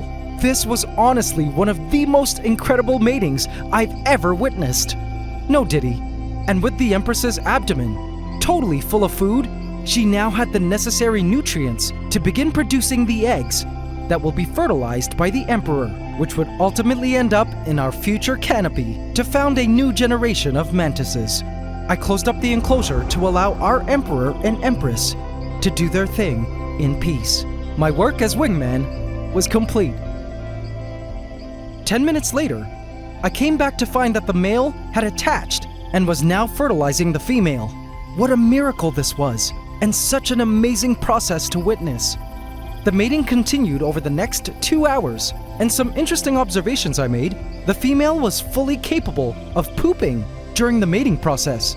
It was also interesting to see her heart beating through all of this. In the night, the Emperor's eyes turned a gorgeous purple. Now, mantises are known to mate anywhere between an hour to a few days, so I had no idea how long the process would take. So I made sure to check up on them every hour. I wanted to make sure to separate them once they were done, because in nature, the male will bolt away the moment they finish. Otherwise, he might be eaten.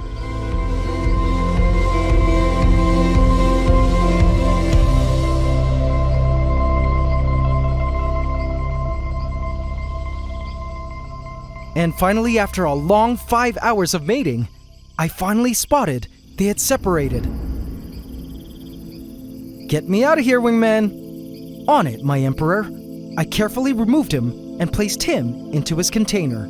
The Empress's eyes were now purple as well, having also fulfilled a major part of her destiny. I was so proud of our Emperor and Empress. This mantis mating was a complete success. Now it was all a matter of waiting for the Empress to lay her egg sacs.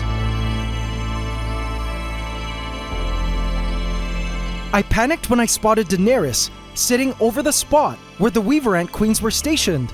No! Daenerys, mind moving, please? The Weaver Queens were gone. This filled my heart with such sadness. The eggs were still there, which meant Daenerys had just eaten the queens. But then I spotted a movement somewhere below.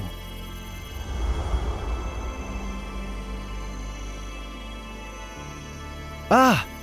It was the Yellow Queen. It seems she managed to escape to safety. Thank goodness.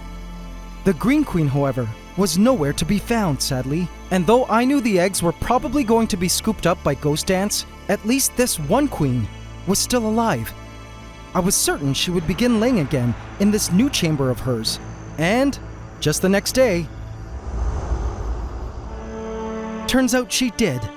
I hoped this colony of hers would mature to adulthood and eventually move her and the rest of the colony into the various leaves that were now growing like crazy in the canopy. They also will have a ton of leaves for nest building in our new canopy, which I'm happy to announce will begin construction this Tuesday.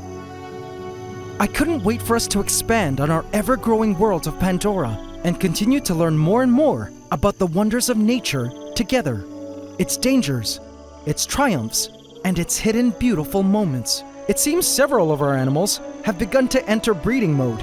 I began to hear our tree frogs singing at night, which means it's most likely breeding season for them. Our female sun skinks, now that a true male has been added to the mix, seem pretty fat. This is the fattest I've ever seen Smaug. Could they be pregnant? I do see the lizards meeting in the shadows. We'll just have to see. It's been a true honor to witness the circle of life. And though Pantdora is now emerging out of a dry spell, as far as life goes, due to the heat of the previous season, it was reassuring to see that life was making a great comeback, with the rains returning to our rainforest, and with a new biological world now on the way. Now some of you may be wondering, what was in the box I was holding at the start of the video? Well, I think you guys will be surprised. So this week, I've been hosting some friends of mine from South Africa. Dingo Dinkelman, wildlife expert and creator, and his family checked out my ant room last week, and after scanning Pantdora, he looked into Aqua Noctis and wondered why I hadn't added a particular creature that was one of his ultimate favorite animals. When he mentioned it, I told him that I couldn't possibly house one because Aqua Noctis was simply not enough space for it. To which, to my surprise, he informed me that Aqua Noctis was indeed enough space for not one, but two babies of this particular creature, as the smaller quarters meant that they would ensure the babies find their food and that the pond would be enough space for them for quite some time, since they're such slow growers, at least until we eventually get our swamp vivarium up and running. After discussing the topic on this quote-unquote creature further, I came to the realization that he might actually be right. And so, after further deliberation, within this box is the creature many of you who wanted a swamp vivarium have been dying to learn about. I also have been eager to learn more about them. Now when you guys see what's inside, it might get you asking, are you okay, man? Behold, our newest prehistoric beast. Vote in my community tab to affect this story. This is my 1,000-gallon cloud rainforest vivarium I call Pantdora, and its aim is to study the epic lives of the vast array of creatures, plants, and fungi living within it. But on one fateful night, the rainforest was not quite the same, and an ominous scene was unfolding for someone stranded in the waters.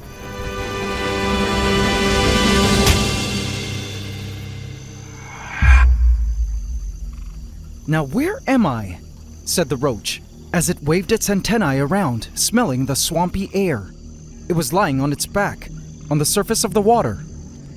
It was dark, and it couldn't see anywhere it could properly grip to help flip it over.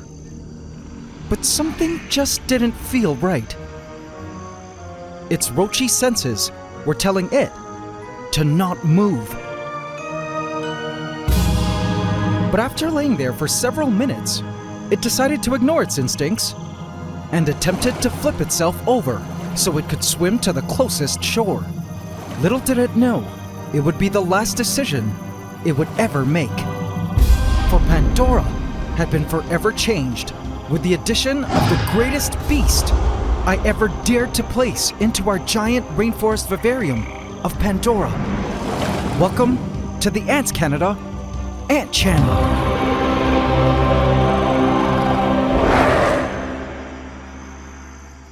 Please subscribe to my channel and hit the bell icon. Welcome to the AC fam.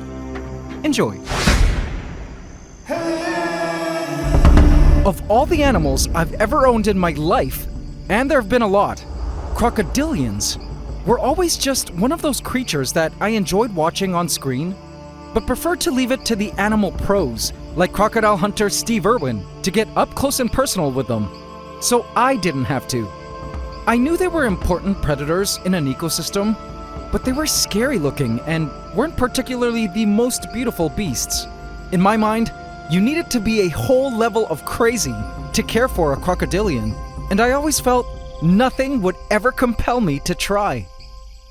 That wasn't until I met Dingo Dinkelman, South African wildlife educator and animal park owner who specializes in often dangerous beasts like these Nile crocodiles. I recently hosted Dingo and his family at my place, and upon checking out Pantdora, he looked into Aqua Noctis, the blackwater pond, and wondered why I hadn't added a caiman into the waters. Upon which I told him that I couldn't possibly house one, because Aqua Noctis was surely not enough room for one.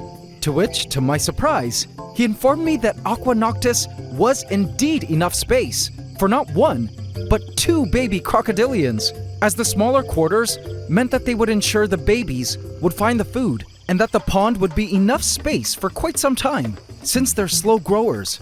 After all, a swamp vivarium was in my future to-do list, and I did have a 60-foot pond and sunken garden in my yard to rehome it once it did grow to its max size of about 6 feet.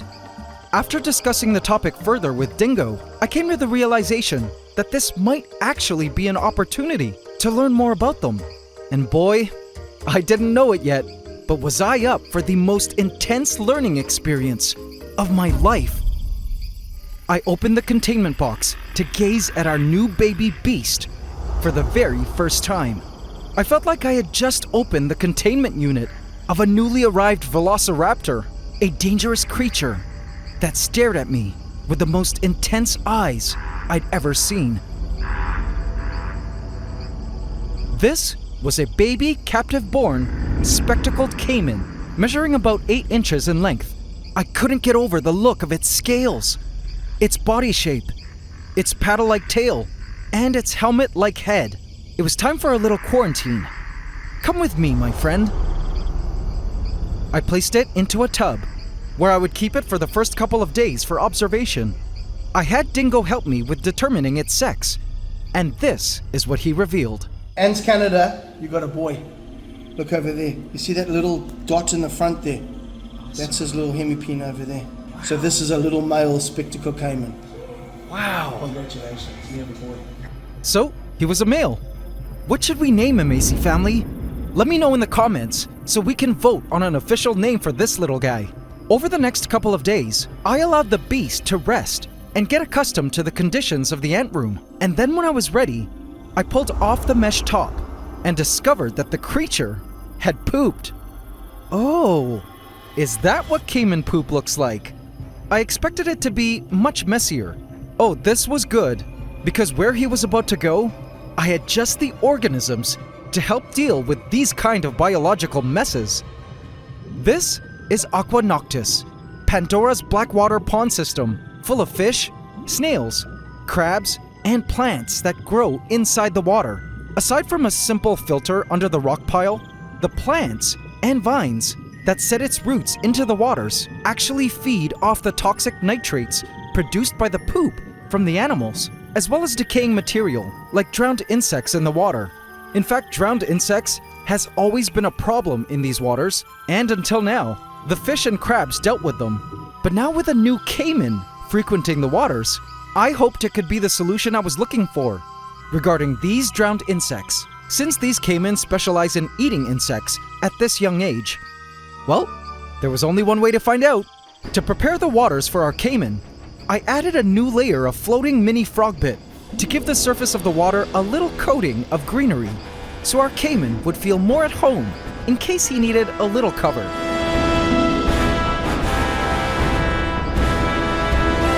Okay, caiman, just come with me. I needed to be confident and strong. I moved down to scoop the baby up, but it instantly shot away, and I jumped back at its sudden burst.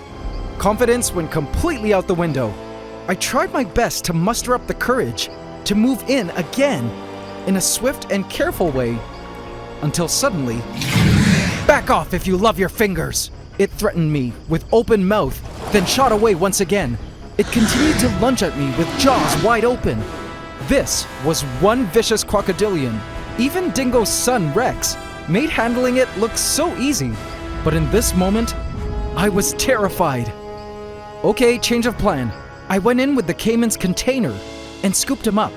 It glared at me, sporting its row of tiny razor-sharp teeth, advertising how painful my future would be if I tested it.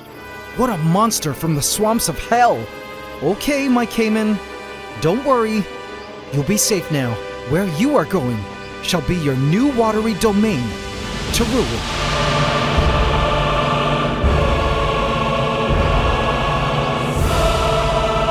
The caiman stared at me the whole time, ready to bite my head off.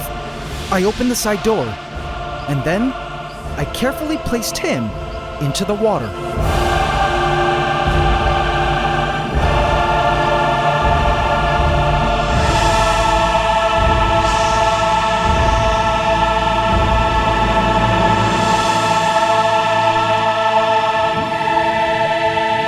And as Aquanoctus swallowed him up, he escaped, descending into the depths of his new home. I looked down and spotted him parked onto the pond floor. He stood perfectly still in the tinted waters, and it was almost as though time itself had also stood still.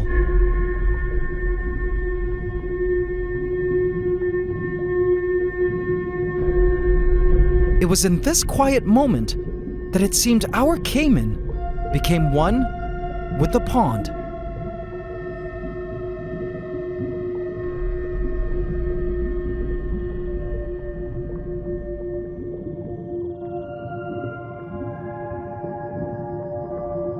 And then suddenly, he began to move. Ever so slowly, he tilted upwards towards the surface and began to ascend.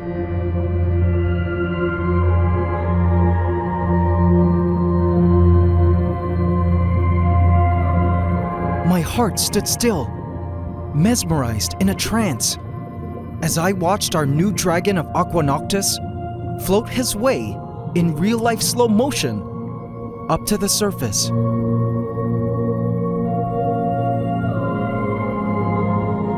This was the most beautiful thing I'd ever seen. Not 5 minutes ago, I saw it as a demonic creature, but now it looked like an angel in reptilian form, ascending into a paradise above.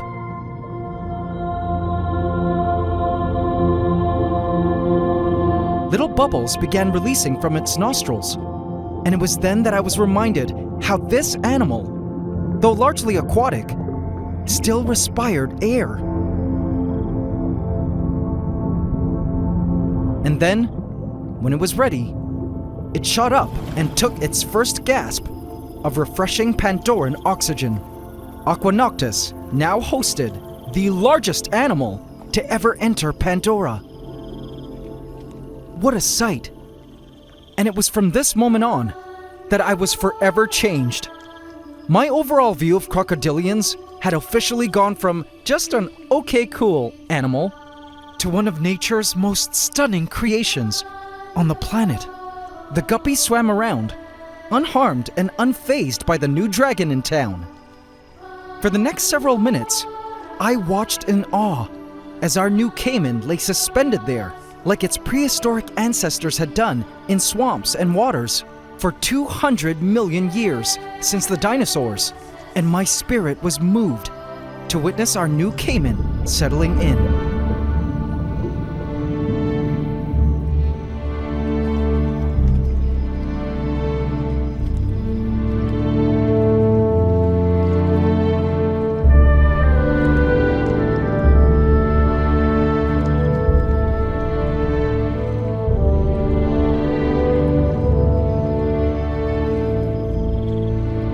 I now couldn't wait to watch our dragon finally feed. And the truth was, there was plenty of food for him here in Pantdora. But this is where things took an unexpected turn.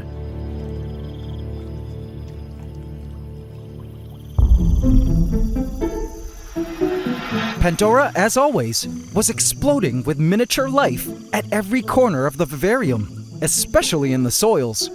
In this little plot of ground was a whole community of critters, all doing their great work at breaking down biological material. I could see millipedes, springtails, gnome ants, snails, mites, and worms, all breaking down what looks to me like a dead cricket carcass. All of these detritivores are important to help return nutrients back into the soils of the rainforest. I also loved seeing these important cleanup masters, isopods. During the first animal population event, I had placed in a few hundred of these isopods of different color phases, and it was interesting to see that after several generations of interbreeding, A lot of them still had their very unique colors. I was happy to see that the isopods were also doing quite well.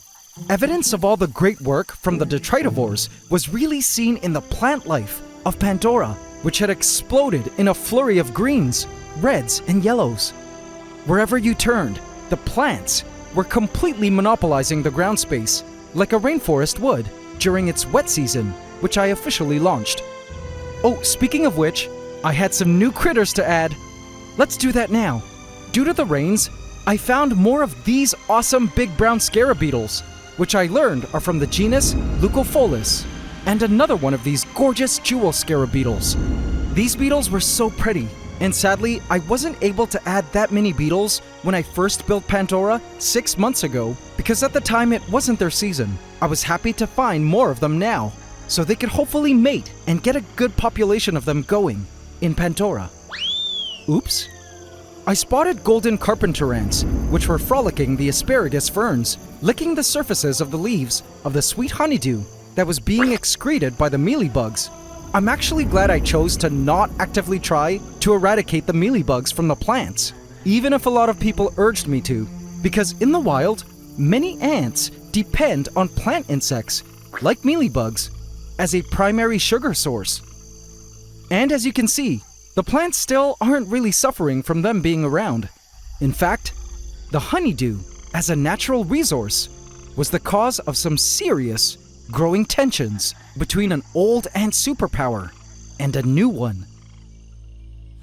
A chromatoblaster acrobat ant was racing back and forth incessantly along the vines, sounding the alarm. Something had upset the acrobat ants. Newly invasive ghost ants, which have been appearing in our rainforest, breaking into the vivarium from the outside, have been showing up in greater numbers as of late. The chromatoblasters were not going to let the ghost ants steal their precious honeydew supply. Get over here! Hey, where'd you go? You shall never obtain our honeydew! Die, you ghostly heathens! Though much smaller, the ghost ants were extremely fast, with the gift of speed. I needed to keep my eye on these ghost ants because they were quickly growing to be a nuisance in these forests and could ultimately outcompete our various native ants of Pantdora, or even possibly wipe them out. In the last episode, the ghost ants were stealing newly laid eggs from our new weaver ant queen. But thankfully our new queen was now tending to a little pile of eggs, which was great to see. I couldn't wait for a new colony of weaver ants in our rainforest to move into the leaves and create their iconic leaf basket nests in the canopy. Speaking of which, as you might have seen in our previous video, I am working on the next expansion to Pantdora, a canopy vivarium, which has officially begun construction. Have a look at the structure. It's so big! This vivarium will be bigger than Pantdora and will be designed to simulate Pandora's canopy, or treetop layer of the forest.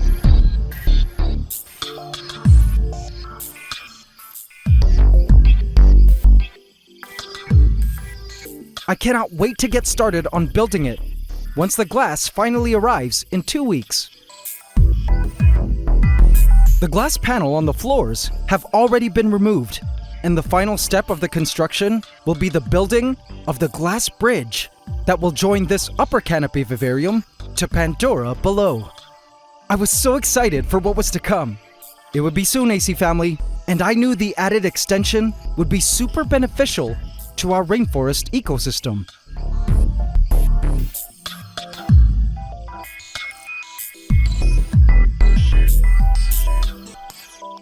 But in terms of Pantdora now, I did want to know that our caiman was fulfilling its important purpose of controlling populations of drowned insects in our pond.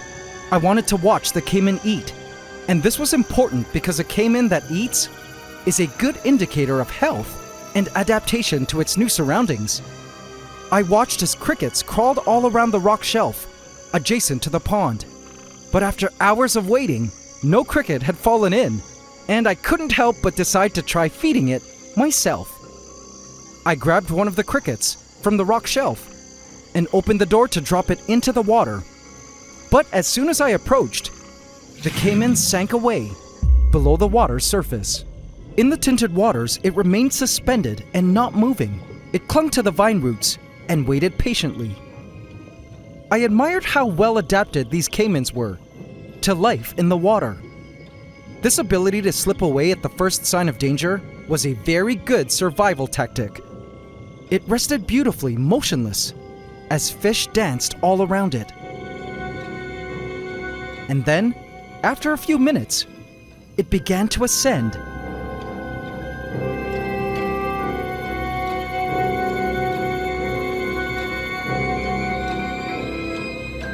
And I watched the water to see its head emerge. But to my surprise, it didn't. What? Where did it go? Upon closer inspection, I noticed it had just surfaced the very tip of its nose. Genius. It refused to make itself visible by remaining underwater, while only exposing the very tip of its nose, so it could breathe through its nostrils. Clever boy. The caiman remained in the submerged position for the next hour or so, and I decided to drop the cricket in anyway, hoping the croc would come and swipe at it. But instead, the cricket immediately swam to the nearest site of dry land, ultimately crawling up onto this wooden island, where it remained trapped for the next several hours. I anticipated that perhaps with it being daytime, the caiman wasn't exactly hungry, as these animals are active at night. But I knew this cricket would be eaten as soon as night fell. But what ended up happening was not quite what I expected at all.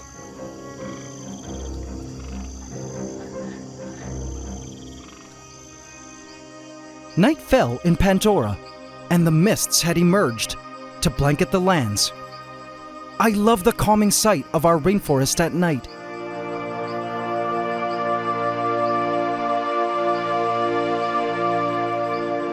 You know, sometimes there are moments in Pantdora when things get real intense, but those times get balanced when the rainforest spirit brings about a peace and a beauty I can't really put into words, most apparent in the night.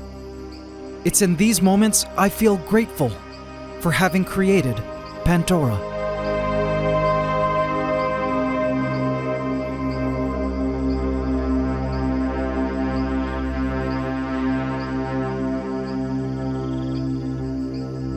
The cricket was still stranded on the wood. The caiman was still hovering below the surface. Perhaps it had taken a nap? If only it looked above the surface, it would be able to see the stranded cricket and eat it. I felt like I was watching a goat being fed to a T-Rex in Jurassic Park.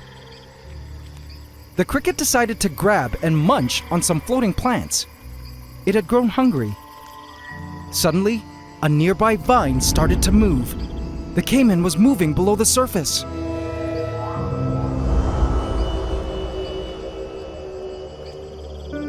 And I spotted the caiman's nose subtly emerge and float closer to the island. It was watching the cricket. Then, it went under. Was it going to shoot out to grab it from below like a shark? The suspense was killing me as I waited with bated breath. But to my surprise, the caiman had moved here, far from the cricket. What? Guess it wasn't interested?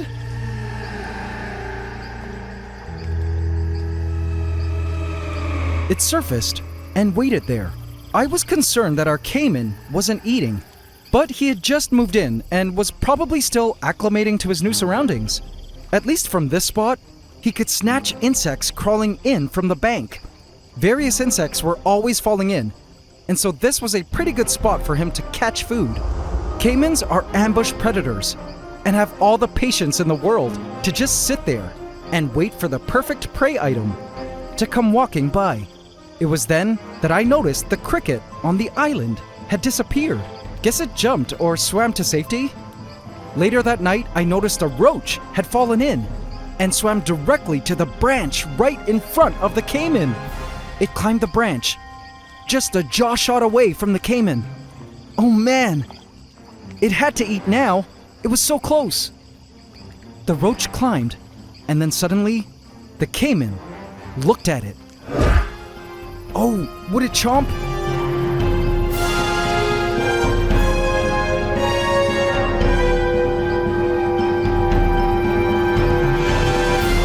Oh, it allowed the roach to slip away.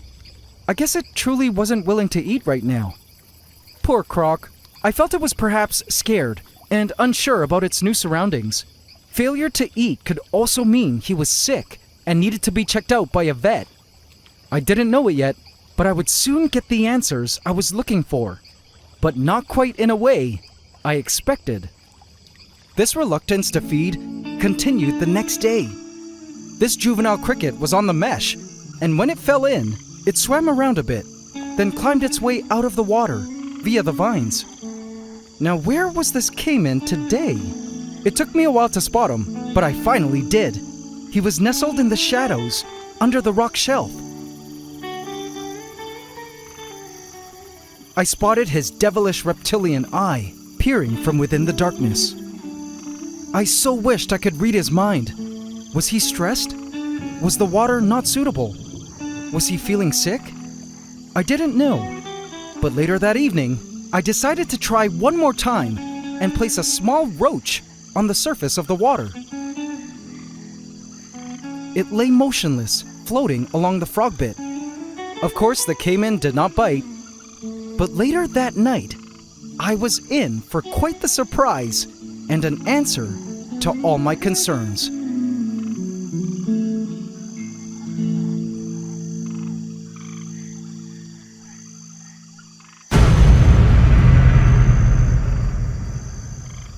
In the night, the roach still lay there on its back.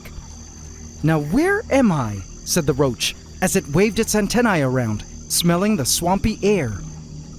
It was dark, and it couldn't see anywhere it could properly grip to help flip it over. Wait a sec.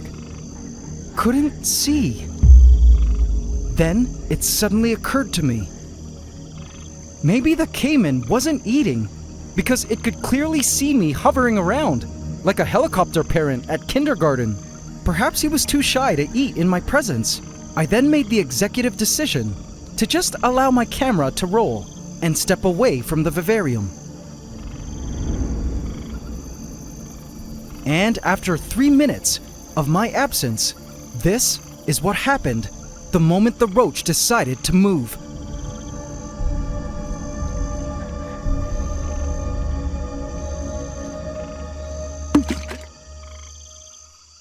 From the other end of the room, I thought I had heard a slap in the water, but it was so subtle I wasn't sure.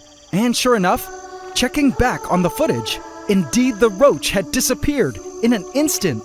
Let's watch that again in slow motion. Did you see the caiman? Man, it was lightning fast. And look, peeking at him under the rock shelf, I could see that the roach was still in his mouth. And although I didn't clearly catch the caiman eating, this was all I needed to see, really. Our Croc just wanted to feed in private. Just knowing he was finally eating in Pantdora was a clear sign that he was settling right into his new kingdom. Aqua Noctis had officially welcomed our new dragon to its home waters. And things only got better from here. A couple of days later, I spotted our caiman sleeping soundly against the glass, almost completely submerged, save for just a tiny point of contact between the air and its nostrils, so it could breathe. He looked so cute, and I was happy he was comfortable enough now to sleep up against the glass like this. I also noticed that his belly was so full. Don't worry, I checked the frogs and sun skinks, and they were all still alive and well. I wasn't worried because baby caimans only eat insects at this age, and maybe tiny pinky mice.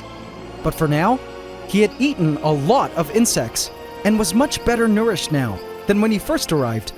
And as I watched him sleep, completely at peace with his place and aquatic companion sharing the vivarium, I realized that he was not the savage monster I initially thought he was. I grinned seeing him smile as he slept, and realized that behind the beastly exterior was an innately gentle creature that only when threatened will fight tooth and claw in self-defense. I mean, wouldn't you? But if given the choice, it was clear that our caiman would much rather retreat and hide. I visited a zoo this week and was able to check out some adult spectacled caimans, which was pretty cool. They were about 5 feet long and 8 years of age, but were not as large as I imagined adults might be in my head. I was told that as adults, they are dangerous, but like our baby caiman, would much rather swim away at the opportunity of an altercation, which is more than one could say for their much larger relatives, the Nile and saltwater crocs. My buddy Dingo is insane for this. But as a wildlife educator, sharing knowledge on these animals serves a very important purpose in the world, and that is to help spread a greater awareness of these very misunderstood animals. You see, although the spectacled caiman isn't an endangered species, as of 2022, 7 other crocodilian species were classified as endangered, and 4 species vulnerable, due mostly to habitat loss through logging, drainage of wetlands, urbanization, and pollution. Many crocodilians are killed through other human activities, like dynamite fishing in their natural habitat. The thought of innocent crocs like our baby here being blasted out of existence from their swamp homes just breaks my heart into 1,000 pieces. That can be stopped with your support for organizations dedicated to the conservation of crocodilians globally and spreading what you've learned about crocodilians to others. They are important predators in the ecosystems they're from. And though I never imagined I'd ever be a caregiver to a caiman, now that I was determined to provide our new baby dragon the best home I possibly could for the rest of his life, and to make sure his presence under our care would not go in vain, for the sake of all the angel-like crocodilians of the world.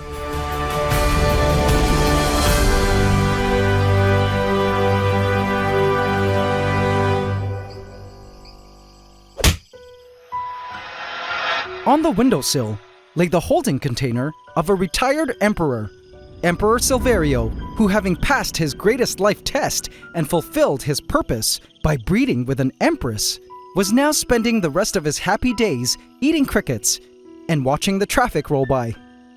But as for the empress, I gasped when I saw her. Whoa!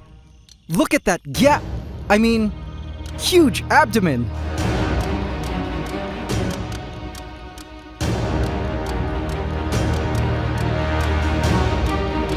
Looks like she's about to blow. Vote in my community tab to affect this story. This is my 1,000-gallon cloud rainforest vivarium I call Pantdora, a biological project of mine for the study of an ecosystem with numerous creatures, plants, and fungi living within it. And my most recent addition, a baby crocodilian spectacled caiman, whom I was under the impression would just live in the waters, eating the random insects falling into the pond. But boy, was I wrong. For one night, I spotted this.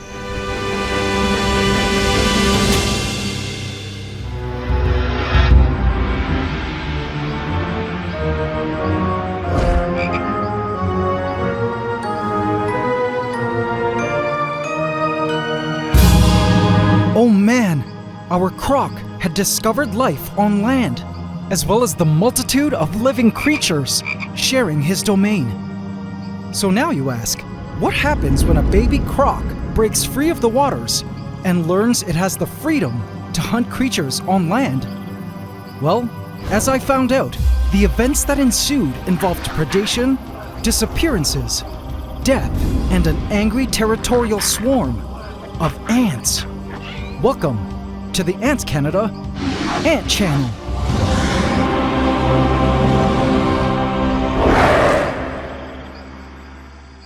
Please subscribe to my channel and hit the bell icon. Welcome to the AC fam. Enjoy.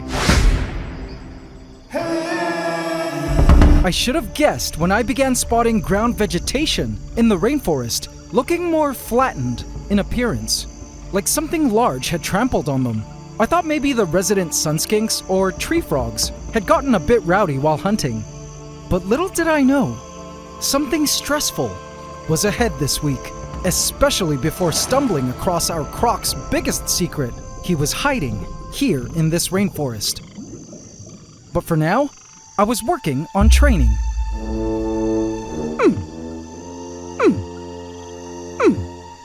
I dropped the roach in and began to make the simulated baby croc sound. The purpose of this was to have him associate me and the sound with food. My attempt to begin the bonding process with him, to tame him out for whenever I would have to move him into his future swamp vivarium and then eventually my 60-foot outdoor pond when full grown. His first interaction with me was a bit traumatic for both him and I, so it was time to start a fresh new page in our relationship. By the way, he needs a name, so please kindly vote by hitting like on the post under the pinned comment of this video with the name you feel would best suit our new caiman here, all names suggested by you, the AC family. The roach continued to move and struggle, flipping itself over, which suddenly caught the attention of our Croc. The roach remained still, sensing it was in danger. Bam! It was no use. The caiman did a lightning-fast side-lunge death roll and secured the newly caught roach into his mouth. Wow, that was awesome! It was his first time openly eating in broad daylight, with me standing around. Okay, fine. Me being a total creeper. But I was just so happy our baby caiman was accepting my food gifts after just the third day and settling happily into his brand new home. Now, I had no idea at the time, but it turns out our caiman here was actually much more acquainted with his home than I ever realized, and had already taken matters into his own jaws.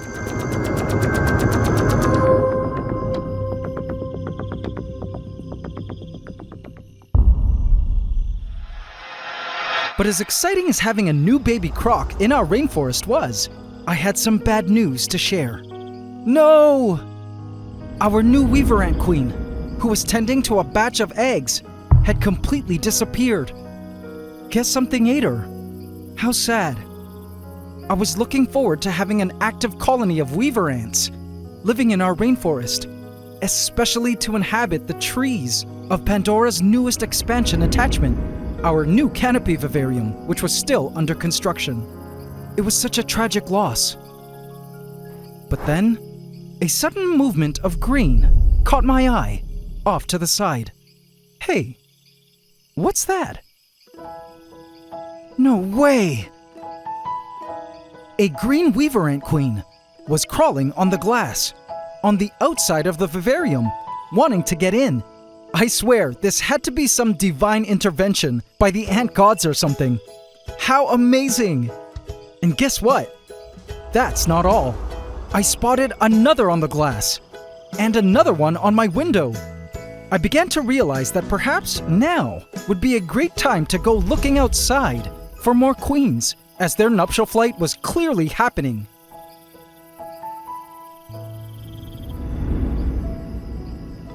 And as I left to attempt catching more queens, an empress was enjoying her new catch, feeding a developing future empire inside her.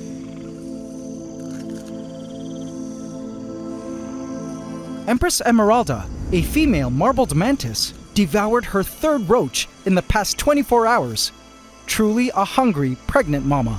She had not too long ago mated with her emperor, Emperor Silverio, who was now enjoying retirement on my windowsill, spending his remaining days eating crickets and watching the traffic go by. One thing I find amazing is how she eats the exoskeleton of the roach. It would be like us eating the meat and the shell of a lobster. Watching our empress masterfully handle the roach with her specialized spiny arms reminded me how supremely designed praying mantises were for predation. So well designed that mantises date back to at least 145.5 million years ago, older than when T-Rex roamed the earth. I made sure to keep feeding her as much as she was willing to accept, so she had enough nourishment to produce as many egg sacs, or more technically known as oothekas, as possible, so the mantis babies would one day inhabit Pantdora and the new canopy Vivarium as one of the ecosystem's top predators in our rainforest. But speaking of top predators in the rainforest, a whole other ancient play of predators and prey replays every night. And this night at first appeared to be like any ordinary Pandoran night. But, as I soon discovered, it wasn't. The cloud mists danced upon the thick vegetation, blanketing the lands in life-bringing humidity. And then something surprising caught my eye. Hey, one of the geckos had emerged. But there was something new and very exciting about this particular gecko. It was a juvenile, smaller than the adults I had placed in many months ago. Like this adult gecko, feeding on a cricket. Turns out, this younger gecko was a Pandoran-born native. Yay! The geckos were finally successfully breeding in our vivarium. And I guess the youngsters are just really good at hiding from me. That was awesome.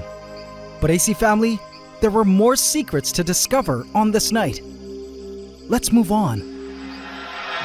The orange carpenter ants were on the night prowl, scavenging the forest.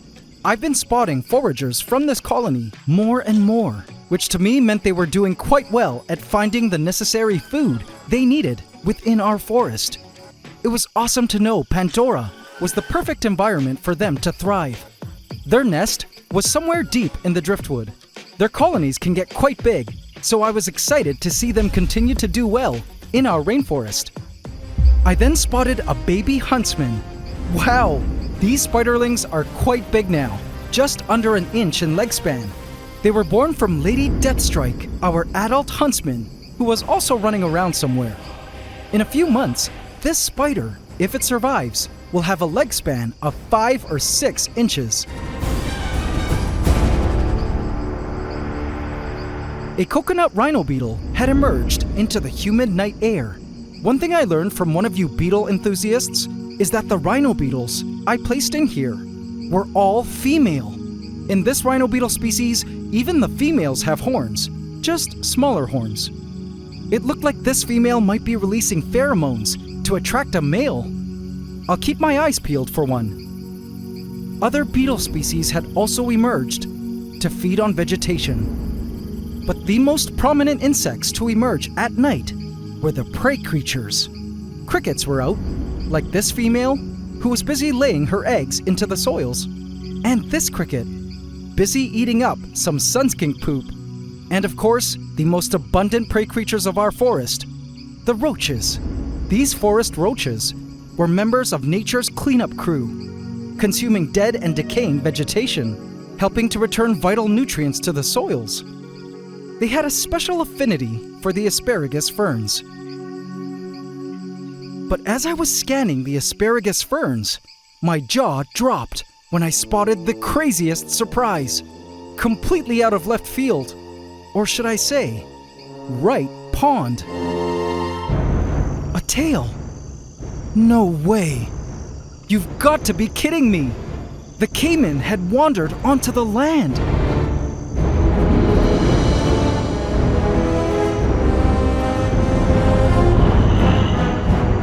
I don't know why this was a surprise, as I did know crocodilians are amphibious, but I didn't expect our baby croc to have wandered this far out onto land. I mean, check out how far it had to crawl to get here. It crawled from here all the way across that vegetation. And all the way from the pond in that darkness. It had moved quite the distance, 3/4 down to the other end of the vivarium. This baby croc of ours was full of surprises and had one thing on its mind. It had come here to hunt. It seemed to instinctively know that this toxic millipede was not edible. Our caiman was after something larger, and quite conveniently, it was moving just above him and getting quite close. Up high in the canopy, the resident tree frogs had emerged to catch their night's worth of insects. There were 5 tree frogs in our rainforest, including 2 which have names. Kermit, a male whom I always spot in Spider-Man pose hanging from the vines, and his longtime love, Miss Piggy, who is now so fat, probably developing eggs inside her for mating. You see, I know it's their breeding season right now, because when all the lights are off, I hear the males croaking. Listen.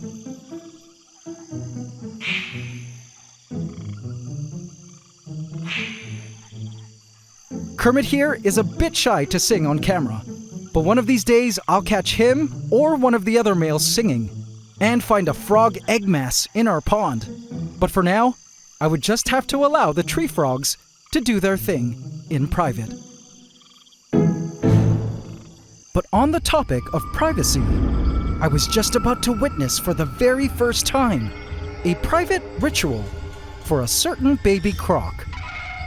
A young roach up in the asparagus ferns had lost its footing and fell nearby, and began to make its way closer to the caiman, who had all the patience in the world to wait for food to come within snapping distance. The roach scuttled by, and bam! Captured. Whoa! Those are some pretty fast reflexes. It was also quite amazing to know that our croc was quite the avid land hunter. I wanted to see how the caiman would swallow this roach, because prior to this, I had only watched the croc feed in water and never got to watch the swallowing process. But this time, I could now see how the roach makes its way from in the mouth to its belly. And AC family, this was such a cool thing to watch. Check this out. So for the first 8 seemingly long minutes, the caiman did nothing but hold the roach in its mouth.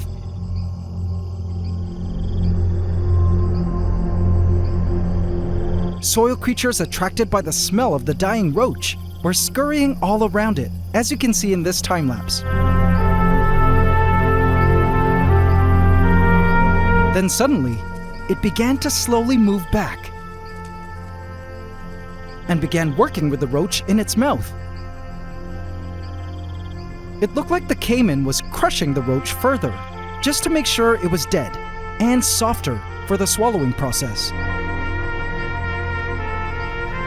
The roach was indeed still alive and struggled as the caiman continued to chomp.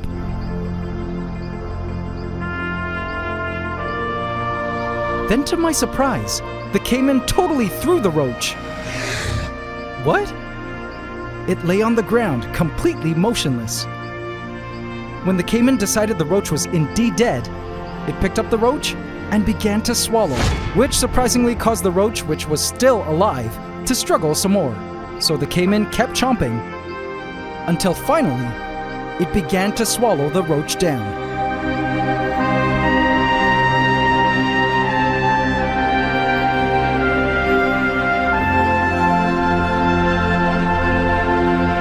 Actually, nope. Back out. Chomp, chomp, chomp, some more.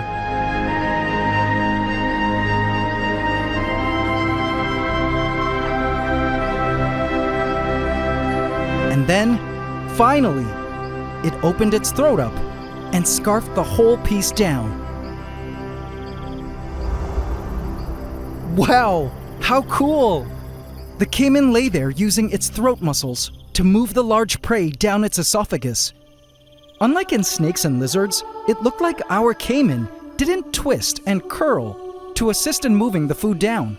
It just focused on pushing the food straight down into its belly. And then surprisingly, it did this. It pointed its nose to the ground and began biting the earth? Or cleaning its jaws on the ground? Any crocodilian experts care to shed some light on what it's doing here?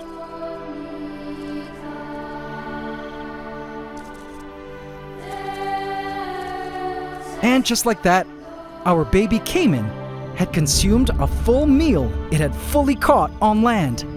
What a sight!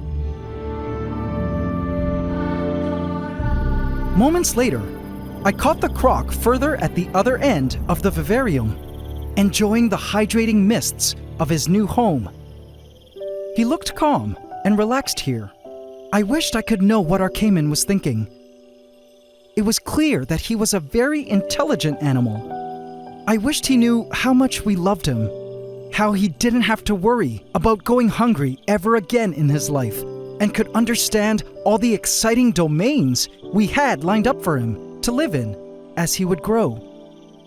But right now, I smiled, watching our gentle predator rest his head onto the pillowy moss as the tree frog serenaded him from the moonlit night sky above.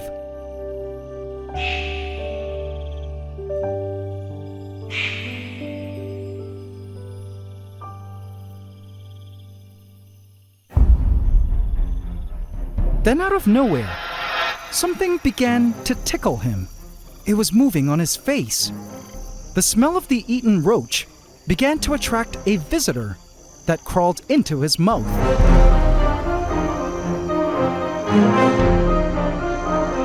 It was a dwarf ant, and they began appearing around our caiman's face.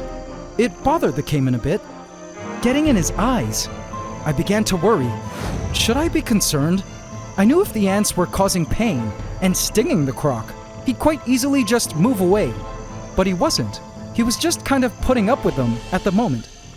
Crocodilian skin is interesting in that it is considered a dermal exoskeleton, consisting of really tough, bony, scale-like structures known as osteoderms. The dwarf ants don't have a stinger strong enough to hurt me when I have my hands in the vivarium, so I assumed they surely weren't going to hurt our caiman.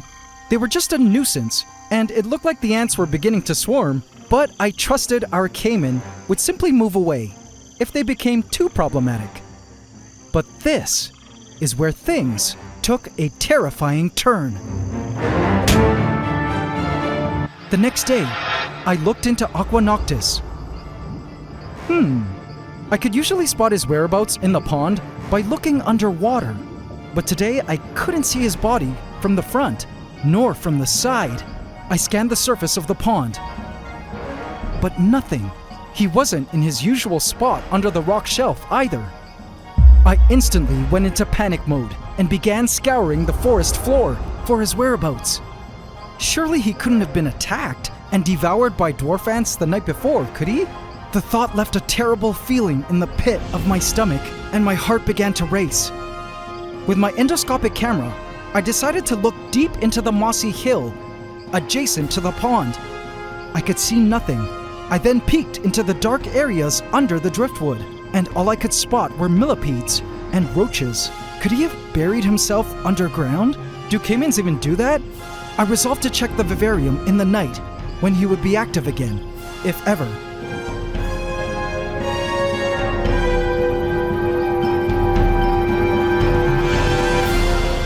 The instant the sun began to set, I approached Aqua Noctis and looked inside, fearful of whom I might not see in the waters.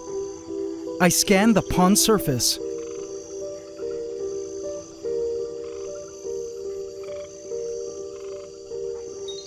Oh, thank God! There he was, safe and chilling in the pond. Ah, why must this be so stressful?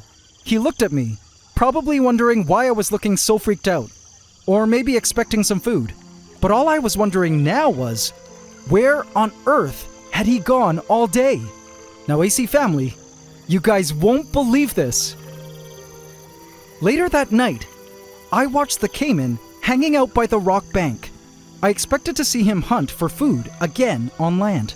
When he was ready, he eventually crawled up the rock bank, and it was then that I decided, hey, why not try another bonding feeding, this time on land?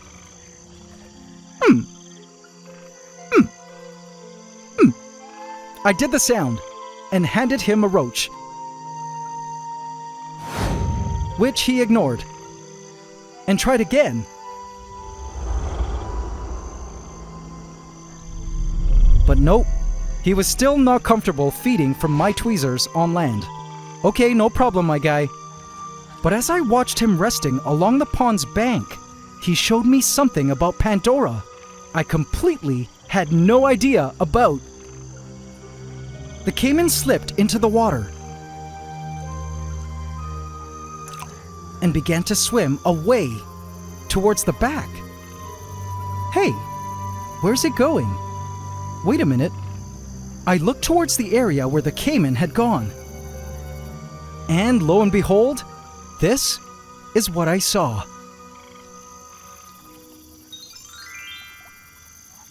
OMG! No way! There was a whole secret lagoon back here. And there our caiman was, chilling in what I guessed was now his official bedroom. How cool! It looked pretty cozy back there. And upon further inspection, there was an even larger entrance into the secret lagoon bedroom underwater. He could swim through here, or choose to crawl along the top of the rock shelving. I completely didn't know such a space existed. I just assumed this back space was totally filled up with rock shelving or something. But it was cool to see that our Croc had a private place to hang out and sleep during the day.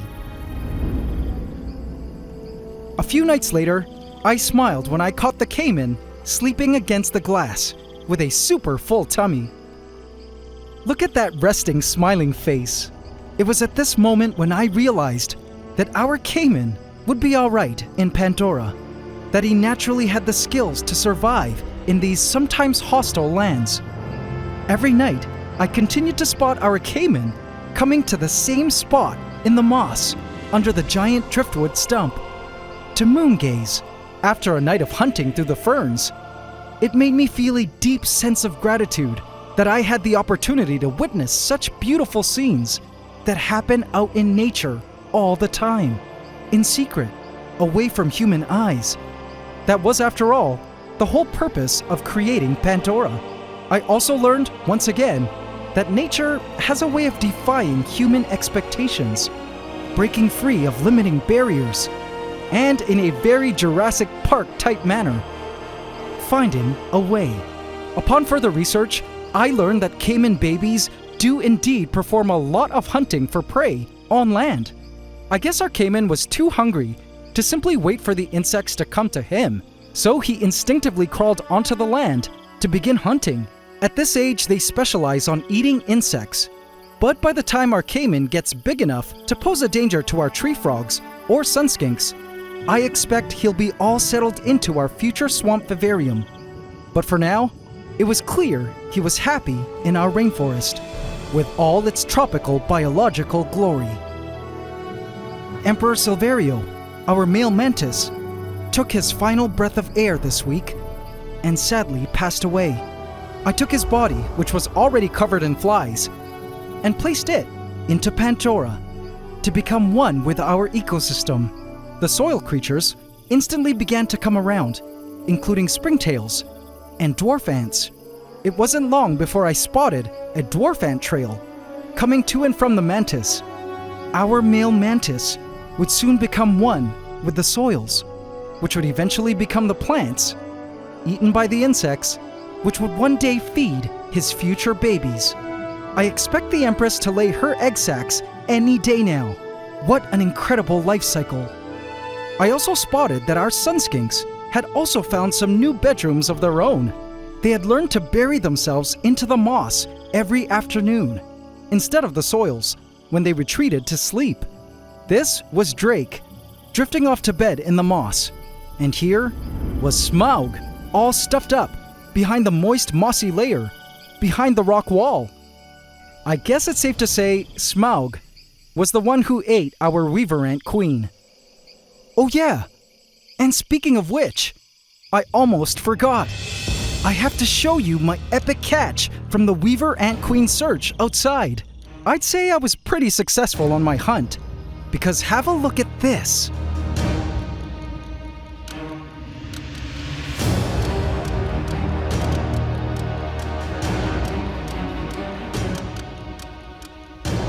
AC family, behold, our new epic weaver ant queen sorority and their collective new brood. Vote in my community tab to affect this story. This is my 1,000-gallon cloud rainforest vivarium. I call Pantdora, and its aim is to study the epic lives of the vast array of creatures, like this new baby croc of ours in the pond, various plants and fungi living together in a giant food web, all within glass. But this biologically intense rainforest ecosystem world is about to get a whole lot bigger.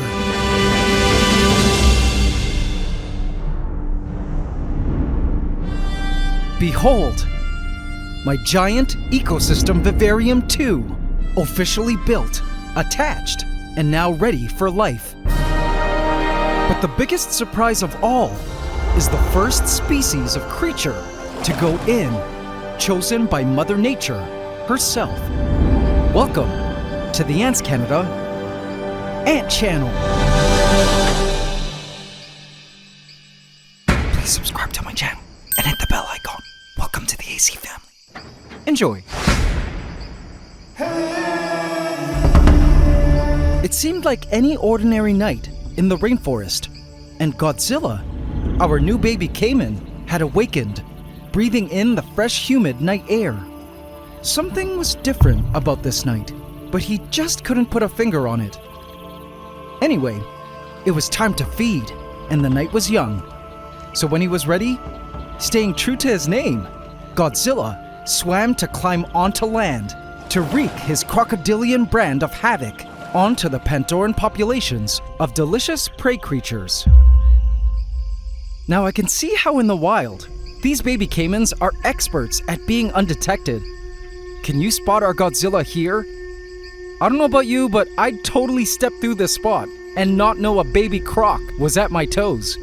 He's right there, waiting in the mist, looking out into the forest in search of his next meal. He's had 2 weeks to master his routine in this rainforest, and you guys will love his new hunting ritual.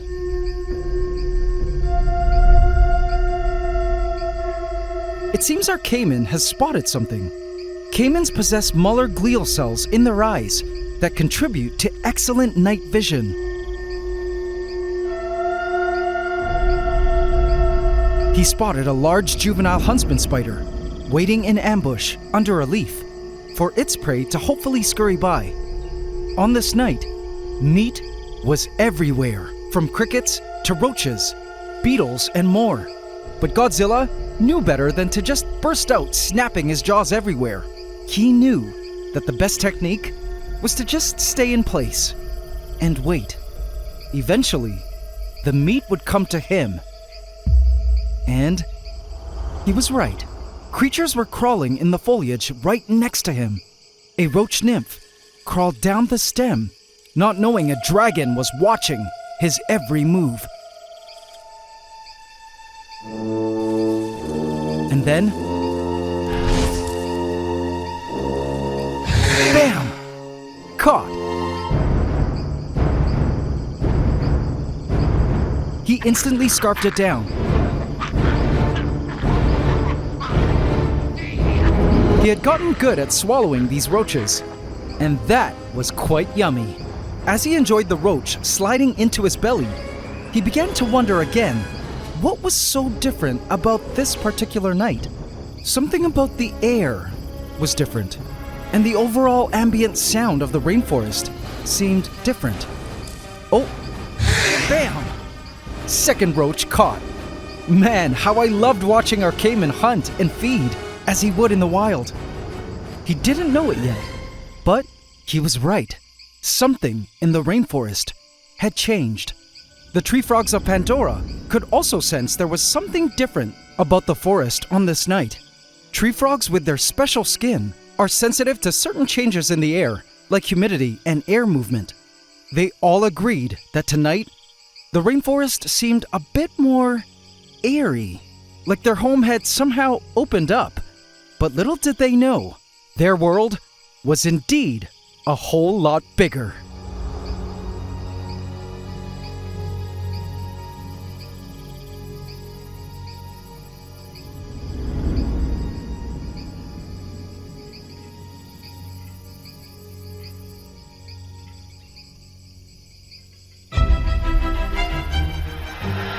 It was the big day.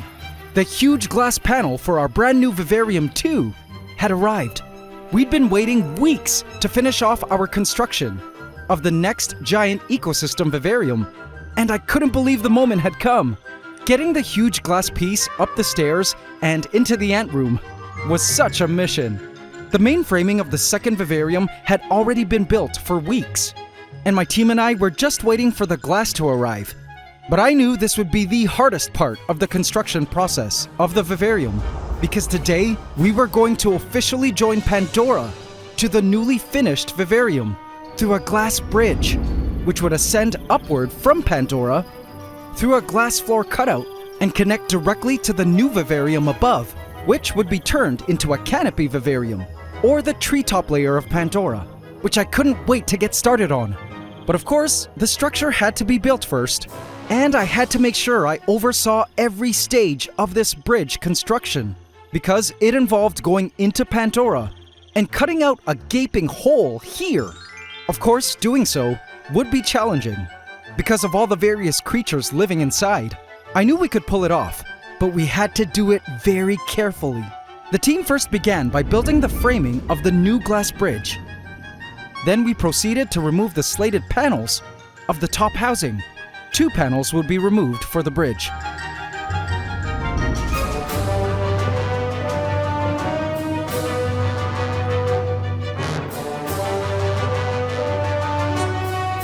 Then it was time to remove some of the bars of the framing, and we did so through sawing.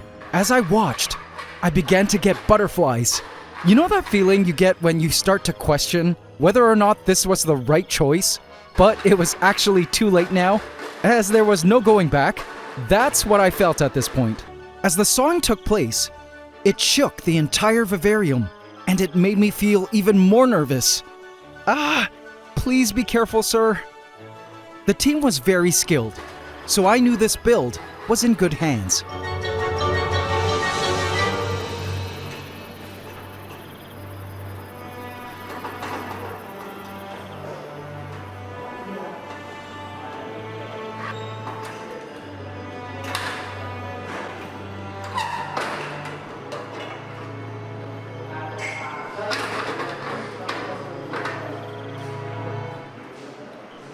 Connective joint structures were put in place, the lighting had to be rearranged a bit, and then came the big operation.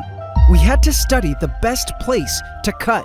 When Pantdora was first constructed, we never anticipated we'd ever be creating a connection to an upper vivarium. So in this case, there needed to be some pretty crazy modifications. And then, after warning our foreman that he had to be careful, and that there were giant huntsmen, lizards, ants, and even a baby croc in the vivarium, he bravely, but carefully, stepped into our rainforest. I held my breath and could hear my heart beating in my ears the whole time. First, he needed to secure brackets that would sandwich the edges of our glass bridge to the mesh. Then we went in to attach it securely to the framing of the glass bridge via rivets. It was imperative that no space would be left between the mesh and the framing of the bridge to ensure ants and the littlest of creatures don't escape.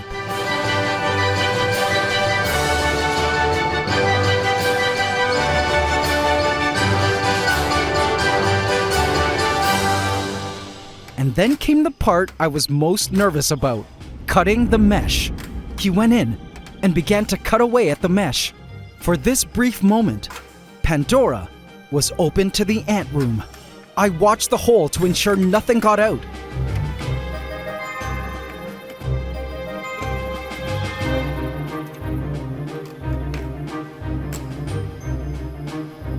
Next, we needed to silicone to ensure complete sealing of the brackets, mesh, and framing of the glass bridge. And when that was done, the team went in to install the front panel of the glass bridge.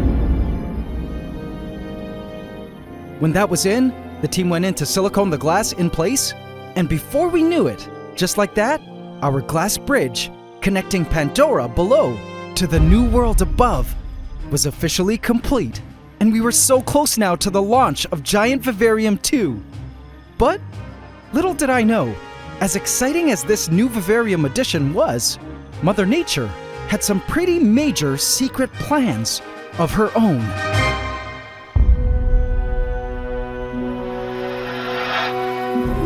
On a nearby island, fire ants were busy with an operation. This is the Crimson Knights, my ravenous pet fire ant colony that I raised from just a single pregnant queen ant in a test tube over a year ago. Today I gave them a very special gift. One of my adult scorpions had sadly passed away the other day, and so I decided to give its body to the Crimson Knights to enjoy. They worked at burrowing into the dead scorpion, whom they would be bringing back to the nest piece by piece. Now this scorpion was a very special treat for them because I've been doing my best to limit their protein these past few months, so the colony didn't grow out of control. For a while they were completely getting out of hand and even attempting to break out of their setup a few times. The colony now was pretty massive, with over 1 million or more highly aggressive worker ants. I have found the best way to control the explosive growth of a fire ant colony is to limit their protein. I usually give them a lot of sugary food, a daily roach, and the odd chicken leg as a treat. This food amount seems to be a good ration, and I know the protein restriction is limiting the colony's growth because if you look carefully at that fire ant swarm, you'll notice that the colony has put a halt on producing super majors, those really big workers with huge heads. I was okay with this. The Crimson Knights were now at a good size, and I didn't want them to grow any bigger. The fire ants had probably been using the protein I did give them to just produce these normal-sized workers. At least that was what I thought. I watched the blazing trails of eagerly rushing fire ants as they carried food back to their nest, deep within their volcanic mountain called Volcania.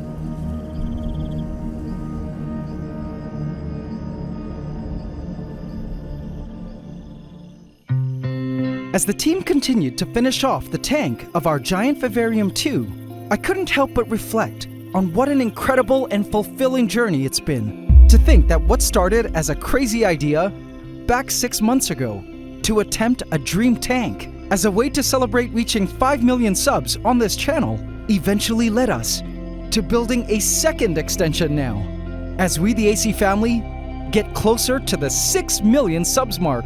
It's all truly mind-blowing. Thank you guys. I couldn't help but go back to all the amazing memories we experienced together, watching Pantdora evolve over time. I remember first building Pantdora, the ant war that happened between our late marauder ants and the random fire ants, which have thankfully disappeared from the rainforest due to not having a queen. I remember the joys of adding creatures to populate our vivarium, the time we first added our Sun Skink, Smaug, who was a lot smaller when he first came to us. With a smile, I remembered when we stuck an endoscopic camera into the Hallelujah tree stump to spy on some invasive black crazy ants, the Dark Horde, who we also tried to battle with pitcher plants. I remembered our Green Reaper and the time we caught her molting at 5 a.m. in the morning and how we attempted to mate her, but instead she ate the male. I'll never forget releasing the hundreds of babies of our huntsman mama, Lady Deathstrike, and the whole open door fiasco. Man, never gonna let that happen again. In just the 6 months that we've been caring for Pantdora, we've learned so much together, experienced the rise and fall of empires, followed the lives of some of our most favorite characters, and watched the most beautiful of scenes unfold. Pantdora has so far been the most mind-blowing peek at the true lives of living things, and it's been such a wild ride. And I knew, in my heart, that the fun and discovery had only just begun, especially now that we had Giant Vivarium 2. The tree frogs had emerged early, curious about all the commotion happening outside. The new glass floor cutout was installed, and the final step now was the installation of the front glass. And finally, after a crazy several weeks of waiting, our plans, which started out as a crazy idea on paper, were now manifested in the ant room as a reality. When the team was done, this was the final result of all the hard work.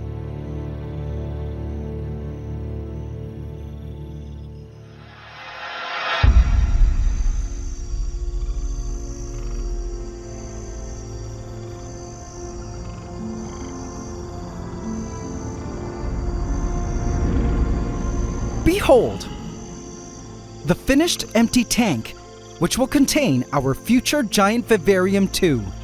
It's gorgeous, isn't it? It's about a foot taller than Pantdora, but lengthwise and thickness-wise, it's the same. And just like Pantdora, it opens from the back, so the front can be an unobstructed view. But instead of only 2 doors, for this design, I made sure the tank had all 4 back panels open up to make working inside the tank easier. Of course, the top of the Vivarium is mesh, and so is the side, which is also a door, for ultimate ventilation. But the best was this opening, which leads down to the glass bridge. One side of the bridge is a mesh door, again for ventilation, but also for easy access to the bridge if needed. Right now, only the tree frogs, geckos, ants, and huntsman spiders can climb this bridge, but I plan on putting branches and plants through this glass bridge to help creatures climb up and down. The cool part about having the bridge pass through the glass floor is that if you look up from Pantdora, it literally is like looking up to the canopy of the forest. Looking down, it gives the illusion that we're up in the trees, gazing at the understory below. One of the best parts about having this upper vivarium is that the additional space acts as a refugium, meaning it gives prey animals that can access this area a kind of safe haven away from ground-dwelling predators, so they can continue breeding and supplying food to the predators in the rainforest's understory below. I do plan on creating a lot of hiding spots for the creatures up here as well. With the added space, creatures would be able to spread out a lot more with less restrictions when establishing territories. And with it being a canopy vivarium, arboreal creatures like tree frogs and the upcoming weaver ant super colony I'm working on that prefer the upper levels of a rainforest would have much more area now to do their thing. You see, in Pantdora, the canopy area is limited to just the top 2 feet of the tank. Now, the arboreal creatures had over 7 feet of living space in which to play. Overall, our giant Vivarium 2 will benefit our ecosystem and help it thrive even more. I just couldn't wait to get started on finally landscaping and decorating this new giant Vivarium 2. But before all of that craziness, there was one thing I really needed to do first. One of the problems I experienced with the first Vivarium was that it wasn't sealed watertight. There were leaks. So, this time, I made sure to do a water test and filled the lower portion with water to check for leaks just in case. It's been water testing for the past 2 hours, and so far so good. No leaks. I would need to leave the water overnight to be absolutely sure.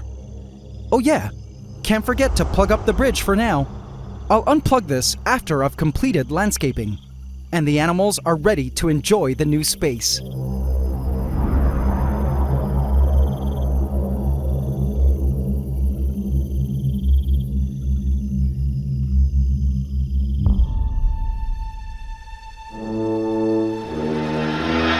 Downstairs, I noticed the frogs were still out early, despite the workers having been gone for hours.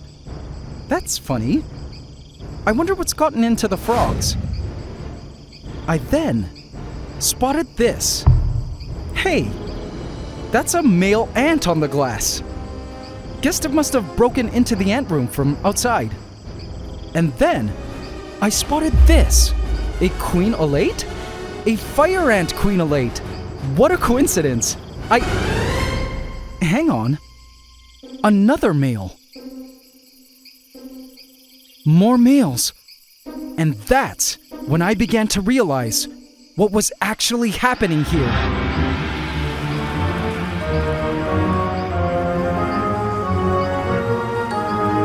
I followed the swarm towards Volcania, and my heart dropped to my stomach when I saw this.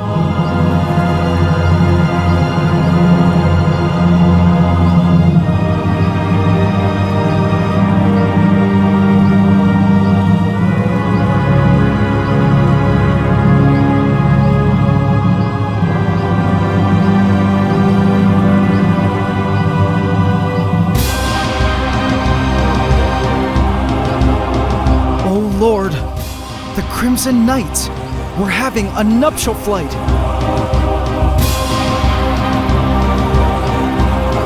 I had to act quickly.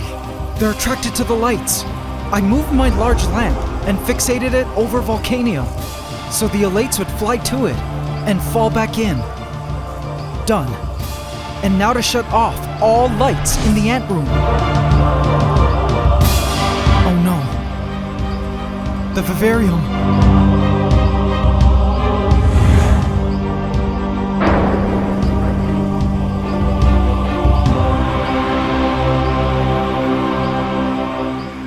How long have they been flying?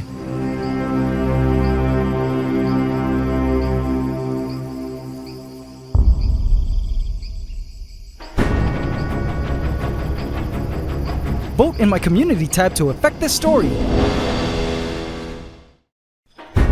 This is my 1,000-gallon cloud rainforest vivarium I call Pantdora, full of exotic creatures like this new baby croc of ours with quite the appetite, tropical plants, and fungi living together in a giant food web, all within glass. If you think that's cool, I just completed a brand new giant vivarium 2 attached to Pantdora, located up on the floor above.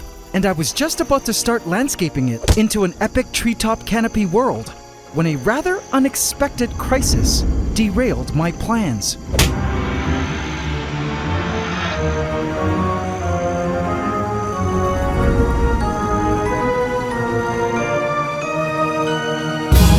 Oh Lord, my pet fire ants, the Crimson Knights, living on their open concept volcanic island, were having a mating nuptial flight.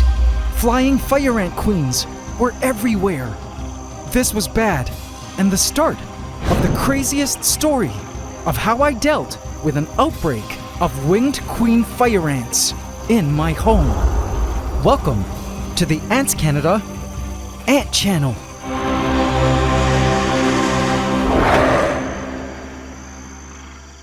Please subscribe to my channel and hit the bell icon. Welcome to the AC fam. Enjoy. All ant keepers know that pet ant colonies kept indoors typically don't launch these annual mating nuptial flights like their wild counterparts do, because indoors, the ants lack the environmental cues that signal ant colonies in the wild to host these huge mating flights when new queen ants leave the nest to mate and start new colonies of their own. But the problem is, I guess my ant room had since become a tropical haven due to housing my rainforest vivarium Pantdora. So the fire ants had taken all the cues and did what they normally would do in the wild, i.e., produce these winged wannabe queens to fly into the air and mate with these males in order to found the next generation of fire ants.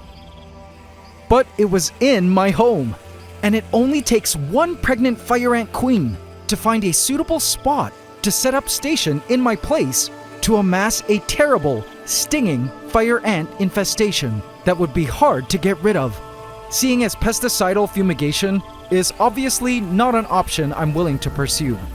The sight of all the reproductive fire ants swarming at the crater of their volcanic island ant farm, Volcania, and flying everywhere, crawling against the glass of Pantdora, trying to get inside, and all over my floor, was what antkeeper nightmares were made of. The tree frogs were crawling up against the glass, attempting to eat the winged fire ants on the outside. Even a juvenile huntsman spider had emerged to attempt feeding on the winged fire ants, whose wing reverberations it could feel through the glass. Don't panic, I'm a professional, but I had to act quickly. First, I needed to remove all areas any new mated queen ants might want to nest in, mainly the potted plants in the room. This was the first thing, because after the queens mate, they seek moist soil in which to burrow to start their own colonies. Next, I realized the fire ants were attracted to the lights. So, I moved my large lamp and fixated it over Volcania so the elates would fly to it and fall back in. Done. I now needed to shut off all lights in the ant room. Oh no, the Vivarium.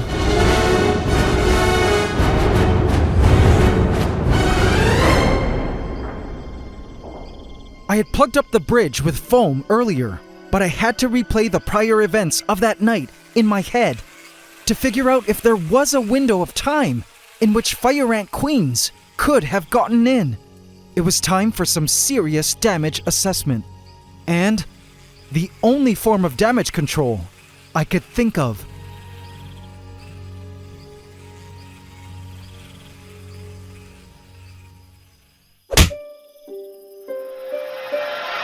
In a small modest chamber lay the carcasses of 2 royal queens.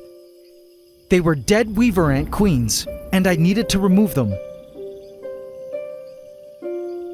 For huddled together at another spot lay a sacred sorority.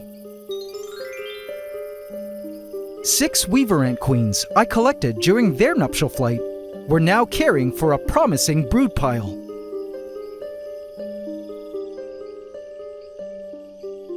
This is their collective pile of eggs, which they lick clean and care for with love.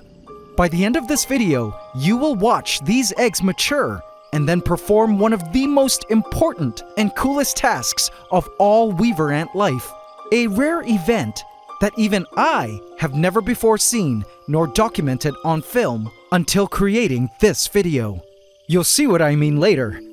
But if you're new to weaver ants, these super cool ants live in trees where they create hanging leaf nests, marvelously constructed by pulling leaves together, then gluing them in place using silk produced by their larvae. After their nuptial flight, weaver ant queens come together like this, then found their colonies cooperatively. Any queens who didn't end up mating during the flight end up dying, and those that did mate embark on the most dangerous and challenging 3-week journey of their lives. Even when I opened their container, the queens did not budge. They were committed to protecting the brood and sacrificing their lives if the moment came to it. They needed to grow these eggs to maturity, and I didn't know it at the time, but so did I. The future salvation of Pantdora and all its inhabitants lay in the success of these queen weaver ants.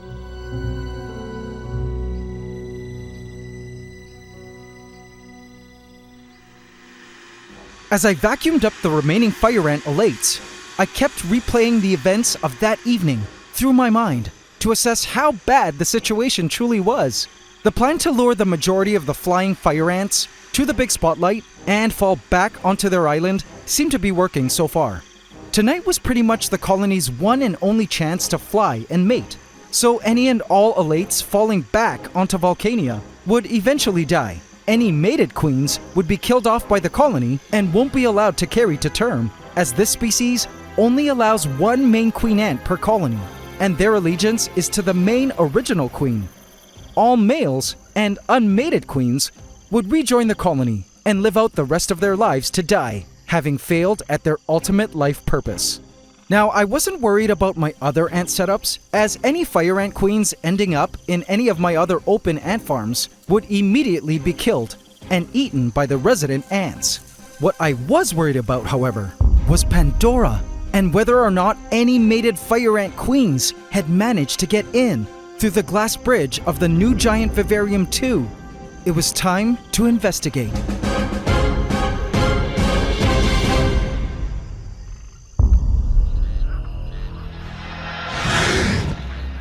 Godzilla, our resident baby Croc, was scarfing down his 3rd roach of the night. Man, he was getting so good at hunting in the rainforest.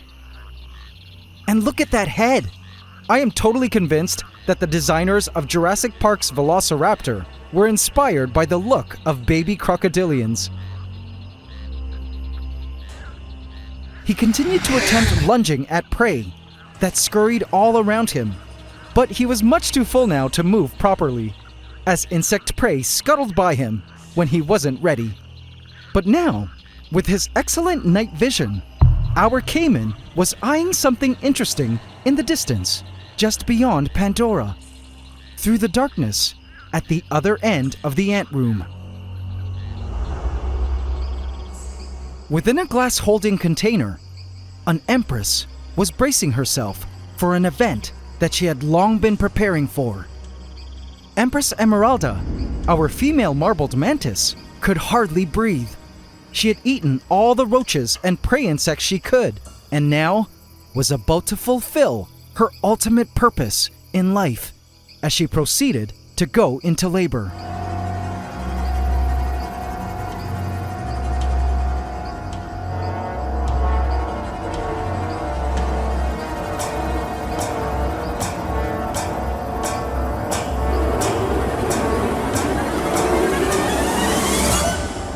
As I looked into our giant vivarium too, I assessed the damage.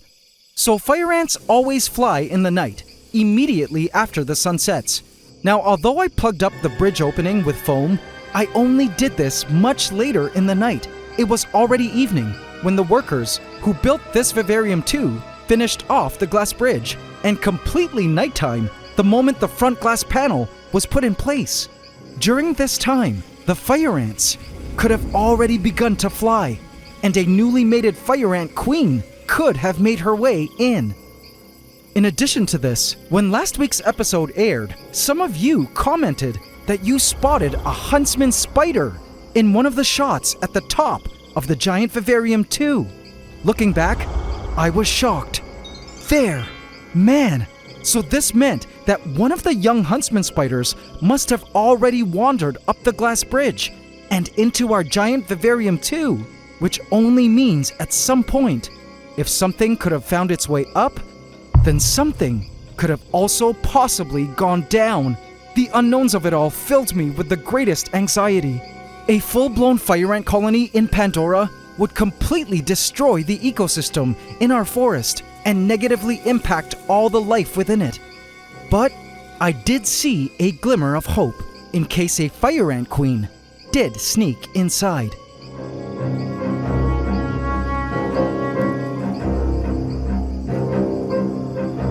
A few days later, I peeked into the holding container of our sorority. Sadly, it looks like another queen had lost her life. I guess she was also unfertilized, and she either died or the other queens killed her. Having an extra mouth to feed that wasn't contributing viable eggs to the brood pile would be a great disadvantage to the survival of the sorority and success of their future colony. So death to this dud queen it was. I removed the dead queen. The egg pile was bigger now. Now let's fast forward through the development of these eggs so we can witness the grand, rarely seen weaver ant event I mentioned earlier. A few days later, the eggs hatched into larvae. See them? The yellow areas within their bodies are what I call ant milk, which is the self-made nutritious soup that the queens have been feeding them, manufactured from liquefied muscle tissue in their thorax, muscles that used to power their wings during their nuptial flight that they no longer need. The stakes were high right now. The last time any of these queens ate was when they left their birth nest over a week ago for their nuptial flight. The queens must continue to fast during this initial colony founding stage, as they're 100% dedicated to caring for this brood. No time to go out hunting, and during this period, we'll use up these wing muscle stores to feed the larvae the ant milk until they mature to adulthood. They don't have an unlimited supply of this ant milk, only having just enough to rear this first generation of ants into adulthood. These queens will not get to enjoy a proper meal until their first adult ants bring home their first real food. But before the larvae mature into adult ants, there is something else all weaver ants must do. The most important work of their lives, and you guys will witness it right now. A few days later, my heart leaped into my throat when I spotted this. Several of the larvae were in their final stage of development and were just about to turn into pupae. But before that, they needed to make a valuable contribution. See those fibers? That is not part of the cotton ball in their setup. That is silk. You see, for 2 whole weeks, had these queens been in the wild, they would have had to sit on an open leaf, rearing their brood like they have, all exposed to the elements like rain and wind, as well as predators. But now that the larvae were of the right age, the queens could finally create protection. In all the years I've been ant keeping, I gasped when I saw this for the very first time in my life. One of the queens held a larva in her mandibles, and soon she began to spin a silk wall using the larva as her silk glue gun. Now, I've seen worker weaver ants do this, but this was the first time I've ever witnessed a founding queen to do it. This was such a rare sight, and my heart was full watching the process. She gently dabbed the larva from place to place as her baby knew to release the essential invisible line of silk, which would make up the silk tent that would provide her and the rest of the colony a protective shelter. This was what true ant teamwork was all about, and it didn't matter that she was a queen. In the ant world, all individuals are equals and collaborate. And then suddenly, I noticed another queen picking up a larva. Was she going to start web spinning too? Yup. To help her fellow queen sister, she began to add on to the silk wall using her larva glue gun. Watching these 2 queens spinning their protective silk wall was one of the most beautiful sights I'd ever seen, and made me feel so grateful to be an ant keeper. Once these queens have worker ants, they will never do this again, as this web spinning process will be handled by the workers. This is the only time a queen performs this iconic web spinning ritual.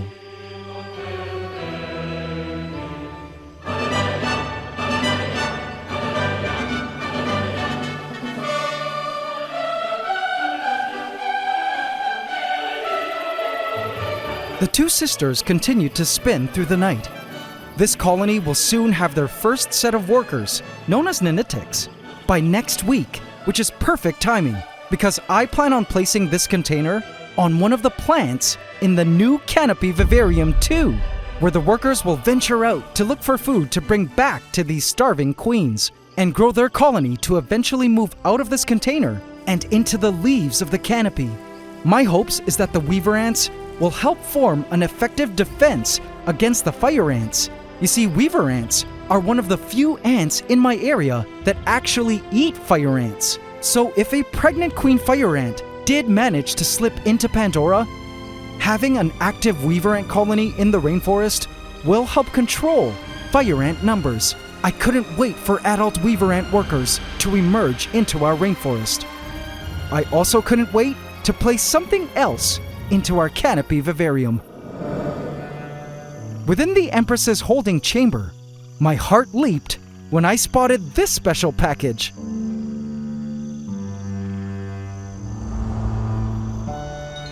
Up on the stick was a little Hershey Kiss-shaped deposit. Our mantis had finally laid an ootheca, her first egg sac. Yay! Great work, Empress. And guys, check out her deflated abdomen. She must be starved now. Let's fatten her back up. I offered her a roach, which she locked her eyes onto and happily accepted. Why, thank you. She began to devour the roach to replenish the nutrients she had given up to her ootheca. I wanted to continue feeding her well because female mantises can produce multiple oothecas before they finally pass away, and producing them requires a lot of energy and nutrients. As I watched her feed, I couldn't help but feel lucky to be able to experience and witness the process of life and how it carries out in unique ways in different species. Every creature, plant, and fungus had its own unique process of beginning its life journey, growth into maturity, reproduction, and eventually death. Other than the fact that it was totally my fault for having them in an open setup, I couldn't be mad at our Crimson Knights, my pet fire ants, for having a nuptial flight. It was part of their life process. Life just finds a way to continue on and have the next generation thrive. It crosses great lengths, travels vast distances to other worlds, and seeks out greener pastures against the greatest of odds to plant its seeds and send down its roots in the lushest of gardens. We'll just have to see if fire ants start appearing in Pantdora. But I knew, if they did, we'd have a weaver ant line of defense ready in the canopy, as well as hundreds of hungry baby mantises to wreak havoc on a renegade fire ant colony startup. Which brings me now to the canopy. Our weaver ant colony and the mantis egg sac were ready to finally become part of our rainforest. But before that, I needed to do something first. The time has finally come, AC family, to transform this empty giant Vivarium 2 tank into our new majestic world of trees. It was time to build our canopy Vivarium. This was going to be so much fun. Vote in my community tab to affect this story. This is my 1,000-gallon cloud rainforest vivarium. I call Pantdora, a tropical rainforest ecosystem of exotic creatures, great and small, all living within glass. But a new age in our rainforest has come. For up on the floor above is a new world that will attach to our current rainforest via a glass bridge through the floor that will literally take our rainforest to new heights.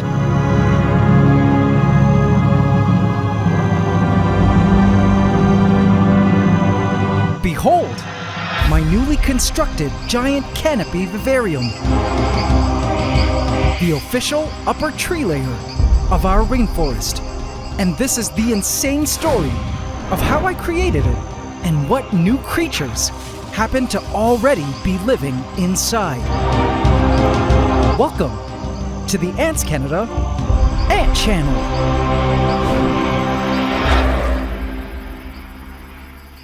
Please subscribe to my channel and hit the bell icon. Welcome to the AC family. Enjoy.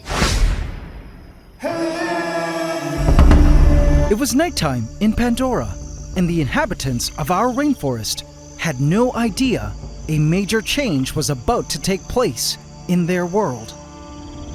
The carpenter ants were out foraging, isopods were busy feeding, geckos and tree frogs had emerged for the hunt.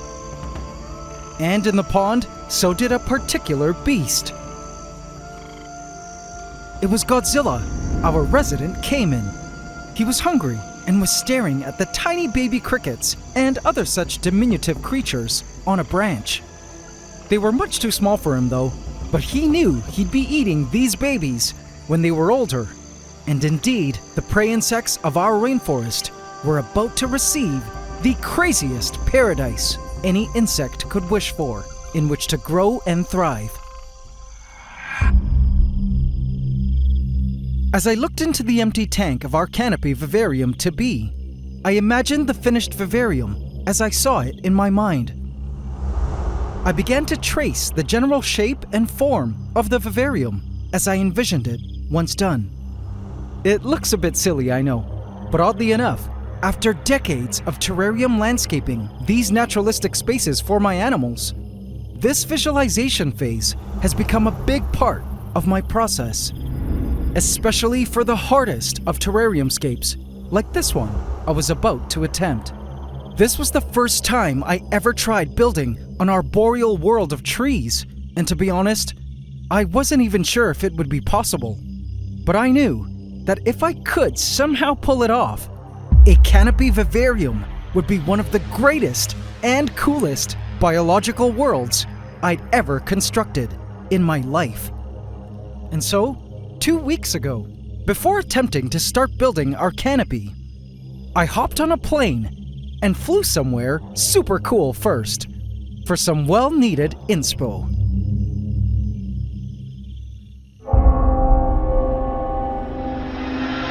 A cable car took me through the most stunning bird's-eye view, nearly 5,000 feet above the cloud rainforest, covering the Bana Hills in Da Nang, Vietnam. I flew here to this mountain location in Vietnam specifically for this perspective of what a true cloud rainforest is like, for I knew our canopy vivarium tank would stretch my vivarium building skills to the limit, and so I needed to take notes from the OG creator of worlds herself, Mother Nature. Check out the view.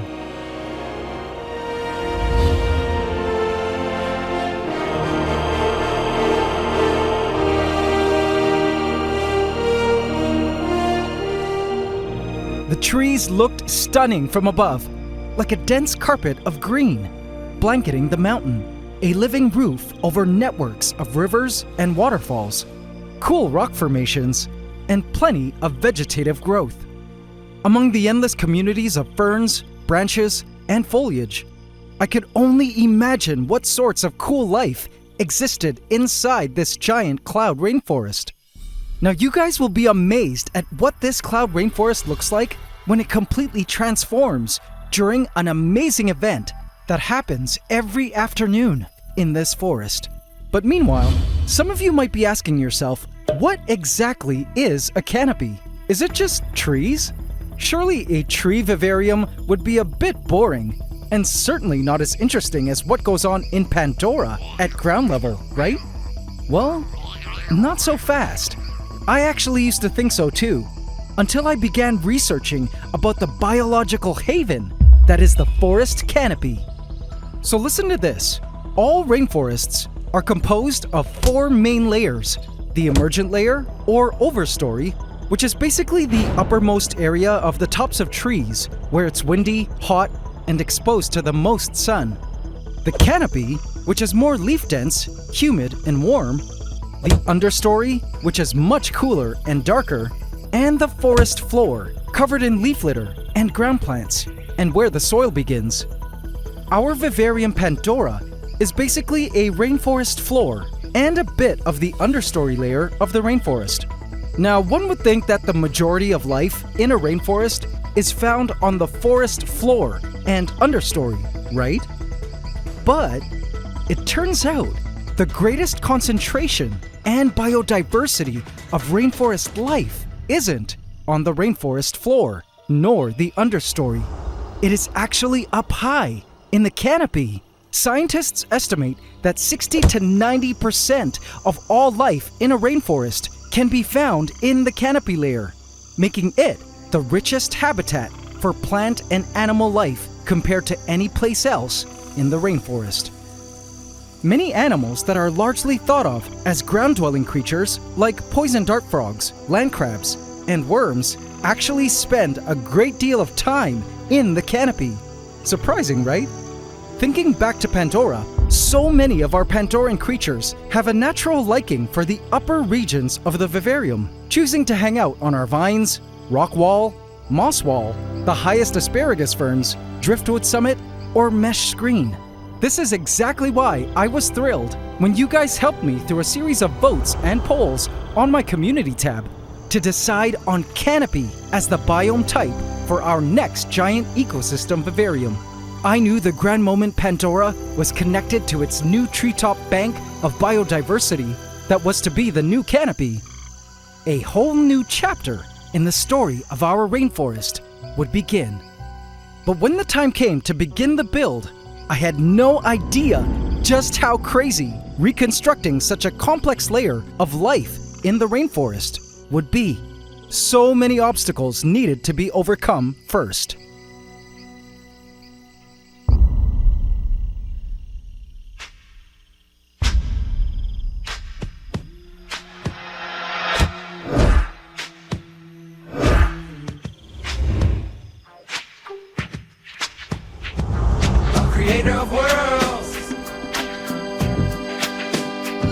is gonna rock your world. I had my full arsenal of plants ready for me to select and choose from while constructing. Each of these plant species were selected specifically for this canopy vivarium build as the best candidates for plants that would thrive in the environment I was hoping to build. I wouldn't be using all of them, but when I build terrariums, I usually get a good variety of plant life and spread them all out nicely so I can choose as needed, like an artist's various paints on a palette. I already had a rough idea of what the vivarium might look like in my head, but there was no telling whether or not the final outcome would turn out as expected. The first step was to create the main and largest component of the canopy, the trees. When building terrariums, I would usually start with the soil layer first, like I did with Pantdora. But in this case, there would be no such soil layer, since this world was up in the trees. But there was just one problem, and it was a big one. How to grow trees in a vivarium? Short answer is, you can't really. Well, you can, but it would require a ton of space, a ton of soil, a ton of water, and a ton of light. A failure to provide an insufficient amount of any of these things would kill the tree. So my idea was to improvise our trees by fixing dead tree trunks into the vivarium. And for that I chose dead coffee tree wood, native to the tropics, and the plan was to add a plethora of rich foliage to them later. Now, as some of you may recall with the construction of Pantdora, when I landscape tanks, one of my styling secrets is to choose one feature item to be the star of the tank, so to speak, around which all decor would revolve and tie the entire landscape together. It could be a special plant, a cool-looking rock, or piece of driftwood, like in Pantdora, where the feature piece was the Hallelujah tree stump. It's the first thing most people see, and makes the tank pop. But for this canopy vivarium, the main star would be this huge branch here, which would form the main arching skeleton of our canopy vivarium. I loved its shape, but I needed to get the arrangement and position of the wood in the tank perfect. It would determine the overall shape of our canopy when everything was done. I tried so many positions, and I had to saw some branches down to size, prop the branch up using other driftwood, and pressure lock the branch ends together and trunk bases into the corners to form a stable structure. After a couple days of trying out various configurations, I was happy with the arrangement of the branches, and it was time for the next step.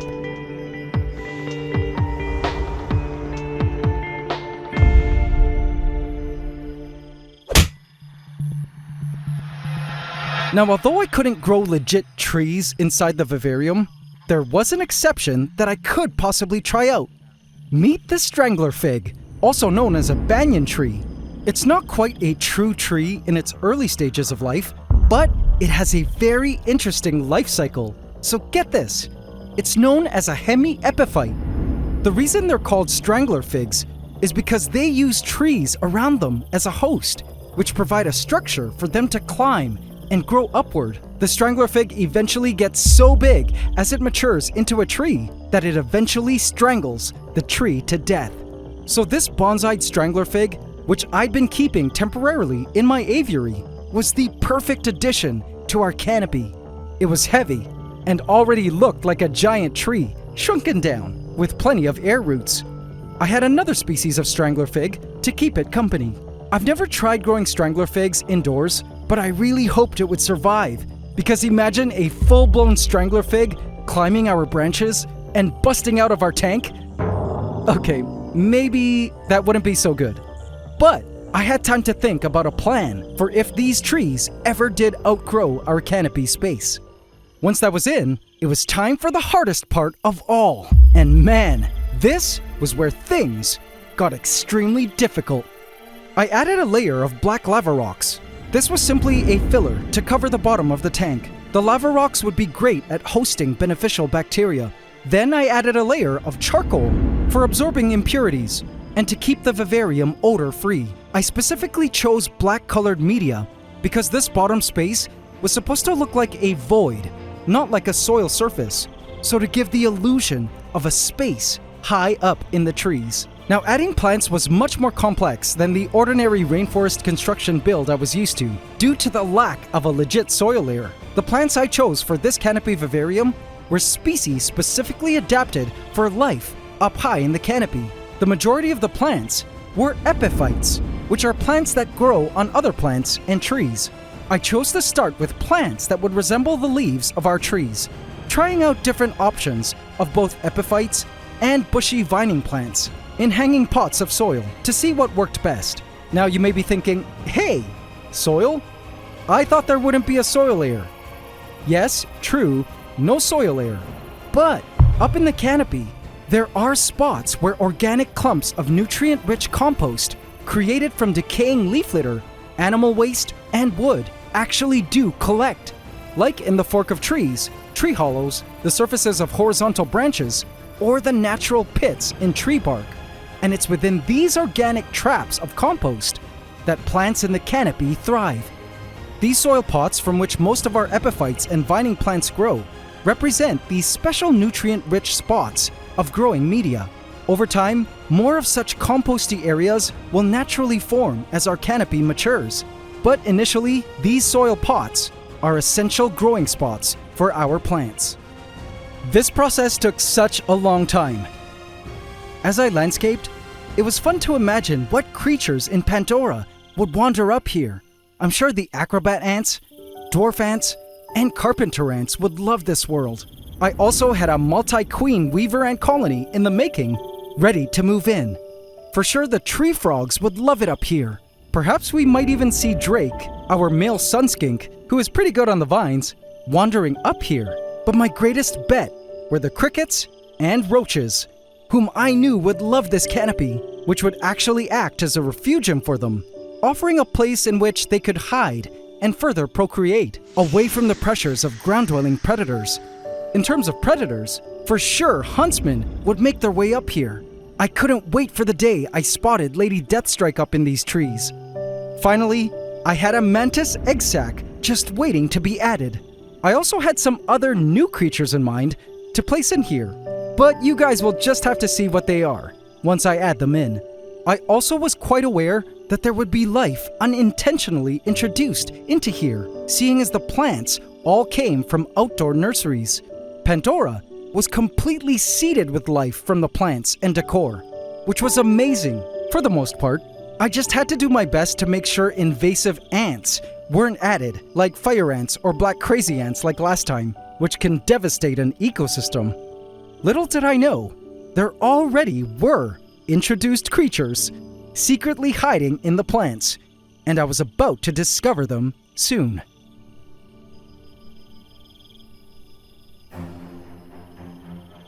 The next day, I added the vines. Also known as lianas, vines are rooted into soils of the rainforest floor throughout their lives, so they take nothing from the trees they live on, except support.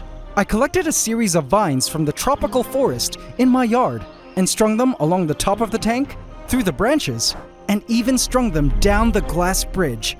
This would offer some great climbing opportunities for creatures that couldn't climb glass, so they too could reach the canopy. Over the next several days, I continued to add more and more details to the scape, rearranging foliage and decor over and over again.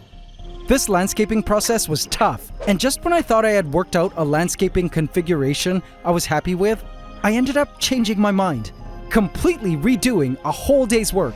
You see, the issue here was, this vivarium wasn't the ordinary terrarium build that I was used to. It needed to represent and look like a canopy. So, if there were too many ground plants, for instance, it would simply look like a rainforest floor habitat. Even the choice of plant species affected the overall look. Again, the entire build was largely experimental, and I still had my doubts it could actually be done. I spent every single waking day and night in the ant room. The mornings became evenings in a flash, as I dedicated full brain bandwidth to the build. Suffered a few scrapes and injuries, but it was nothing your creator of worlds couldn't handle. What was stumping me, however, was getting the look of the canopy right, which I very quickly realized was going to take a whole lot longer than expected. By day 6, I grew quite frustrated, due to being unable to get the look I wanted right, and I ended up missing an upload last week. The glaring problem was that there was just something missing from the design of the tank that kept it from looking like a canopy, but I couldn't quite put a finger on what it was. To me, it still looked like a rainforest floor, no matter what I did. By day 11, I was quite close to just throwing up my hands and giving up. The idea that this canopy vivarium was too ambitious was really sinking in, and I was already thinking of a whole apology post on my community tab about how I would need to change the concept of the vivarium. But suddenly, a movement at the center of the vivarium caught my eye.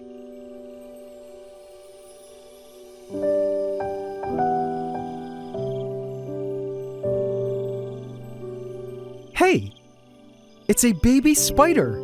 It must have unintentionally been introduced through one of the plants or decor. It was an orb weaver spider and was busy spinning its famous wheel-shaped orb web.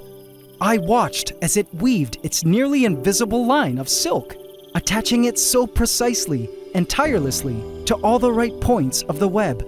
It was amazing to me that despite not having an instructions manual, this tiny creature already knew how to build its complex, magnificent silk structure.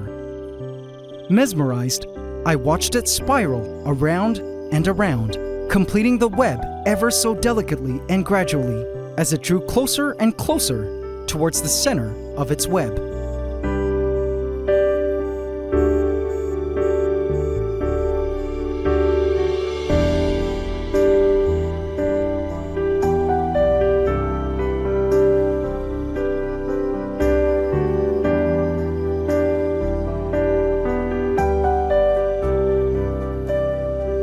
When it finally completed the construction, it rested at the center. How neat!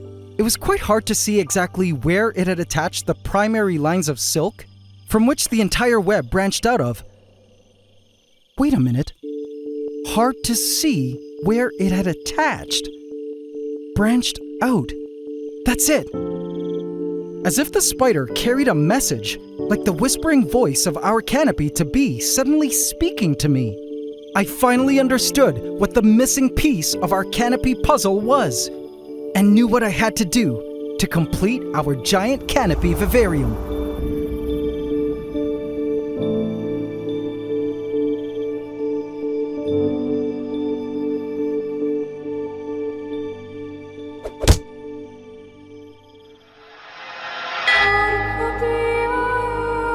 Behold, our new canopy vivarium, I call Orchadia.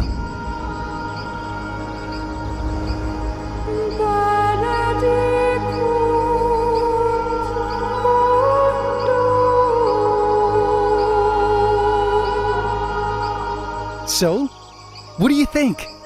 Let's have a full tour around these treetops, shall we?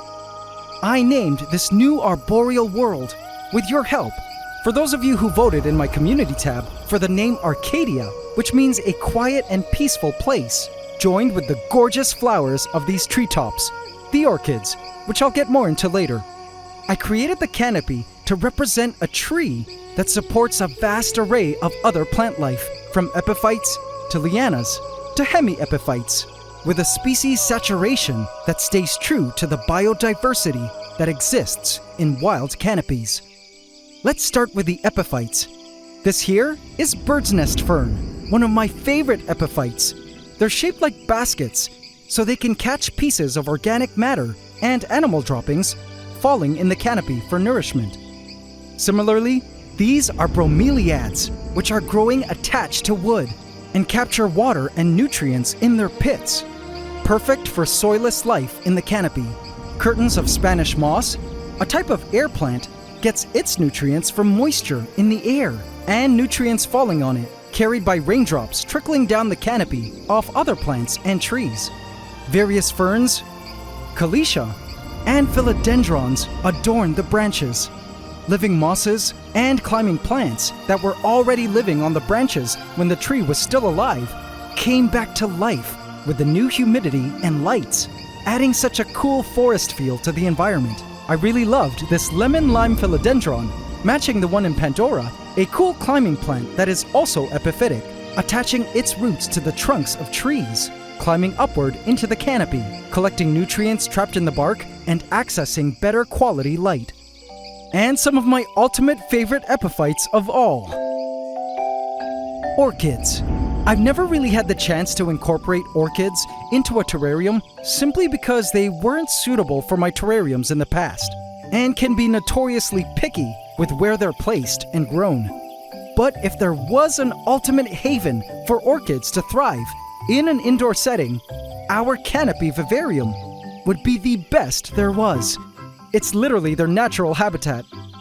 Orchids are the most diverse group of flowering plants, with over 18,000 species, representing about 8% of all flowering plants found worldwide, and are very well adapted to life in the canopy. Their roots, which cling onto the surfaces of trees, wood, or rocks, have a large surface area for rapid absorption of nutrients and water. Orchids like to grow together in communities, so I made sure to get 2. I may get more in the future. If the orchids approve of where they're growing and have sufficient nutrients, they will continue to bloom multiple times a year. They offered some gorgeous pops of color in our canopy. Of course, our strangler figs looked great in their spots. I built the entire canopy around them, so they acted like anchors of the canopy. I expect them to drop some leaves over the next few weeks as they adapt to the new space. But let's hope they grow into banyan trees here and start stringing their iconic vining roots and branches all around. Speaking of vines, I found ivy to be beautiful vining plants for our canopy, particularly for the area around the glass bridge. The large vines, strung all around, were still alive, but it would take some time before they start sending out leaves, like Pandora's vines. But they're wasting no time, as I see the humidity of the canopy has stimulated the vines to grow air roots, which will reach for pots of soil. Together, the blended plant life formed a beautiful botanical community, with the lines between individual plants somewhat blurred, forming a single superorganism, like collective organs, to one massive living canopic beast. But there was one ultimate piece of decor that tied the whole look of the canopy together and saved the day for me. The final piece of the puzzle that made this entire tank finally look like a canopy that was inspired by the orb weaver spider I watched building its web. It was this massive tree trunk. For the longest time, the feature branch I added to me just looked like a fallen limb on the rainforest floor with plants growing on it. But looking at the spider's orb web, I realized from being unable to see where the main silk lines were attached that our main feature branch also needed to attach to something, and that something was currently unseen. And so, I made it seen by adding in this tree trunk. The moment I did, suddenly the branch no longer looked like it was a dead limb on the floor of the rainforest. Our branch now had life as an extension of a great tree. What's even cooler was that I noticed right away that the branch was no longer the star branch, but now the entire tree had become the star piece of this vivarium. It completely transformed this lush world into a true canopy. I added another branch at the top to tell the story that the tree continued up into more canopy space above, and also fixated a smaller neighboring tree to show that other trees were within close proximity, competing for space and resources. Our rainforest canopy was complete now, and I was so grateful. But want to see something else cool? As above, so below, for the great tree trunk continued down into Pantdora, which made for a beautiful continuity of the two biological worlds. I never addressed what the moss wall in Pantdora actually was, and I simply kept calling it a moss wall. But now we know, all along, it was a massive tree trunk on which grew carpets of moss, epiphytes, and vines. It was so cool to look up into the canopy from below, into the tree world, connected and continuing above. I made sure to take some of the blooming vines growing in Pantdora and guide them along one of the hanging vines that would take them through the glass bridge and up into the canopy. An asparagus fern stalk had already found the bridge and began to grow upward. I can't wait to watch how our two biological worlds would merge to form one ecosystem the moment I unblock the glass bridge in a few more moments. I programmed the rains to blow through Orchadia and Pantdora simultaneously. Watching it rain in both worlds was just a magical sight to behold. You know, it's just amazing. This all started out as a crazy idea and concept on paper, and we finally made it a reality. Thank you all for helping me create Orchadia. This is our canopy, and I was determined to do all I could to help it thrive. Marveling at it made me realize how valuable and important it was to preserve such natural spaces in forests of our fantastic world. As I descended back to the foot of the mountain in the cable car that afternoon, a huge cloudy fog arrived to blanket the forest. It was the craziest fog of fogs, completely impenetrable visually. It brought with it a cool, life-bringing humidity to all the plants and animals living within it. It was then that I realized how alive the cloud rainforest was, but specifically how the entire forest was like one massive superorganism, much like our canopy Vivarium was. Living, breathing, made up of endless living and non-living components. I suddenly felt in my little cable car that I was like a little tiny shrunken Ant-Man venturing deep into some crazy giant living animal or life form. Forest canopies are arguably considered some of the most species-rich environments on the planet. It is believed that the complex communities found within the canopy layer play an important role in the functioning of the forest, as well as maintaining ecological resilience. Sadly, rainforests of the world are decreasing at an alarming rate of 80,000 acres every single day, and with it, the trillions of living things that make up these dynamic biomes. Losing such natural spaces is unfortunate. Trees are also essential for our well-being. Aside from the fact that trees take in the greenhouse gas of carbon dioxide and produce oxygen, which we need, I don't think people talk enough about the fact that trees impact our immune system and ability to fight cancer. Did you guys know this? So check this out. Scientists have discovered that trees produce natural oils called phytoncides, which initially are designed to ward off pest insects, bacteria, and fungi. But when we humans breathe in these phytoncides from the air, it causes our bodies to produce more of what are called natural killer cells, which are immune cells that destroy cells in our body damaged by viruses or cancer.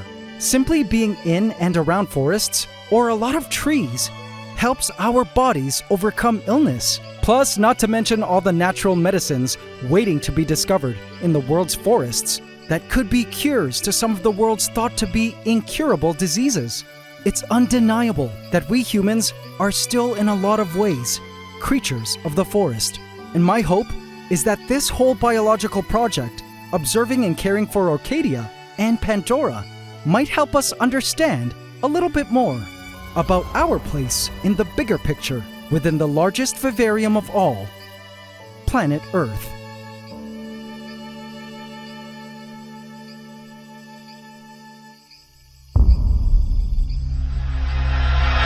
In the night, the canopy was absolutely breathtaking, like staring into a divine portal at God's nocturnal garden.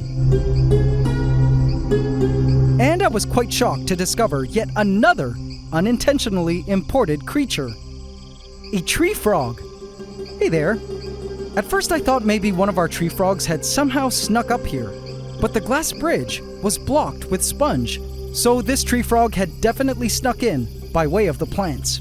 Welcome to our canopy, tree frog. I can't wait for you to finally meet your Pandoran tree frog friends once we unblock the glass bridge.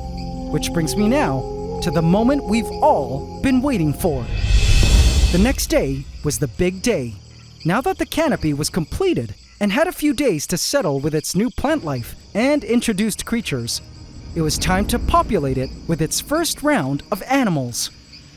And the first step was to unplug the glass bridge and officially open up the gates of Orchadia to the residents of Pantdora. Beloved Pandorans, it's time to enjoy your new world of trees. Vote in my community tab to affect this story. This is Pantdora, my 1,000-gallon cloud rainforest vivarium, which contains a biodiverse tropical ecosystem of creatures, plants, and fungi, all intertwined in a great food web within glass. But they have no idea their great big world was about to get a whole lot greater and bigger.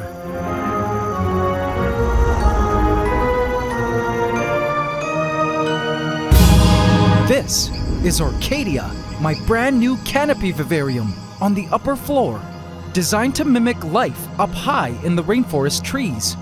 And it too actually already has some creatures living inside. But it was now time for the great connection. Behold, the glass bridge that joins these two gorgeous worlds. I proceeded to remove the sponge barricade. Residents of Pantdora, it's time to enjoy your new world of trees. But little did I know, a host of creatures would be coming out to play at this great connection event of two awesome biological worlds. Creatures I'd never imagined I'd ever see in this new 2-story vivarium. Welcome to Season 2, Episode 14 of my Ecosystem Vivarium series, where I officially joined two of my giant rainforest vivariums together, only to discover that Mother Nature had a few surprises in store for me. Here, on the AntsCanada Ant Channel. Please subscribe to my channel and hit the bell icon. Welcome to the AC fam. Enjoy. Creatures immediately began making their ascent into the new world of trees above. At first it was mostly crickets, a trail of invasive ghost ants, and soon the roaches. I was surprised to see that roaches, which are usually only active at night, were making their emigration up to the canopy in broad daylight. Comes to show you how eager the insects were to explore the world above and or get out of Pantdora, where they knew predation was an ongoing danger for them. Even the vines of Pantdora were already making their way towards the glass bridge in hopes to ascend into the new trees. But there were a few creatures that would be making a surprise appearance in both Pantdora and Orchadia at this great connection event. Some totally not on my biological bingo card. I would soon be surprised to discover the host of new animals that were lurking in our double vivarial world. So, Smaug, what do you reckon is up there? Inquired Drake, as he gazed up into the void of vines, disappearing into the glass bridge above. Not sure, but not interested, Smaug dismissed, as she basked on the tree stump. All right. Drake moved in and tried to get sweet with Smaug, as he bobbed his head to try to woo her, but she stood her ground to shoo him away from her prime basking spot. I'm pretty sure these two have been breeding, but have long passed their honeymoon stage. The Sun Skinks, though partially arboreal, in my opinion would not be able to climb the glass bridge.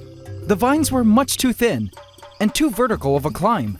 They were solely bound to Pantdora, sleeping below ground within the mosses, like Daenerys was doing here, and not suited for true life in the trees. Drake soon moved on to the great tree trunk to find another spot to bask, as our fattened Smaug sat there contently, soaking in the rays. But one creature I was extremely excited to see hanging out during the day, for the first time ever, was this. Godzilla, our baby caiman, floated there in Aqua Noctis, the Blackwater pond, with his watchful eyes above water. I gasped at what he looked like below the surface.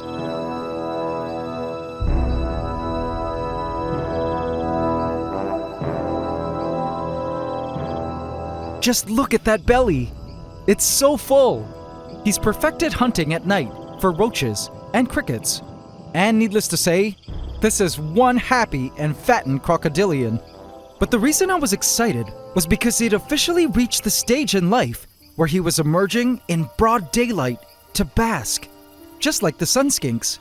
You see, before this, Godzilla was exclusively nocturnal, simply retreating into his bedroom before sunrise, and never coming out until nightfall to hunt and go about his crocodilian business in the rainforest. But with a belly super full of food now, he needed the sun's rays to help with digestion and for the production of vitamin D3 for his developing bones. I think for the past few weeks, Godzilla was acclimating to his new home and to my presence, but was finally comfortable enough now to come out of hiding during the day to get some needed sun. I'd been waiting for this moment forever. I just couldn't wait for the iconic sight of watching Godzilla bask on the pond's bank, just like crocodilians do in the wild. I prepared a powerful lamp and fixated it outside the mesh door. But as I put it in place, it spooked him out, and he retreated back into his bedroom. Aw, guess Godzilla needed more time to get comfortable. But as shy as he was, our Croc would soon surprise me.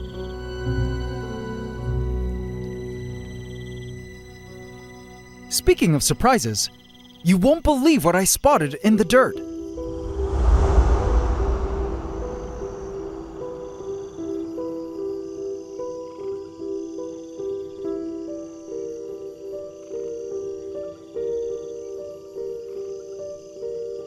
Hey, what on earth? Little white fragments of shell scattered on the forest floor. Eggshells. OMG. Our animals have been breeding. Life found a way. I had to, but I wasn't quite sure what creatures these eggshells belonged to. Something had hatched in Pantdora, and I had a few suspicions as to what. Speaking of eggs, another surprise was waiting to be discovered, but it was both good news and bad news. I approached the holding container of our Empress. Empress Emeralda, our beloved marbled mantis, had laid an ootheca, an egg sac a few weeks ago, which we knew was fertilized as we facilitated the epic breeding ritual ourselves. And it still hadn't hatched. But look!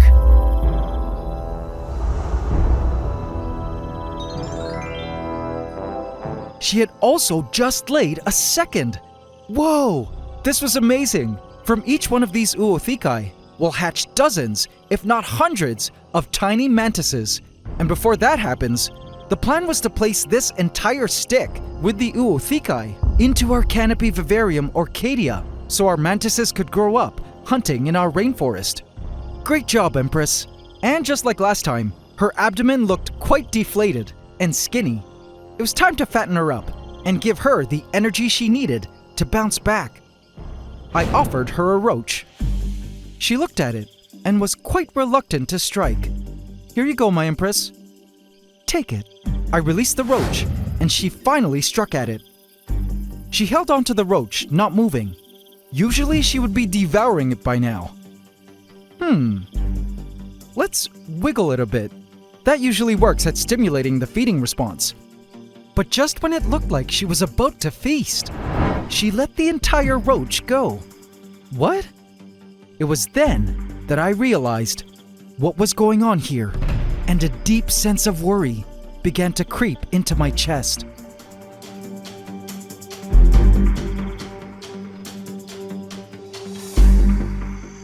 Pantdora was bustling with life.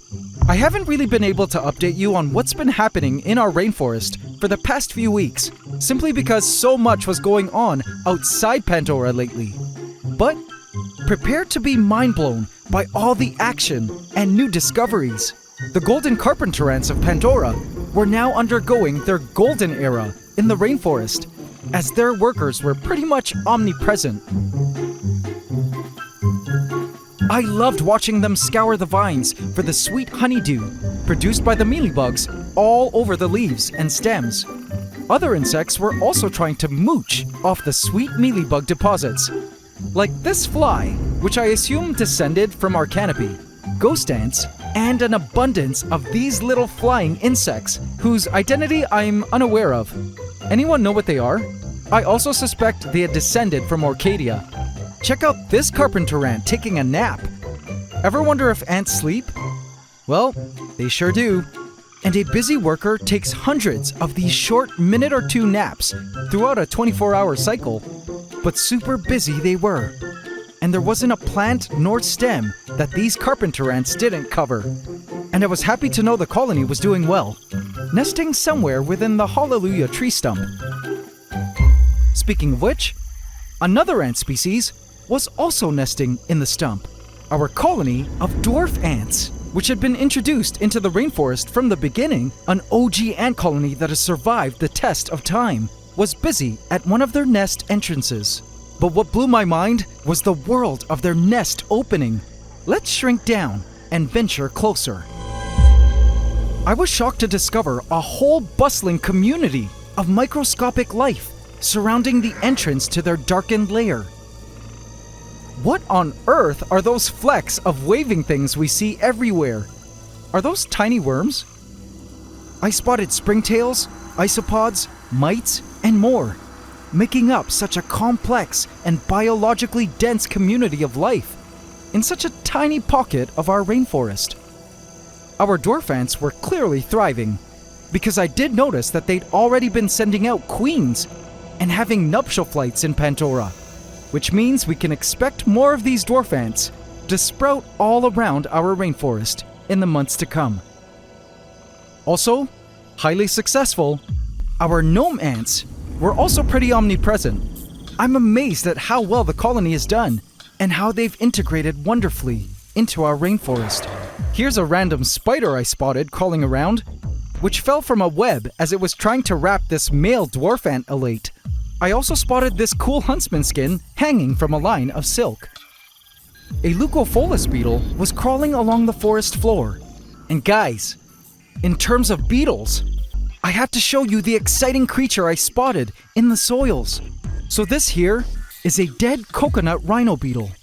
It was surrounded by a ton of soil creatures, all breaking it down, as they naturally do. Now sadly, I believe the coconut rhino beetles I had placed in had all passed away now. But strangely enough, as I was scoping out the soils below ground, I was shocked to see this.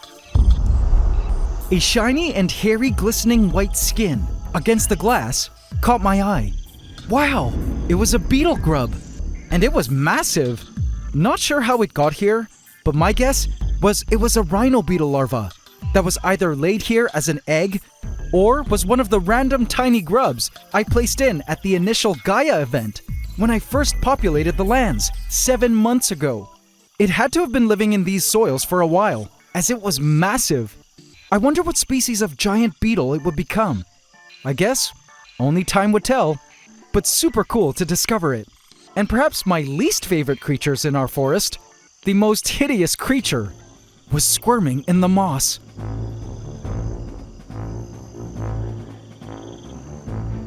It was an earthworm moving to a new area to burrow. Ew. I'm so grossed out by worms, for some odd reason. Phobias don't make sense. But I had to fight my fear and force myself through exposure therapy to watch the worm squirm by. And ew, look! There's a predatorial land planarian right next to it. Gross.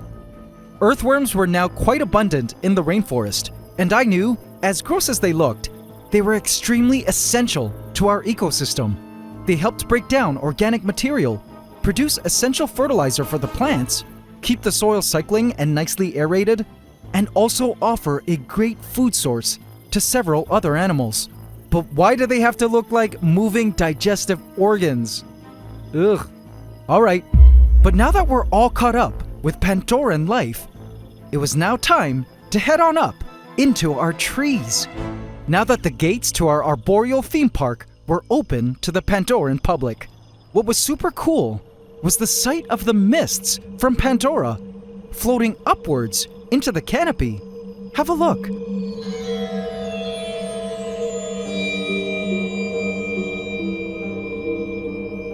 I guess with the heat lamps all around Pantdora, it made the air warmer than above, which caused an interesting convection of air upward into the trees. The sight was so calming and quite gratifying to watch. I could see this upward lifting of air from the glass bridge in the fog blowing through Orchadia.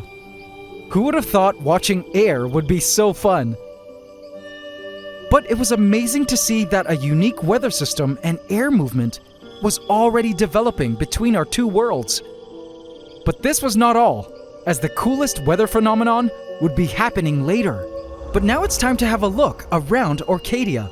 I already knew there was an orb weaver spider in here, which had now relocated way up here at a better spot, away from the rain spouts. Clever girl. And a tree frog, which loved sleeping in this bush. Both these creatures unintentionally introduced by way of the plants and decor. But it turns out there was more life here to discover. The newly emigrated crickets were already making themselves at home in the trees, inspecting the foliage, and even laying eggs. Awesome! Happy to know that the crickets had wasted no time at getting started on the next generation of prey insects, which was one of the purposes of Orchadia, to offer a refuge for prey insects to proliferate away from ground predators. Herbivores were already getting straight to work too, like this cute snail, which I watched for several minutes glide on its trail of slime over the branches and leaves in search of foliage to munch on. It eventually found a decaying leaf to consume. I smiled watching the initial stages of an orchid opening from its bud. Orchids are just stunning flowers. Have a look at the inside. It looks kind of like a bird, or a disgruntled chef in a red uniform throwing his hands up. More little buds were on the way. I was happy to see the orchids adapting well to our world of trees, and planned on adding more orchids around Orchadia if they continue to thrive. The banyan trees were doing surprisingly well. I had thought they would be dropping their leaves by now during this acclimation period, but instead the banyan was releasing new shoots and buds. It was so beautiful to see. The vines strung all around had wasted no time in sending out roots to begin anchoring themselves among the trees. In fact, I noticed the vines were already sprouting new leaf shoots, which was amazing. Pretty soon the vines will make our canopy look even more lush. And check this out. In an unexpected turn of events, this tree trunk, which I thought was dead, was actually sprouting leaves too. Whoa! Does this mean actual trees might come to life in our canopy? What a pleasant surprise. Everywhere I turned, the plant life was thriving and making full use of every available space in our canopy treescape. The mists had caused the mosses to truly explode on the branches. Usually growing mosses on wood is such a difficult thing to manage, but here in Orchadia, the deepest of green mosses were gloriously blooming on the wood. Conditions were perfect here for moss, as well as for these awesome organisms. Lichen. So, if you're new to the amazing life forms known as lichen, listen to this. So lichen, which is this cool bluish gray covering on the wood, is not quite a plant, nor is it a fungus. They're actually a symbiotic superorganism comprised of algae or cyanobacteria, multiple species of fungi, and a yeast embedded in the skin. The combination of all these organisms create the body that is known as lichen. I've never once been able to grow lichen in a terrarium, but here in Orchadia, the cloud rainforest canopy conditions were perfect for it, and I saw the lichen just living their best lives in various places of the wood. Check out that branchy lichen up there. I suspected they were loving all the humidity and decided to bloom, which was all just amazing to see, as many creatures eat lichen. But as I was admiring all the blues and greens of the canopy, a sudden flash of color caught my eye. Whoa, I see red. What was that? It flew high up into the air and landed, bobbing its abdomen up and down before taking off again. Super cool. It was a damselfly, and I watched it chase the various flying insects in our canopy.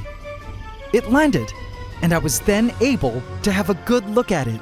Such a beautiful creature, Before we had a greenish-yellow damselfly in Pantdora, which I assumed was eventually eaten by the sun skinks, but this red one was just as pretty. Now, I was certain this wasn't a creature introduced into Orchadia from its plants, but rather introduced via the water plants in the pond in Pantdora, where the larva matured, then hatched, and found its way up here in the canopy. Great choice for it, as it was much safer up here, for now anyway. When it wasn't resting, it was super active, flying all around the top of Orchadia. Speaking of flying creatures, I then spotted yet another insect, one that is notoriously hated by humans the world over. See it? It was a mosquito, a beautiful black and white one. Now this mosquito was surely introduced by way of the plants, specifically the bromeliad on which it was perched. I knew it had just emerged from its pupal stage within the water trapped inside the bromeliad. Owners of bromeliads know to always routinely wash out these pits of water because they're perfect breeding grounds for mosquitoes who lay their eggs into the water pits where the larvae hatch and grow and eventually emerge as adult mosquitoes.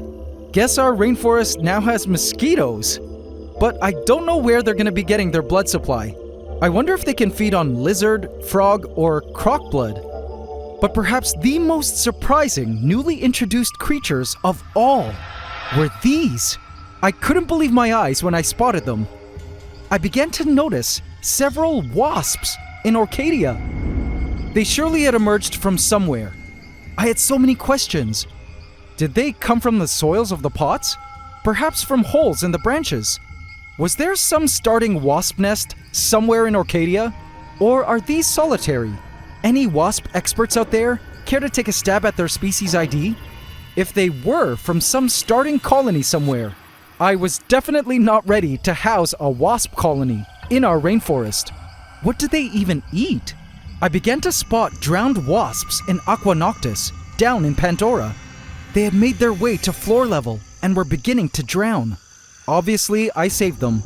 But to be honest, wasps were the last creatures I ever expected in our rainforest. But guys, just when I thought I had seen it all, there was still one other critter that had not yet been spotted that would finally show itself to me by nightfall. Now, Orchadian lights are on an hour longer each day than Pantdora, just to mimic the natural distribution of light in the canopy versus the rainforest floor. And what's cool is, I set it up so the lights dim gradually over a half-hour period, much like they would at sunset. Have a look at this time-lapse.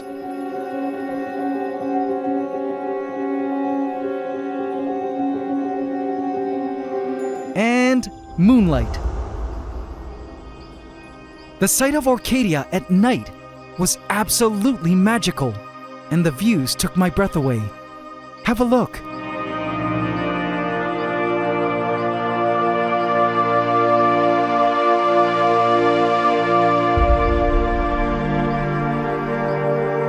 The mists covered the treetops with a humidity that blessed the foliage and orchids, as well as all the creatures who are now part of our canopy.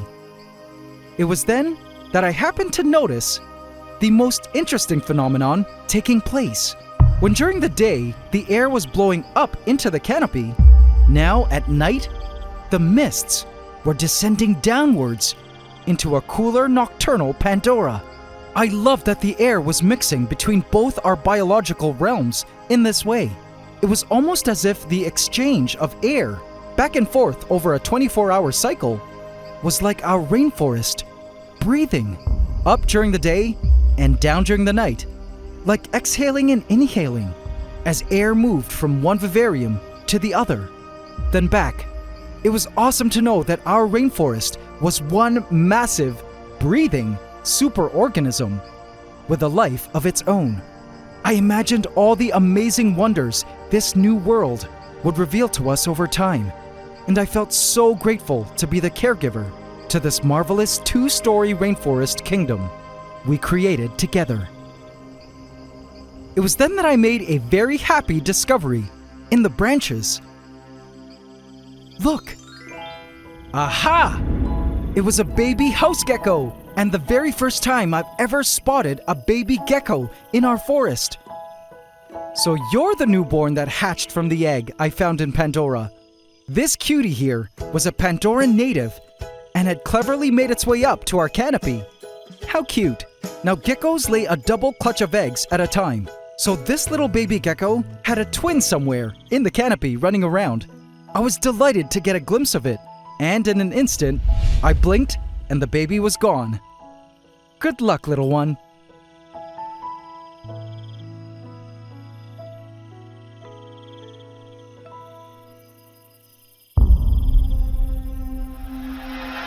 I visited the Empress and saw her hanging from her branch. But upon closer inspection, I realized that her two hind legs were folded in.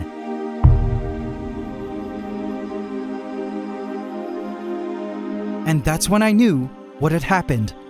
I looked at the lifeless gaze of our Empress and said a little prayer. Overnight, she had completed her life's journey and laid her head back against the glass to surrender herself back to the source energy that created her. Our Empress Emeralda had died. Birthing 2 egg sacs is extremely physically demanding for mantises, and we as her caregiver had given her all we could to complete her life's mission. She had successfully done that now, and it was time to take her to her final resting place.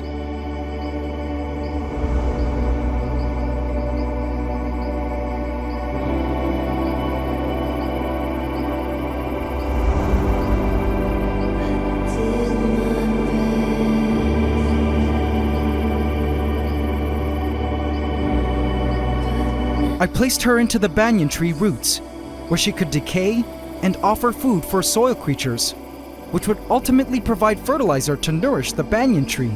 The tree would eventually offer food for herbivorous insects, which would eventually become food for her future children. After they emerged from the egg sacs, she was now forever part of the forest, and her life force would soon permeate her offspring.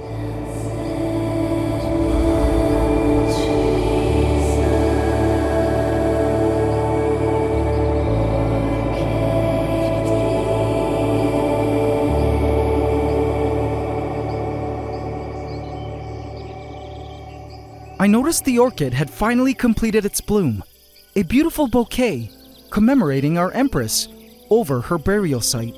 It made me smile. You know, one thing I continue to learn from being a caregiver to a rainforest in my home is that every life form had its own timing for everything, its own rhythm. It was our Empress's time to expire, and it was actually a beautiful process. All I could do was sit back and allow life to take its natural course. Over the next few days, all the tree frogs had made their way up to the canopy, and from the looks of things, they were pretty much here to stay. Kermit, our handsome male frog, hung from the vines and was noisy at night, calling for his female, Miss Piggy, to breed. And guess who else was ready to make a move? My jaw dropped when I spotted Godzilla one morning, finally basking on his rock bank, exactly like I had dreamed.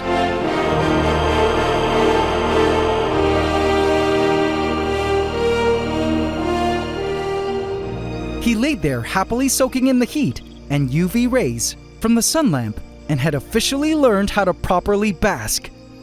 So awesome, big boy. I'm so happy for you. Enjoy the rays. Indeed, all things on Earth had its own unique schedule.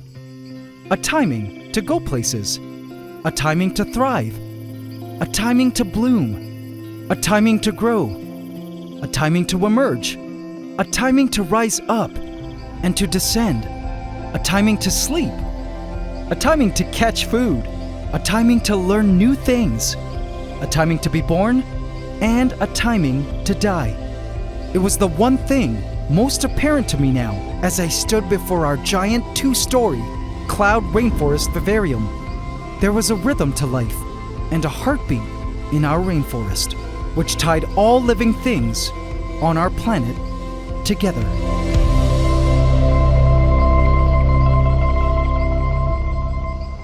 And speaking of timing, it was time now for a grand population event.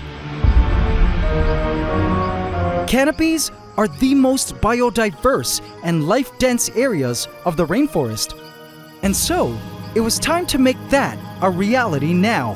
For our largely underpopulated canopy, I had a few creatures on the side that I'd been waiting to add into our new canopy vivarium. Come, my children.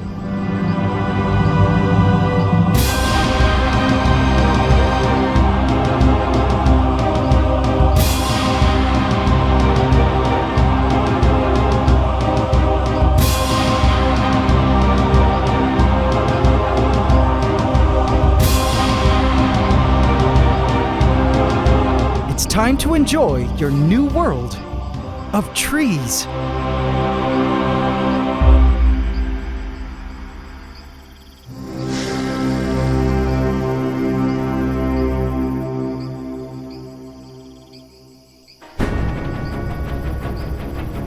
Vote in my community tab to affect this story.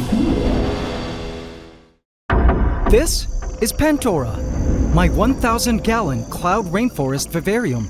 An established ecosystem of creatures, plants, and fungi, which I just recently connected to a brand new tree canopy vivarium I call Orchadia, up on the floor above. Many creatures had already migrated up the glass bridge that joins the two tanks, but still, the canopy needed more life. Behold, the team of selected creatures just waiting to be added into their new home. It was time for Gaia 2, the second great animal integration advent, where Orchadia, my grand canopy vivarium, would be seeded with life.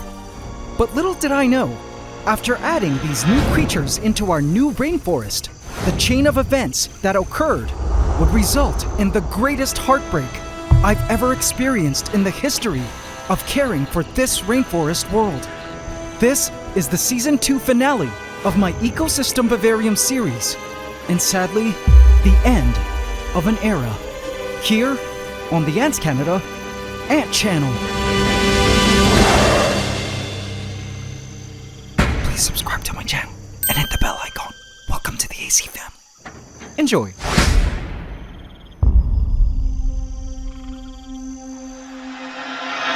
As I stood before our grand vivarium, it was just so hard for me to look inside. I never imagined this moment would come so soon. I was devastated by a very great loss in our rainforest, and things would never be the same again. I have some very sad news to share. Here's what happened. Ah! I shouted loudly when I came downstairs to a massive swarm of queen and king termites buzzing around the lights inside my home. It was a huge termite nuptial flight, a yearly event that every termite species launches, where new virgin kings and queens fly into the air to pair up and seek new places for them to start their own colonies and nests. And this termite species was huge. How they got inside, I have no idea. This is awesome. While most sane people would be horrified at this sight, I, an Entomo insane person, quickly grabbed a container to begin collecting as many king and queen elates as I could.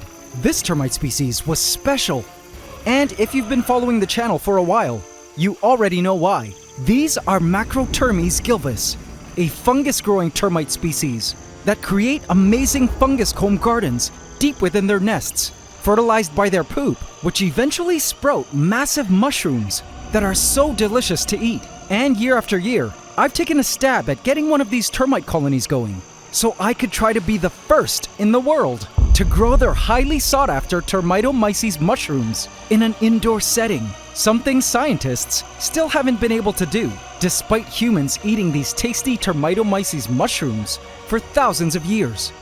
Rearing the termite colonies in indoor setups, I came close to getting the termites to start creating their fungus gardens. but failed last year, as well as the year before, and the year before that. But this year was different. This time, I had the best simulation of nature to better my odds.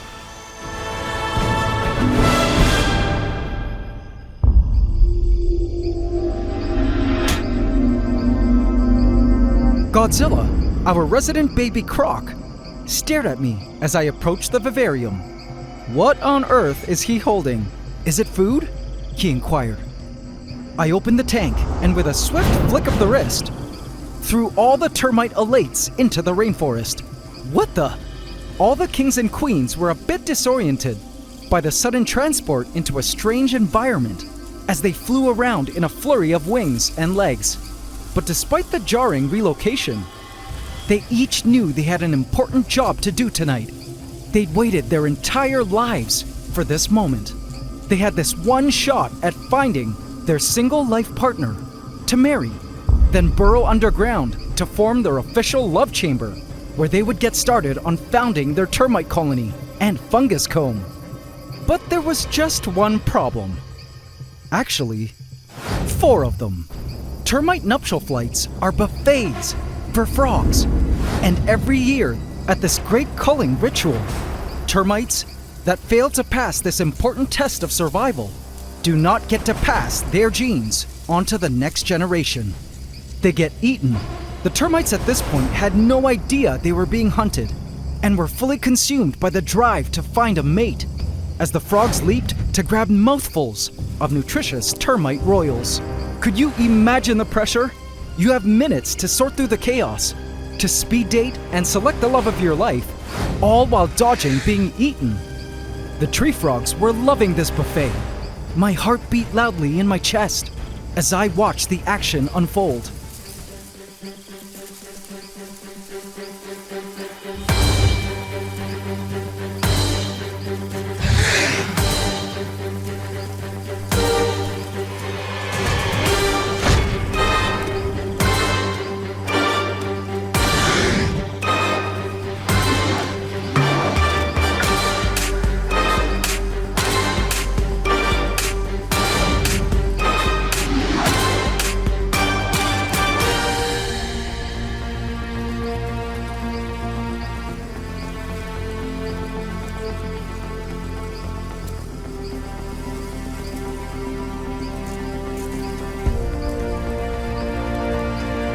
Termite spotted and missed.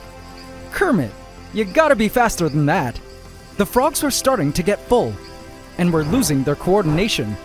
But one thing was for sure, I would hate to be a termite on this night. As sad as this was, it's a reality in termite life. Not all elates make it to found a colony, and in fact most fail. But I did see some who had proceeded to the next stage, breaking off their wings. And some had even proceeded to the last stage, digging out the royal chamber. Among the crazy commotion all around, I spotted a king and queen royal that had paired up and were now digging with all their might to get underground as quickly as possible. This was the final test. Yay! Go termites, go! The king and queen were both hyper-focused on this burrow. Not all termite royals get to this stage, and they were just a few minutes away now from safety. I watched them dig. Man, Kermit was savage, with a termite in his mouth while holding another to eat next. Soon, looking back at the termites, I was shocked. 3 royals now. Okay, guess this couple was okay with becoming a throuple. How modern. I watched the 3 royals dig deeper. They were almost there. They ignored the chaos that was stirring all around them. Keep on digging, guys! An isopod came out of hiding, and as soon as it realized it was in the middle of a termite bloodbath, oh heck no! And it retreated. The next day, the termite throuple had completely concealed themselves underground, having successfully passed the survival test. Wings were everywhere on the forest floor, and I don't know how many termite royals managed to survive the bloody night and create their founding burrows, but I hoped that this would be the year we successfully rear a fungus-growing Macrotermes termite colony. and grow some mushrooms. But these termites were the first new creatures to be added to our rainforest, and it was officially the start of Gaia 2.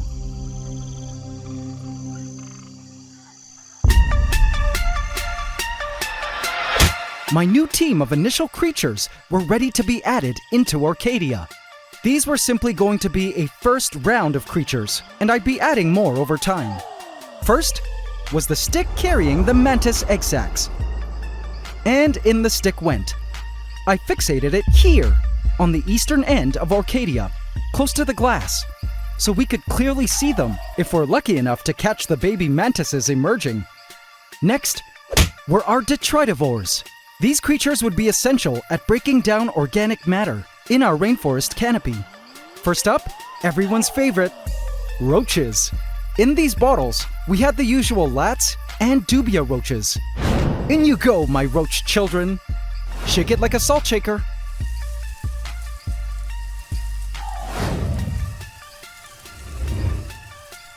Now, I also had an interesting addition to the roach community. These are domino roaches, and sadly my last adult died a couple days ago. But as you can see by the remains, they're called domino roaches due to the fact that the adults look like dominoes. I dumped the babies inside Orchadia. Next up, you guys will love these. You all actually helped me decide to get these through votes on my community tab. Within these two containers reside a community of crabs, but not just any crabs. These crabs live both semi-aquatically, but also are completely equipped to thrive up in the canopy layer. Did you know that canopy crabs exist? I've spotted them in the wild during past excursions to Borneo, and was surprised to see these crabs climbing so high up in the trees. So our crabs were here in two groups, and one container was for Orchadia. I placed the crabs into Orchadia. These crabs might actually choose to make their way down to Pantdora, or decide to completely remain up here, as there were many pools of water around, collecting every time it rained, as well as in the bromeliads in which they could soak. In nature, these crabs would seek out such trapped pools of water in tree hollows, natural pits and branches, and leaves. As for the other groups of crabs, they would be placed into Aqua Noctis, our blackwater pond in Pantdora. I situated them on the bank of the pond. Good luck surviving Godzilla. These crabs were so on his menu, but I trusted they had what it took to survive. They also had fish in the waters to catch here, and a fully aquatic crab species to compete with. As I watched the crabs settling into their new home, I wondered where Godzilla was. Yesterday, I saw him basking here on the rock bank for the first time. He was currently missing out on a crab leg buffet. Now, I figured he was somewhere underwater in his bedroom, within the rocks, but turns out I was wrong. You won't believe where I spotted him. It was in a place I completely didn't expect.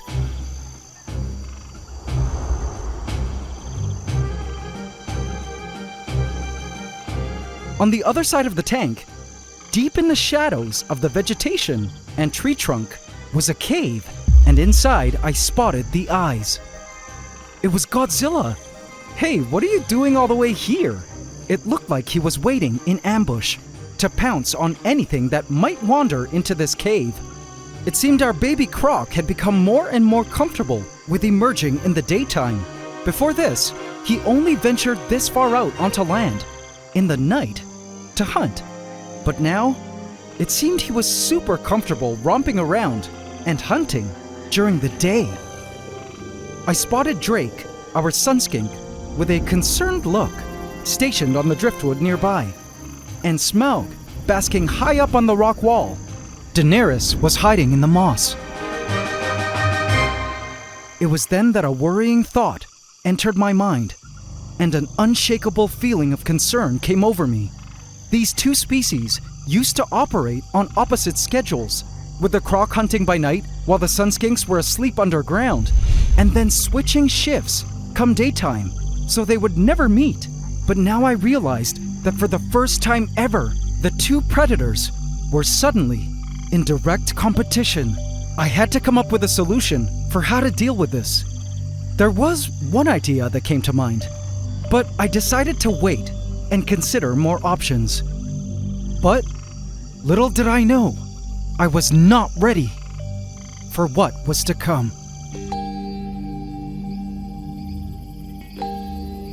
Next up were our herbivores, important for keeping plant growth under control and also being key prey creatures for predators.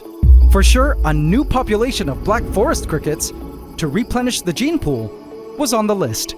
I placed them in with care.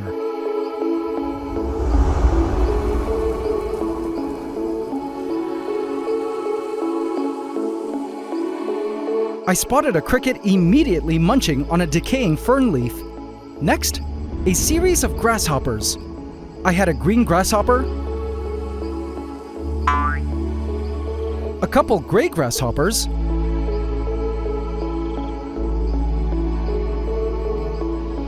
and this interesting looking grasshopper, which kinda looks like a slant-faced grasshopper, but different. Any experts out there care to ID? I placed it into Orchadia, and it hopped off. I would add more grasshoppers over time. Next up, lower tier predators. In this jar was a beautiful gecko with the most beautiful pattern, distinct from our other geckos already living in the forest. In you go, my friend. Have a look at its coloration. It's such a stunning gecko, and definitely different from any of the ones living inside. It stood still for a while, mesmerized by the splendor of its new home, before beginning to crawl away. And as it did, I was shocked to see its tail. Wow! It had a pinkish red tail. Any gecko experts care to take a stab at its species? I've never seen anything like it. Gorgeous. Enjoy Orchadia, little one. And finally, my favorite additions, which are a category of their own, ants. First, let's look into this test tube. So sadly, I noticed that I no longer see acrobat ants in Pantdora. I assume they were either outcompeted by invasive ghost ants, or their queen died for reasons unknown. But no worries, as I had an acrobat queen ant caught from nuptial flight this year. And what's special is she decided to keep her wings. Usually queens break them off after mating. She was currently caring for a pile of brood and had some nanitids, her first set of workers, to help her get the colony started.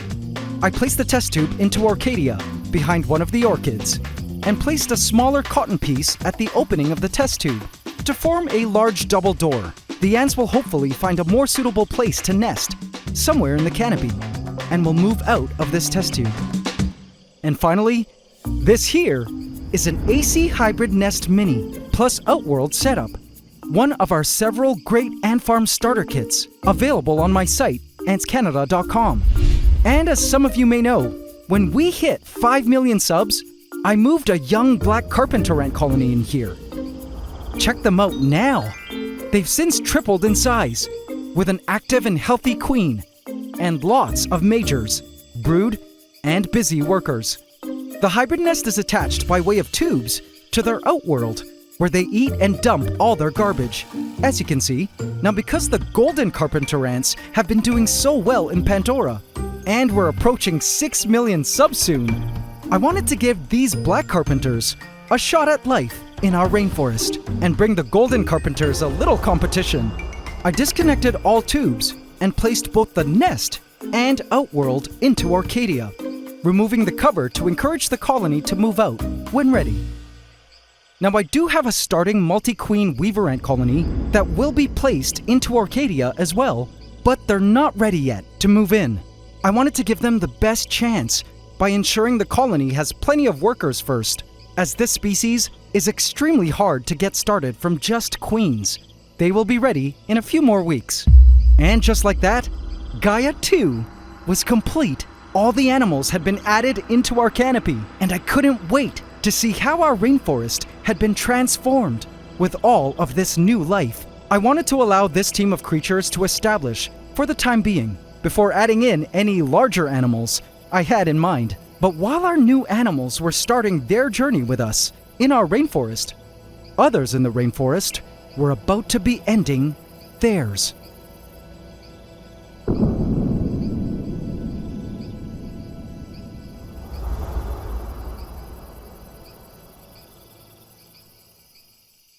The next day, I looked into Orchadia and marveled at all the new creatures we put in, already enjoying their new life in their grand canopy. The crickets were all around, favoring the banyan leaves. Males had begun their courting rituals, singing to potential females.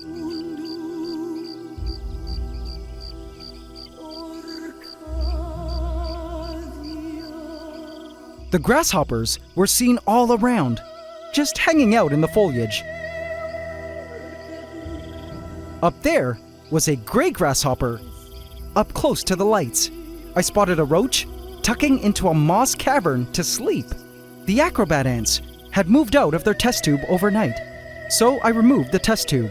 I hope to see acrobat ants in our rainforest in the weeks to come. The carpenters were still inside their hybrid nest, but I didn't want to rush them out.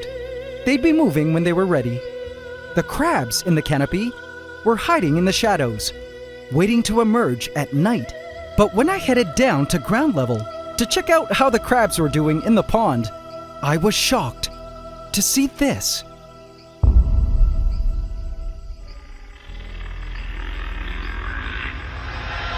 It was Godzilla, deep in the driftwood cavern.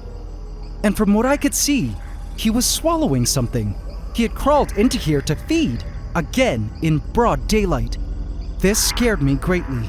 This driftwood cavern was Smaug's cave. But wait, Godzilla here was eating crickets, right? I looked around and could not find Smaug, nor the other two Sun Skinks anywhere. There's no way.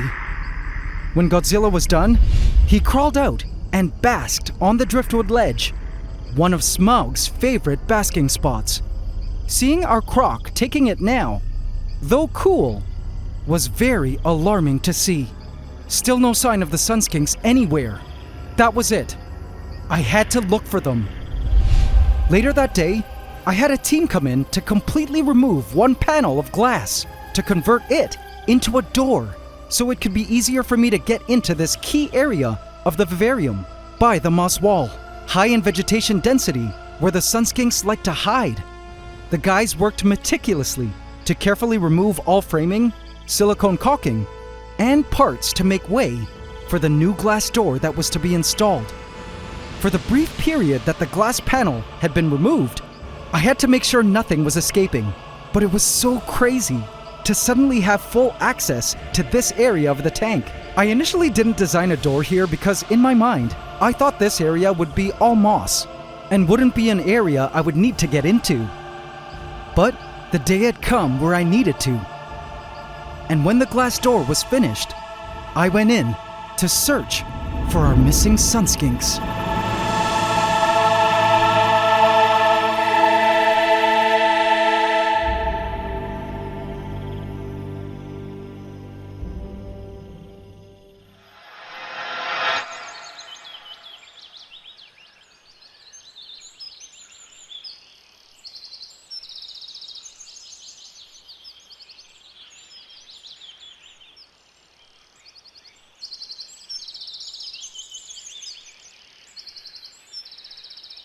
I stood at the edge of the forest, in my yard, with the heaviest of heart. They say, if you truly love something, you gotta be willing to let it go. I looked into the plastic tank and recalled a promise I had made to an old friend. You will remain the apex beast of these lands for as long as you show me signs that you're thriving in this kingdom I've made for you. For I acknowledge that you are not my pet, but a partner, to help me learn about the incredible world from which you come.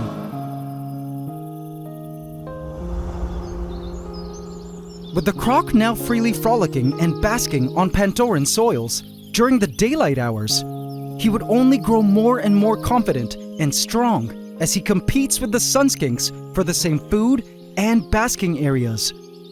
I knew it could soon lead to territorialism and possible aggression between the Croc and the Sun Skinks.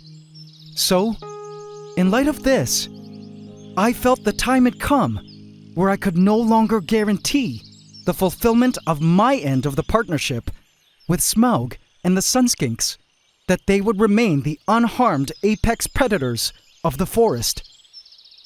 So, I made the decision to do what was right. Thanks to the new glass door, I was able to hunt the sun skinks down in the moss and catch them.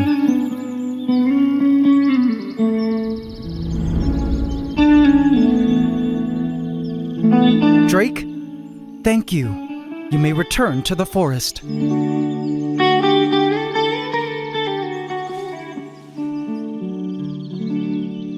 Den, so may you. Thank you, girl. And as I held Smaug in my hands, for the last time, our very first sun skink and apex predator to have blessed Pandoran soils, I felt so much pain and gratitude in my heart. She had grown so much from when we first caught her 7 months ago. She had grown up wonderfully with us, enjoyed many days basking around the forest, grown out a new tail end, and was probably holding some babies in that round belly. She also had taught us a lot about what it means to be a lizard of the forest. And so, it was time to teach her about what it means to be a human of compassion. I turned her towards the forest.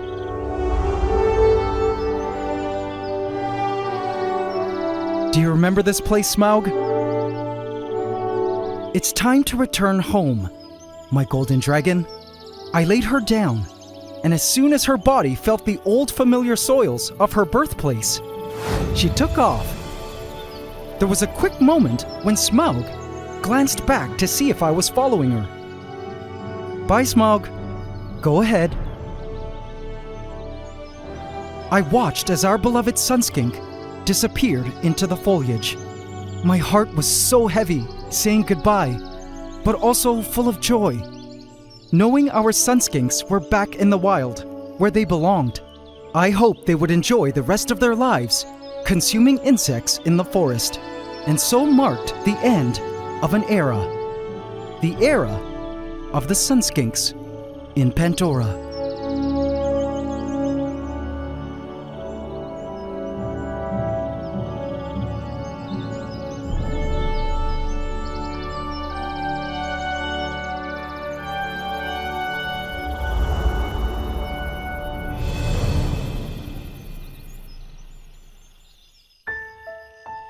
As I sat in front of the Vivarium, knowing that Smaug and the sun skinks were no longer part of Pantdora, sleeping somewhere below the moss like usual, our forest felt so empty.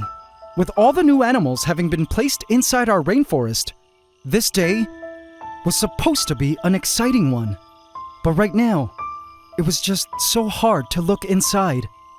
It was hard to accept that our rainforest had changed, and the sun skinks were gone.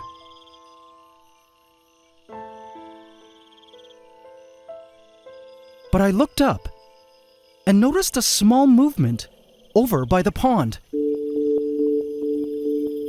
It was a crab, and it was picking at edibles on a branch.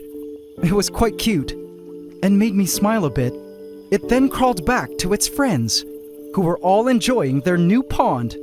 It was pretty cool that these little crabs were adapted to both pond life and tree life, two very different worlds. I began to wonder how these crabs evolved from just living completely in water to eventually wandering onto land and then up in the trees, realizing in each new environment that, hey, we can actually live up here too. What a journey it must have been for their species. It was then that I was reminded how crabs have been so successful at occupying so many different habitats in the world. They were true masters of change. If there's one thing I've learned, it's that a rainforest is always changing. How many ant colonies have we seen rise and fall since we first started 7 months ago? The marauder ants, acrobat ants, a trapjaw ant queen, and even the invasive black crazy ants and fire ants have all come and gone. As the season changed from scorching hot summers to a cooler rainy season, we've had to say goodbye to so many cherished animal friends. Millipedes, which exploded at one point some months ago, were now a less frequent sight.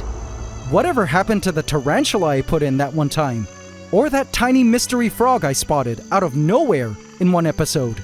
I've begun to see jumping spiders again in our rainforest after not seeing them for months. The animal and plant profile of our rainforest is always changing, depending on the seasons, the moving in of new plants, soil, or wood, and the interactions between the organisms themselves. Change, paradoxically, seems to be a constant in our rainforest. So, indeed, though our grand tropical kingdom had changed with the Sun Skinks gone, deep down, I knew it was a good thing, and our Sun Skinks were back where they belonged. Cycling through the predators was, after all, part of the plan for this ecosystem project. Since the start, I covered it in the 3rd episode of Season 1.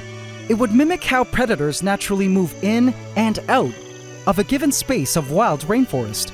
Also, in nature, predators are constantly displacing other less powerful predators, competing for the same resources, driving them out of a territory to hunt and live elsewhere. In this way, cycling through larger animals would ensure the ecosystem constantly changes. And change seems to be happening pretty quickly in our rainforest. Look at how fast the vines are taking over Orchadia. Vine leaves, elongated stems, and tendrils were stretching far out into the light, determined to be the first to completely monopolize the canopy, as if the vines had coordinated a mass launch attack to invade the rainforest. Even the vines down in Pantdora have suddenly begun to send down pink air roots straight for the soils to help gather more nutrients to fuel this great vine explosion. The vines have begun to climb the glass bridge and have officially touched the top mesh of Orchadia. Other plants are doing their best to keep up. The banyans have also begun to send out air roots to help with gathering more nutrients to feed their growth of more foliage. As the overseer of our grand double rainforest world, I've been learning to embrace these sometimes turbulent winds of change, because nature is never stagnant, stationary, nor fixed in one spot. It's dynamic. It moves and is flexible. It finds its way through the chaos and inspects every unoccupied space.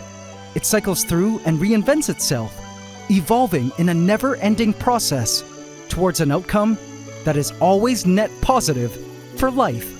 And it's the only way our biosphere has been able to endure the countless adversities that could have completely exterminated life on our planet in our past. Earth is designed to roll with all punches, and change is her secret sauce to victory.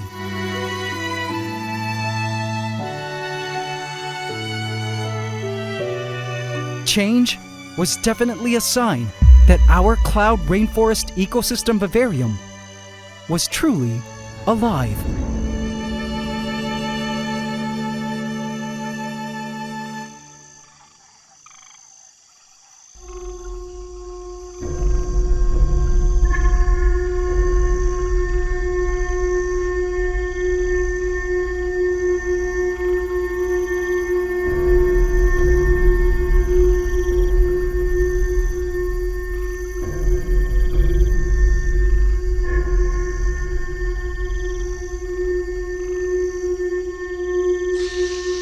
Patience, Valentino. I have some decisions to make.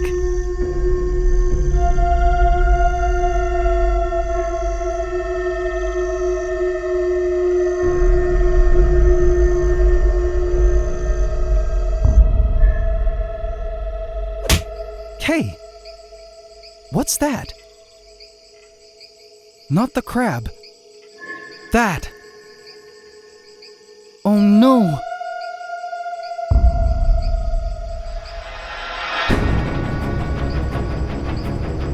Vote in my community tab to affect this story.